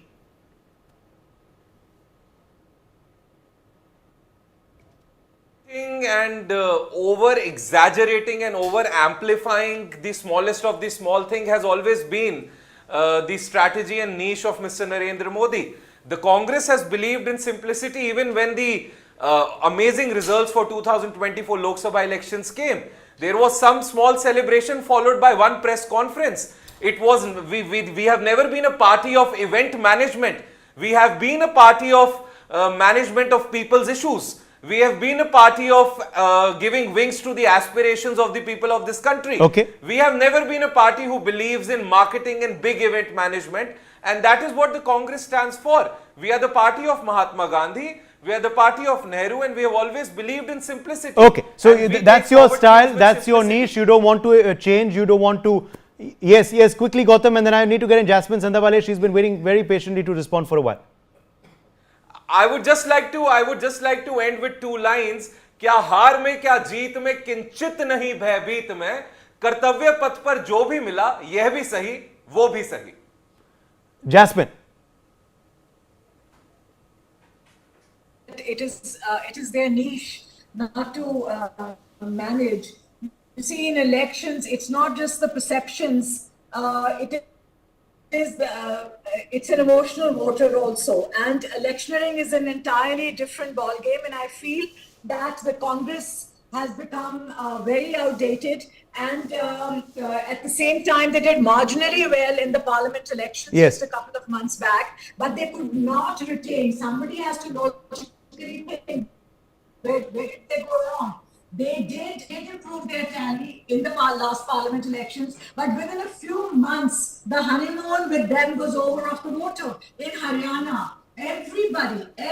No, but said you know, that I have to Congress ask is that coming question back. from What you as happens well. is that What Rahul went Gandhi wrong in and Social, Jharkhand? we There were cannot many apologize to exit polls which predicted that your party was gaining in Jharkhand.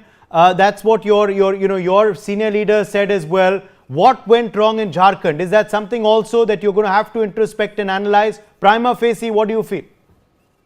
You know, I don't think we have Jasmine's connection, unfortunately. Rajlakshmi Joshi, if you can hear me, why don't you answer that? Is the BJP going to have to look at what went wrong for them in Jharkhand? Was it a poor selection of their ally? The AJSU, I think, has just won 1 seat out of 10. That's a terrible strike rate. What has gone wrong for the BJP's prospects in Jharkhand?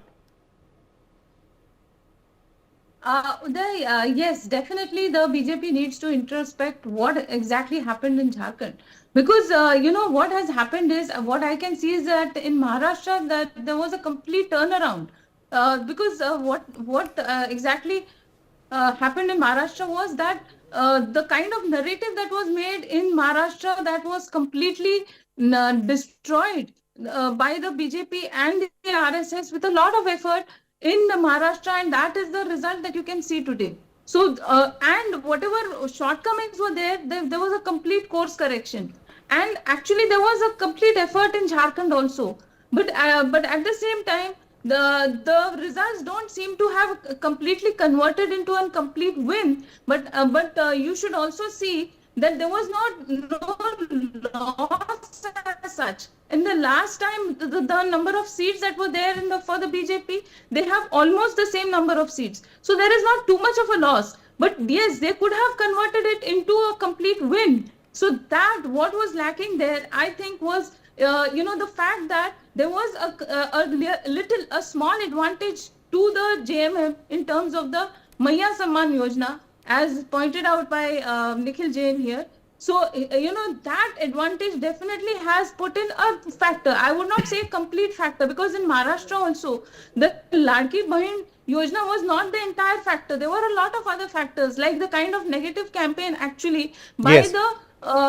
by some people in favor of the MBA, which was not actually rebutted by the MBA. So just when the ulemas say that if Muslims don't vote for the MBA, then you will be banished from the Muslim community. Right. That actually is a very negative campaign, and which should have been completely condemned, but it was not. Okay. So, similarly, I think that there were some things which probably did not find favor in Jharkhand. Okay. And the BJP will have to find out what exactly were those things Yes. that actually did not really find All right. resonance with the All right. I'm voters taking a in very short break. We're back on the other side with lots more. Remember, we're of course building up to the Prime Minister's address very, very shortly at the BJP office. This is the first time the Prime Minister will be speaking after their superb performance in the state of Maharashtra. खुद को pamper करिए MDH बादाम रोगन के साथ, जो आपको सवारे, निखारे और नरिश करे। चमके चमके हाँ दमके दमके त्वचा में समाए, हाइड्रेट करे, हर उम्र की त्वचा का पोषण करे। You deserve the purity. MDH बादाम रोगन, नेचुरल, टेंडर, प्योर। चमके चमके जिसे बनाने में किसी भारतवासी का पसीना बहा हो, उसे खरीदने पर जोर देना चाहिए, और ये सबके प्रयास से ही संभव होगा।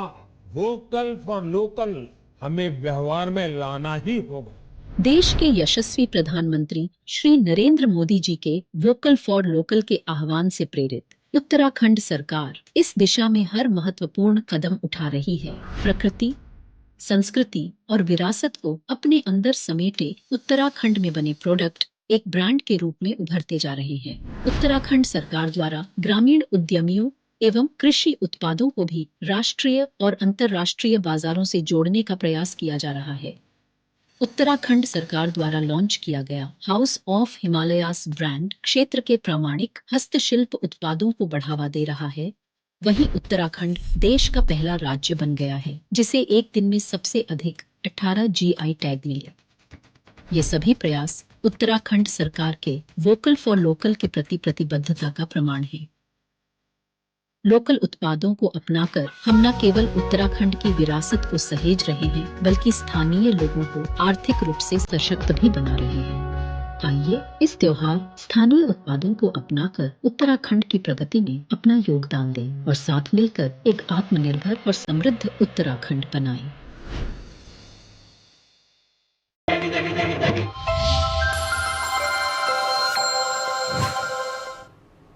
Welcome back. You're watching NewsX. I'm Rishabh Gulati. What a day it has been. But it's been a day for several players. And within the context of what's happened in Maharashtra and what has happened in Jharkhand, I don't want you to forget this man, Yogi Adityanath. It was a big day for him. Big day because 9 assembly bypolls took place in Uttar Pradesh. Okay, Yogi Adityanath had to perform well. It had reached a stage that in UP, because of the missing 30 seats for the BJP in that state, but that was the difference between a 244 and a 272 was UP. Yogi Adityanath had to perform well in these bypolls. How has he performed? Has he done reasonably well enough in the translation matrix? The real understanding of this is that this side battle was going on, and this side battle is crucial because UP is going to be fundamental to any Lok Sabha return in 2029. And UP is where Akhilesh Yadav thinks he's making a comeback. UP is where the Congress thinks that Rahul Gandhi can make a comeback, and that really matters. So the big question is, will the BJP now go for early polls after what they've seen in Haryana, what they've seen in Maharashtra, and what they've seen in the bypolls that were contested today? Now, what happened in the bypolls that were contested today? This is the arithmetic breakdown. The BJP of the 9 seats had 3, the RLD had 1, the Samajwadi Party had 4 and there were 1 others. This is the end result that Yogi Adityanath takes away from election day 2023. He has improved the tally of the BJP, already a very strong tally in the assembly, by 3. A +3 has happened for the BJP. And have a look at this, the Samajwadi Party, which had a thunderous performance in the Lok Sabha poll just a few months ago, has actually gone down 2 seats. The others have gone down, and the RLD, which is of course an ally of the BJP in the NDA now, with Jayant in the union government now, has retained its seat. So of the 9, 7 have gone to the BJP-led NDA, 2 have gone, -2 to the Samajwadi Party, and of course this means -1 for the others as well. So keep an eye out on Yogi Adityanath and the UP side battle which has gone on in this state, and this is how the translation matrix works out. The BJP here in the seat of Katehari has won by a margin of 10,000 votes. This is the comparison of what happened 2 years ago to what is happening in 2024 now. If you look at Karhal, here the Samajwadi Party, Tej Pratap Singh got just over 1 lakh votes. Akhilesh Yadav over here, in this case, they were holding the seat in the like-in form of Akhilesh Yadav. No surprises that Tej Pratap, the nephew, has also gotten a few votes this time around and held that seat for the Samajwadi Party. But then have a look at Mirapur. In Mirapur, the battle was for Chandan Chauhal, who was holding the seat, a bastion seat, won by Mithilesh Pal with 84,000 votes. Slightly reduced majority, but in this case for them and the RLD, chalega. Good enough. It got the job done in Mirapur. Ghaziabad, BJP stronghold, should have won it, and in the end did won it. Atul Garg was holding the seat for the BJP. He had 1.5 lakh votes. The margin for Sanjeev Sharma might indeed have come down, but the BJP has held the bastion seat in Ghaziabad as well, which of course is on the outskirts of Delhi. And let's come to Sisamau. In Sisamau, the Samajwadi Party was holding this seat, okay, and it has held the seat, but once again with a slightly reduced margin. But the overall numbers is what translates into this. We are just trying to extrapolate what has happened in the seat contest in this regard. Look at Khair. In this case, the BJP was holding the seat under Anup Valmiki. Surinder Diler has also won that seat once again. So the microcosm battles that have taken place, don't ignore them because they have serious consequences. In Phulpur, very, very interesting battle. Praveen Patel was holding the seat. Deepak Patel of the BJP has once again taken that seat in Phulpur. Crucial seat because it comes in a Yogi Adityanath bastion. In Kundarki, this is where the flip has happened. Ziaur Rahman was holding this with a 1,25,000 votes. The BJP has taken it with 1,70,000 votes this time around in the like-in form of Ramveer Singh. Fascinating contest. Now, it's not just Yogi Adityanath who's had some takeaways today. This man on your screen, Arvind Kejriwal, has also had some takeaways because there were 4 Bypoll elections taking place in Punjab. The Aam Aadmi Party has won 3 out of the 4 Bypoll seats in Punjab. Big deal for them as they take away for Arvind Kejriwal. This is how it pans out. They were holding only 1 of those seats when the assembly elections happened, when they formed the government in 2022. They've taken 3, which is a +2. At the cost of the others, and the Congress, remember, which is down 2, the others were 0-0, so just correct that figure over there. This is the Congress. So the Aam Aadmi Party has taken 2 more seats from the Congress in Punjab. Delhi elections are coming up in just 2 months' time. So some takeaways for Arvind Kejriwal as well. Have a look at how this pans out. The Aam Aadmi Party, in the like of Gurdeep Singh Randhawa, has won this particular seat. Jatinder Kaur Randhawa has lost that seat for the Congress in Dera Baba Nanak. Very interesting battle that has taken place in this Bypoll in Punjab. The margin was only 6,000 votes. Some of these are going to be low margin wins, but a win is a win. In Chabewal, Ishank Kumar has won the seat. Aam Aadmi Party thumping win against Ranjit Kumar of the Congress, who has lost this seat. And if you look at the other 2 that have also taken place in Punjab, what you'll see is a pattern which the Aam Aadmi Party is going to be very thrilled with in their mathematics that they're doing, because Hardeep Singh Dhillon, also known as Dimpy Dhillon, has won the seat against Amrita from the Congress Party. So microcosm battles that are taking place. Yogi Adityanath, Arvind Kejriwal, and have a look at this. This is the difference that has taken place in the state of Punjab. This is the seat in Barnala, this is the one seat that the Congress has taken from the Aam Aadmi Party, where Harinder Singh Dhaliwal has lost to Kuldeep Singh Dhillon. In this case, small margin, just about 2,000 votes. Now, that is Yogi Adityanath. We've discussed Arvind Kejriwal. What about Mamata Banerjee? Mamata Banerjee has won a thumping victory, as in others losing their deposit kind of victories in Bengal. Okay, there were 6 seats going to the polls, Bypolls in Bengal, and pretty much all of them have been swept by the TMC. Now, yes, the incumbent always has an advantage. The person in the government always has the advantage in the Bypoll. But look at the translation matrix of how it is working out. The BJP was holding one of those seats in the last assembly election in 2021. They've lost it, which means 6 out of 6 have gone for the TMC, the +1.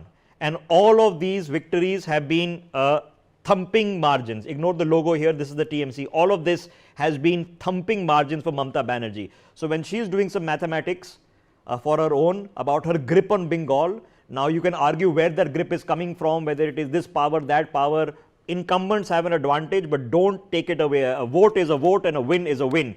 Sangeeta Roy has taken it. Look at the she's won by 1,20,000 votes in an assembly election. That's a huge margin in an assembly election in Bengal.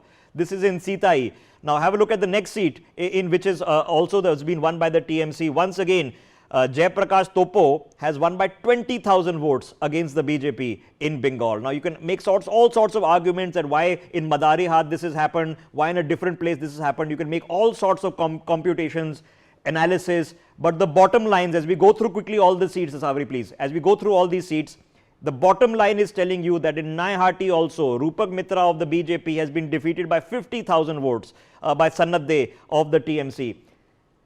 This is setting a pattern. Subhajit Roy of the BJP, 81,000 votes. Again, Sujay Hazara of the TMC has beaten him by 35,000 votes. These are big chunky margins in an assembly battle.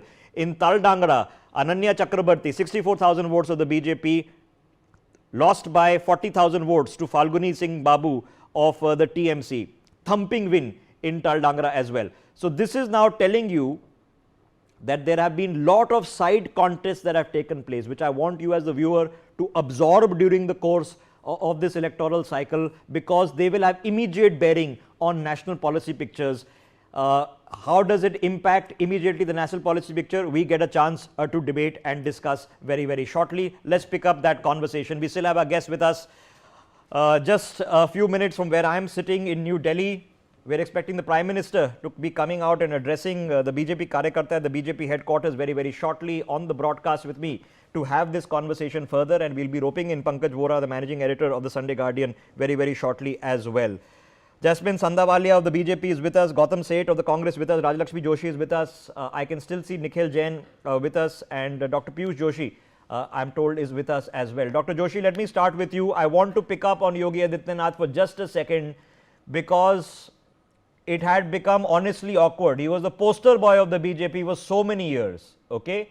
And with after what happened in the Lok Sabha polls, there was a point of time where even the BJP guys, were trying to sort of stay away. They didn't want to even be seated next to him in certain kind of public functions. Does this Bypoll set us some sort of pattern? Well, certainly the pattern is very clear that all is not hunky-dory when it comes to Yogi Adityanath and Narendra Modi's equation, because the central leadership is certainly not liking him, and that is why people were not willing to sit beside him. So what Yogi Adityanath has already proven, that he still holds a tighter grip on the state of Uttar Pradesh, and when it comes to the Vidhan Sabha elections, he can certainly pull through, and that's what he has shown. But Samajwadi Party has also taken 3 seats, and they need to work hard on that. And so does all of the opposition parties when it comes to tackling the Bharatiya Janata Party in one-on-one contest. Okay. The reason I asked this question, okay, and I'm just I'm putting it out there, Pankaj Vora ji, because Pankaj Vora ji, now there's been a problem that has happened in UP. Subsequently, predictable good performance in Haryana, better than predicted for sure performance in Maharashtra. Okay, Jharkhand was supposed to be a challenge. A decent performance in the UP Bypolls. Should the BJP be suddenly feeling a little bit better about the rise of Akhilesh as a challenge in UP? Certainly, BJP will be more relaxed with the results, and is in a very comfortable position. And Parliament session begins early next week, and the BJP will go there with its chin high and with so much of confidence which comes with any kind of victory. And so far as these wins are concerned, the victory in Maharashtra is spectacular. Many people did not expect it to be this way. It's a landslide. In UP, Yogi has performed exceedingly well, as you were mentioning yourself. He has taken away some seats from Akhilesh Yadav, and Akhilesh Yadav, who was looking very strong after his very impressive showing in parliamentary polls, is suddenly going to be on back foot and needs to introspect as to what went wrong for his nominees so far as these assembly bypolls were concerned. Yogi has also been put to test by the BJP's section of BJP's central leadership, which had guns blazing out for him after the poor performance of the BJP or unexpected performance of the BJP in parliamentary polls. And now he had said that tickets were not distributed by me, they were distributed by Delhi, so why blame me? Okay. So now he's in a more comfortable. Okay, Pankaj Vora, you've been doing this long since before I was born. So I'm going to ask you the difficult question: is there a temptation for the BJP to call for early election in UP, okay, to prove a point and sort of wipe out what happened in the previous Lok Sabha? Well, I don't think that will happen. If it does, then it will be supreme confidence on part of the BJP's central leadership. Right now, Yogi is in full command. They are very well placed they have a government which has no threat from any quarter. That government is praised for bringing some sort of a semblance and, improving the law and order situation in the state. I don't think, personally speaking, that they will go in for early elections, but then it is for any party or the leadership to decide as to what the next course will be. My understanding is that there is a temptation and a conversation regarding this. Because remember, UP elections, by the time they happen, it becomes very close to the 2029 elections, a couple of years away. And do you want to live with the fact that Akhilesh Yadav had that performance which he's going to be hoisting up for a long period of time? It's an open question. Is it easy to do this? No, it's not. Because if you're sitting comfortably, why would you want to, shake the waters a little bit? Let me get Jasmine Sandawali on this conversation. Jasmine ji, I want to take your thought, because of course we've been discussing Maharashtra, we've been discussing Jharkhand. I want you to take your thought to the UP bypoll results. You've taken a few seats away from the Samajwadi Party, which is contrary to what should have happened. By logic of the trends and the momentum that was set in the Lok Sabha election, it was the Samajwadi Party that should have taken a few seats away from you. So what is this telling us about the microcosm post Haryana, post Maharashtra, now in UP? You see, one has to read this precedent that in the parliament elections, the voter casts his vote on a different mindset. And when there is an assembly election, the voter is more concerned about his immediate needs, which are his electricity, civil hospitals, education, the day-to-day governance and the day-to-day interaction that he has with the government officials. And I think the BJP has done considerably well. Our Chief Minister, the BJP Chief Minister, Mr. Yogi Dadya, is a very, very proactive Chief Minister. And yes, we did lose a number of seats in UP. We are not denying that. We would have been happier had we been more comfortably placed. But he has proven to everybody and to the opposition that he still has full control over the state, and his performance is being appreciated, and the choice of our candidates in the election and our proactive approach has translated into So nothing succeeds like success. So let's not kid ourselves. Yes. The Lok Sabha performance, even though it was a historic third term, first time ever a historic third term for the BJP, they would have wanted it to be more than 272. The difference between 272 and 240 or 244 was pretty much UP, Bengal, Maharashtra. Okay. Now there's been and Haryana. They lost 5 seats in Haryana. Okay. So comeback in Haryana, comeback in Maharashtra, okay, has happened. I can't say any comeback is in the offing in Bengal. Okay, Jasmine ji wants to make an interjection, and I want to put this thought to Nikhil before we see the Prime Minister. Jasmine ji, go ahead. You see, in Haryana, there are 10 parliament seats. We retained 5 seats in Haryana in the parliament election. So that meant that there was not such extreme anti-incumbency against the BJP. Okay, ma'am, the glass is either half empty or half full. It depends on how you look at it. Give good candidates, and there was huge infighting between the Congress. The Congress became very complacent after the Parliament election. Mr. Rahul Gandhi has that in him that he does marginally well and he becomes very complacent. There was already a infighting between Shailja and Bhupinder Hooda.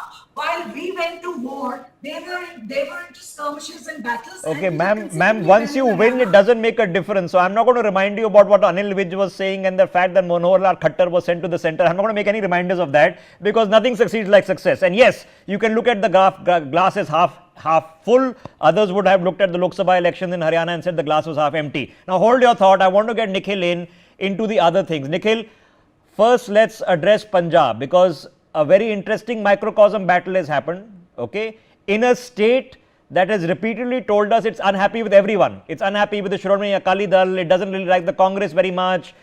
It is not too thrilled with the Aam Aadmi Party, but definitely does not want the BJP either. The Punjabi voter is hunting for something, but today they've come out and said that yes, in a straight head-to-head Congress-BJP, Congress-Aam Aadmi Party, we still pick up. What is that telling us? I think, Rishabh, we need to look at the larger picture. So there's this interesting analysis, short analysis I've done that I'd like to share with your viewers, that in these Bypoll elections, or Assembly Bypoll elections, 14 different states had elections, total of 48 seats. In 14 of these states, 9 out of 14 of these states, every single seat that went to a bypoll was won by either the ruling party or a ruling alliance member. Correct. In the remaining 5 states, that is Kerala, one was won by the Congress, Madhya Pradesh, 1 out of 2 by Congress, Punjab, 1 out of 4 Congress, Rajasthan, 1 out of 7 Congress, and Uttar Pradesh, 2 out of 9 Samajwadi Party. So basically the trend that we are seeing across these 14 states is that either the ruling party or the ruling alliance takes away all the seats that go to bypoll or a heavy thumping majority of it. So I'm not going to take any, I'm not going to draw any conclusions of this being a SP versus the BJP battle in Uttar Pradesh or an INC versus AAP battle in Punjab. And I've been making this point since the morning that I think in the state elections, voters have become really transactional. They only care about, they're largely caring about what goes in their pocket, whether their work is done or not. They're not really caring about the likability of a leader. They're not really caring about ideology and things like that. And obviously, when you have an incumbent government of a particular party and by-elections happen, and you know that those by-elections are not going to change whatever the government is. Yes. People would have a very, very high so I have tendency mentioned to vote for the ruling party MLA for the simple reason. It is definitely home advantage for the ruling party in that state. Okay.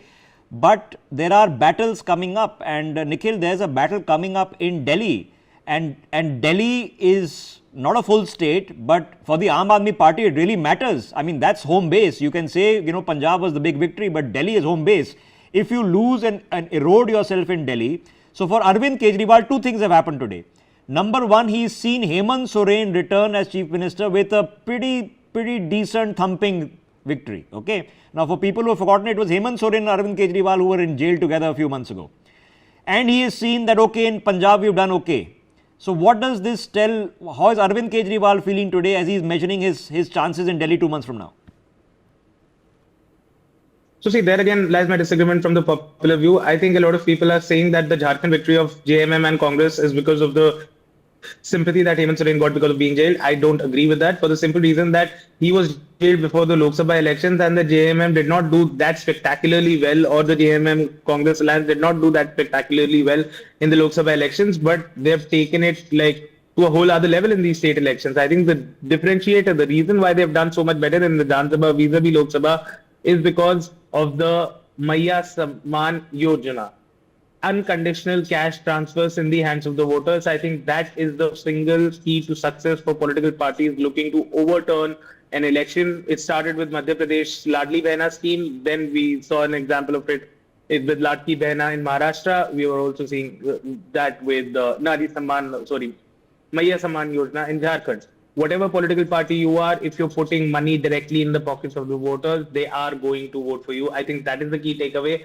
And Arvind Kejriwal, quite frankly, in recent times, is the pioneer of that sort of politics. I'm not going to comment whether it's good or bad, good economics, bad economics. That's a discussion for another time. But so far as political fortunes are concerned, I think Arvind Kejriwal, because of this very reason, would be in a much stronger position. Okay, fair enough. He's Fair somebody enough. who It's can an deliver on assessment. I'm assuming you, as I heard you make this point a few minutes ago with my colleague, I'm assuming you're not saying that the voters are corrupt and that can be bribed, but you're saying that yes, as a policy measure, as an electoral measure, as a poll sop, it is working, and if it's working, more political parties will try it, and those who are already doing it will likely to do better. Fair enough. Okay. Now, I want to get Rajalakshmi Joshi into this conversation and come back to the subject. So, I've taken you to the segues. I wanted you to just understand these other things that are going on in the electoral cycle. We're waiting for the BJP party president, and the Prime Minister to be speaking very, very shortly. That's a live shot on your screens. Rajalakshmi Joshi, let me bring you in and let's come back to the brass tacks. Okay. In a reality check in Maharashtra, which has been delivered, the worst performance has been delivered to the party that should have been the national opposition, that did extremely well in the Lok Sabha elections.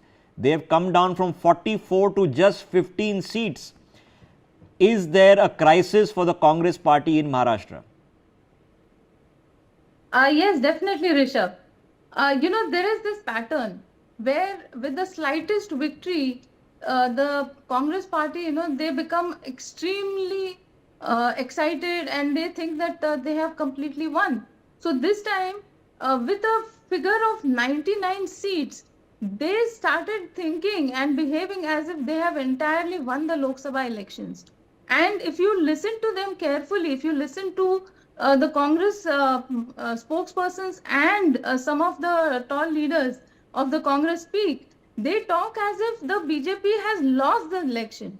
So it is, they have completely forgotten that the BJP in an alliance with the alliance partners have actually won the election, and now today it is the Modi government that is here in power.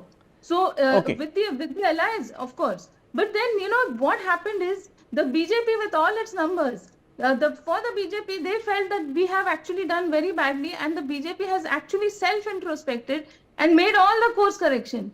Whereas the Congress has continued with the same narrative, the same agenda, which the BJP has already taken care of in Haryana. So the Congress actually should have done some course correction at least after Haryana. But they continued with the same narrative in Maharashtra. And they also But it was working for them, they would think, in the Lok Sabha. They would think it worked for them in Karnataka. So why shouldn't it work for them elsewhere? So, but let me get Gautam Seth of the Congress in on this. Gautam Seth, okay, since the Lok Sabha, there have been 4 elections. Now, on face value, the BJP has only won 2 of the 4. But the other 2 were Kashmir and Jharkhand. And J&K was won by Omar, not by the Congress. And Jharkhand has been won by Soren, not by the Congress. So how can you tally that up for yourselves? No, Rishabh, I'm sorry. When you say that, Jharkhand has been won by JMM and not the Congress, they haven't got absolute majority. It was a pre-poll alliance. The Congress and JMM have equally contributed to the win that has happened in Jharkhand. And to totally dwarf the Indian National Congress's contribution in the Jharkhand elections will not be justice to our workers who have worked day and night there. We agree that we could not stand up to the expectations and how much the people wanted us to do in Maharashtra. We agree that the people did not resonate with our elections the way they should have. But on the contrary, there were also Sam Dam Dand Bhed. The excessive use of the money and muscle power happened in Maharashtra in an unprecedented manner. But all said and done, today is not the day to discuss all of that. Today is the day for the Congress to introspect itself in Maharashtra, but also to drive motivation from the hard work and the deliverance that has been done by our workers in the state of Jharkhand. Also to take motivation from the massive victory of more than a 4 lakh margin in Wayanad. So you have to look at the picture as a whole. You can't look at the cake by just one slice out of it. The cake is to be seen as the whole baked. In the longer term, I agree with you. In history, we'll remember this as the day, not necessarily as the day that Congress lost Maharashtra. It will be the day that Priyanka Gandhi entered parliament for the first time. I'm sure that's what the party is going to look at also. But a loss is a loss. And it's not just a loss, it's a really bad loss. So let me get Pankaj Vora into this. Pankaj Vora, that's the mathematics. 4 elections have taken place since Lok Sabha.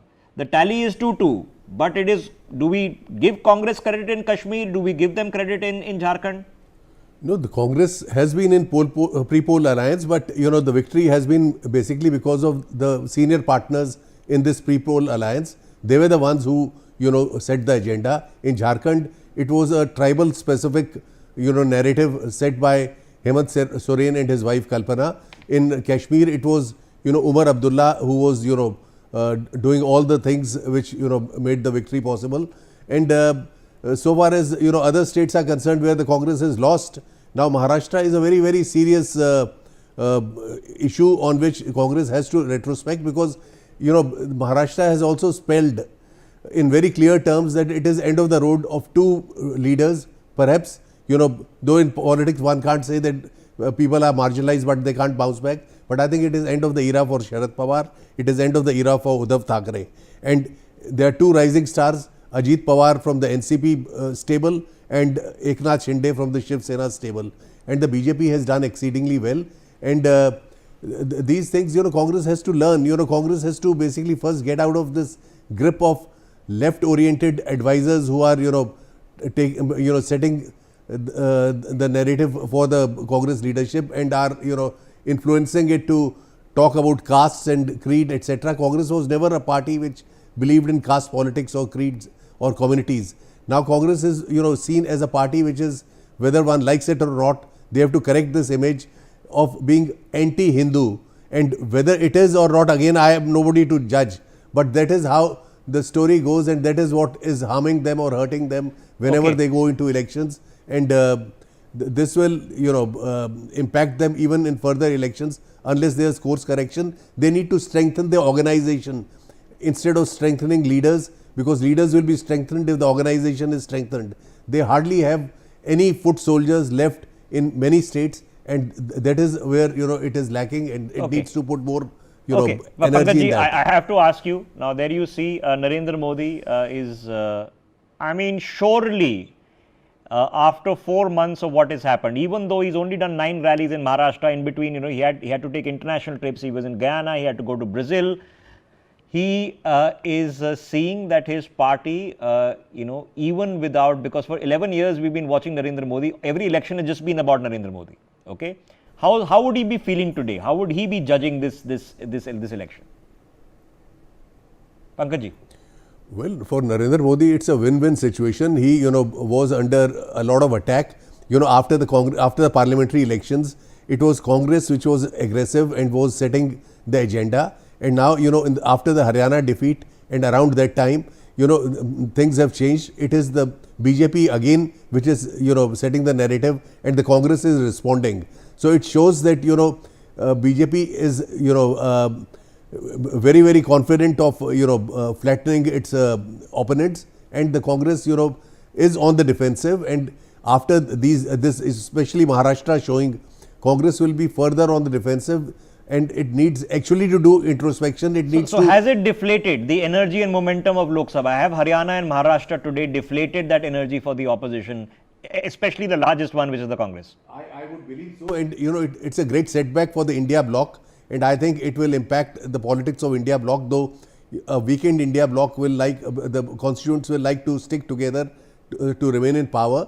But Congress is on the back foot, and the kind of confidence it was exuding after the Lok Sabha polls, some of it must have come down. The interesting factor is, and people can agree or disagree, but the interesting factor is, and for somebody like us who've been tracking it now non-stop for 11 years, pretty much every election for the last 11 years has been about Narendra Modi, whether people like it or don't like it, voting for him or voting against him. But the domineering factor has been Narendra Modi.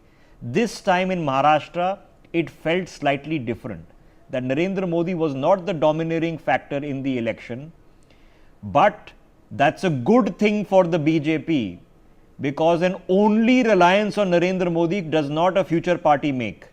So there are lots of thoughts that for the BJP to feel good about today, lots of introspection for the others that are required as well. But BJP as a unit is going to be feeling a lot better, and Narendra Modi is going to be feeling better that he had the chance to go to Brazil and Guyana and all the other places to represent and work for the country, knowing full well that his party back home could outperform despite the fact that he is running the country. And for sure, Haryana and Maharashtra have now turned the momentum back in favor of the Bharatiya Janata Party. Let's go straight across and listen in to what the Prime Minister is going to say after, of course, we hear from the other party leaders, including JP Nadda and Amit Shah. Let's listen in. हमारे मध्य में देश के प्रधानमंत्री आदरणीय नरेंद्र मोदी आ गए, तालियां बजाकर मोदी मोदी मोदी मोदी, सब तालियां बजाकर अभिनंदन करेंगे, मोदी जी का स्वागत करेंगे। हमारे देश के प्रधानमंत्री, विश्व के एकमात्र नेता परम आदरणीय नरेंद्र मोदी जी हमारे मध्य में आपका स्वागत स्वीकार करते हुए, आपका अभिनंदन करते हुए, हम भाग्यशाली है कि हमें ऐसा नेतृत्व मिला। आदरणीय नरेंद्र मोदी, आदरणीय मोदी जी, मोदी मोदी मोदी मोदी मोदी मोदी, हमारा नेता कैसा हो। आदरणीय, मैं अभिनंदन करता हूं, मैं निवेदन करता हूं कि राष्ट्रीय अध्यक्ष जी पुष्प माला द्वारा और सभी हमारे वरिष्ठ नेतागण, आदरणीय राजनाथ सिंह जी, आदरणीय अमित शाह जी भी हमारे देश के प्रधानमंत्री नरेंद्र मोदी जी का पुष्प माला द्वारा अभिनंदन करेंगे। सभी नेतागण आदरणीय मोदी जी का अभिनंदन करते हुए पुष्प माला का ताली बजाकर अभिनंदन करेंगे आप सब उनका। मोदी मोदी मोदी मोदी मोदी।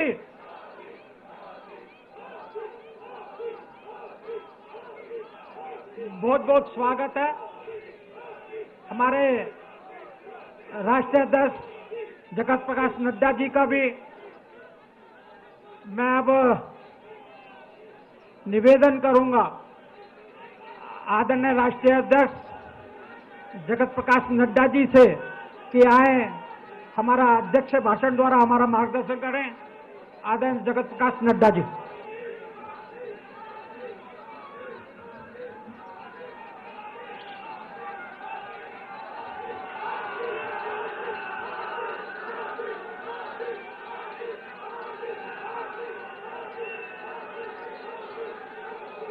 बोलिए भारत माता की, भारत माता की, भारत माता की। मोदी जी आप आगे बढ़ो, मोदी जी आप आगे बढ़ो। मोदी है तो, मोदी है तो। आज के इस विजय श्री के आभार कार्यक्रम में मंच पर उपस्थित हम सबके यशस्वी प्रधानमंत्री आदरणीय श्री नरेंद्र मोदी जी, हमारे रक्षा मंत्री श्री राजनाथ सिंह जी, गृह मंत्री अमित भाई शाह जी, और यहां इतनी बड़ी संख्या में एकत्र आए देवी और सज्जनों, मीडिया के मेरे साथी और करोड़ों लोग जो इस समय डिजिटल दुनिया के माध्यम से जुड़े हैं, आप सब की ओर से आज के इस आभार कार्यक्रम में और विजयश्री के कार्यक्रम में मैं अपनी ओर से और आप सब की ओर से आदरणीय प्रधानमंत्री जी का हार्दिक अभिनंदन करता हूं, स्वागत करता हूं। मित्रों, ये ऐतिहासिक दिन, ये विशेष दिन जो आज भारत की जनता ने, महाराष्ट्र की जनता ने और विभिन्न राज्यों के उपचुनाव ने जो संदेश दिया है, वह निश्चित रूप में जिस कार्य को, जिस साधना को आदरणीय प्रधानमंत्री मोदी जी ने देशवासियों की सेवा करने का संकल्प उठाया, उस पर फिर से एक बार जनता ने मुहर लगा दी है। इसके लिए विशेष करके महाराष्ट्र की जनता, विभिन्न राज्यों में उपचुनाव की जनता और झारखंड की जनता को मैं बहुत बहुत धन्यवाद देता हूं, आभार व्यक्त करता हूं। मित्रों, जब मैं प्रधानमंत्री जी का अभिनंदन कर रहा हूं और आज सवेरे जब नतीजे आने शुरू हुए तो हमें यह भी ध्यान में रखना चाहिए कि कल ही प्रधानमंत्री जी अपने 5 दिन की यात्रा में नाइजीरिया, ब्राजील और गयाना से होकर के आए हैं और दुनिया में आदरणीय प्रधानमंत्री जी ने अपनी छाप छोड़ी।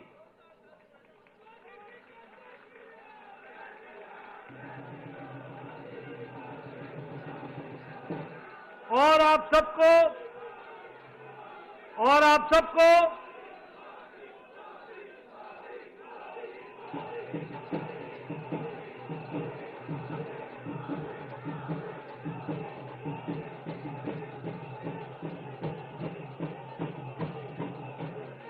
सबको जानकर ये खुशी होगी कि नाइजीरिया ने और गयाना ने आदरणीय मोदी जी को अपने सर्वोच्च सम्मान के साथ उनको सम्मानित किया है।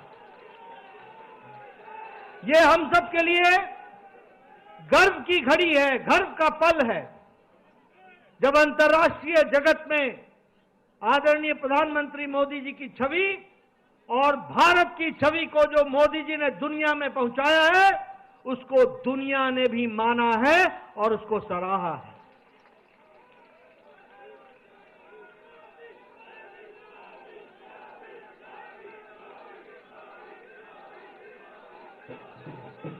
मित्रों,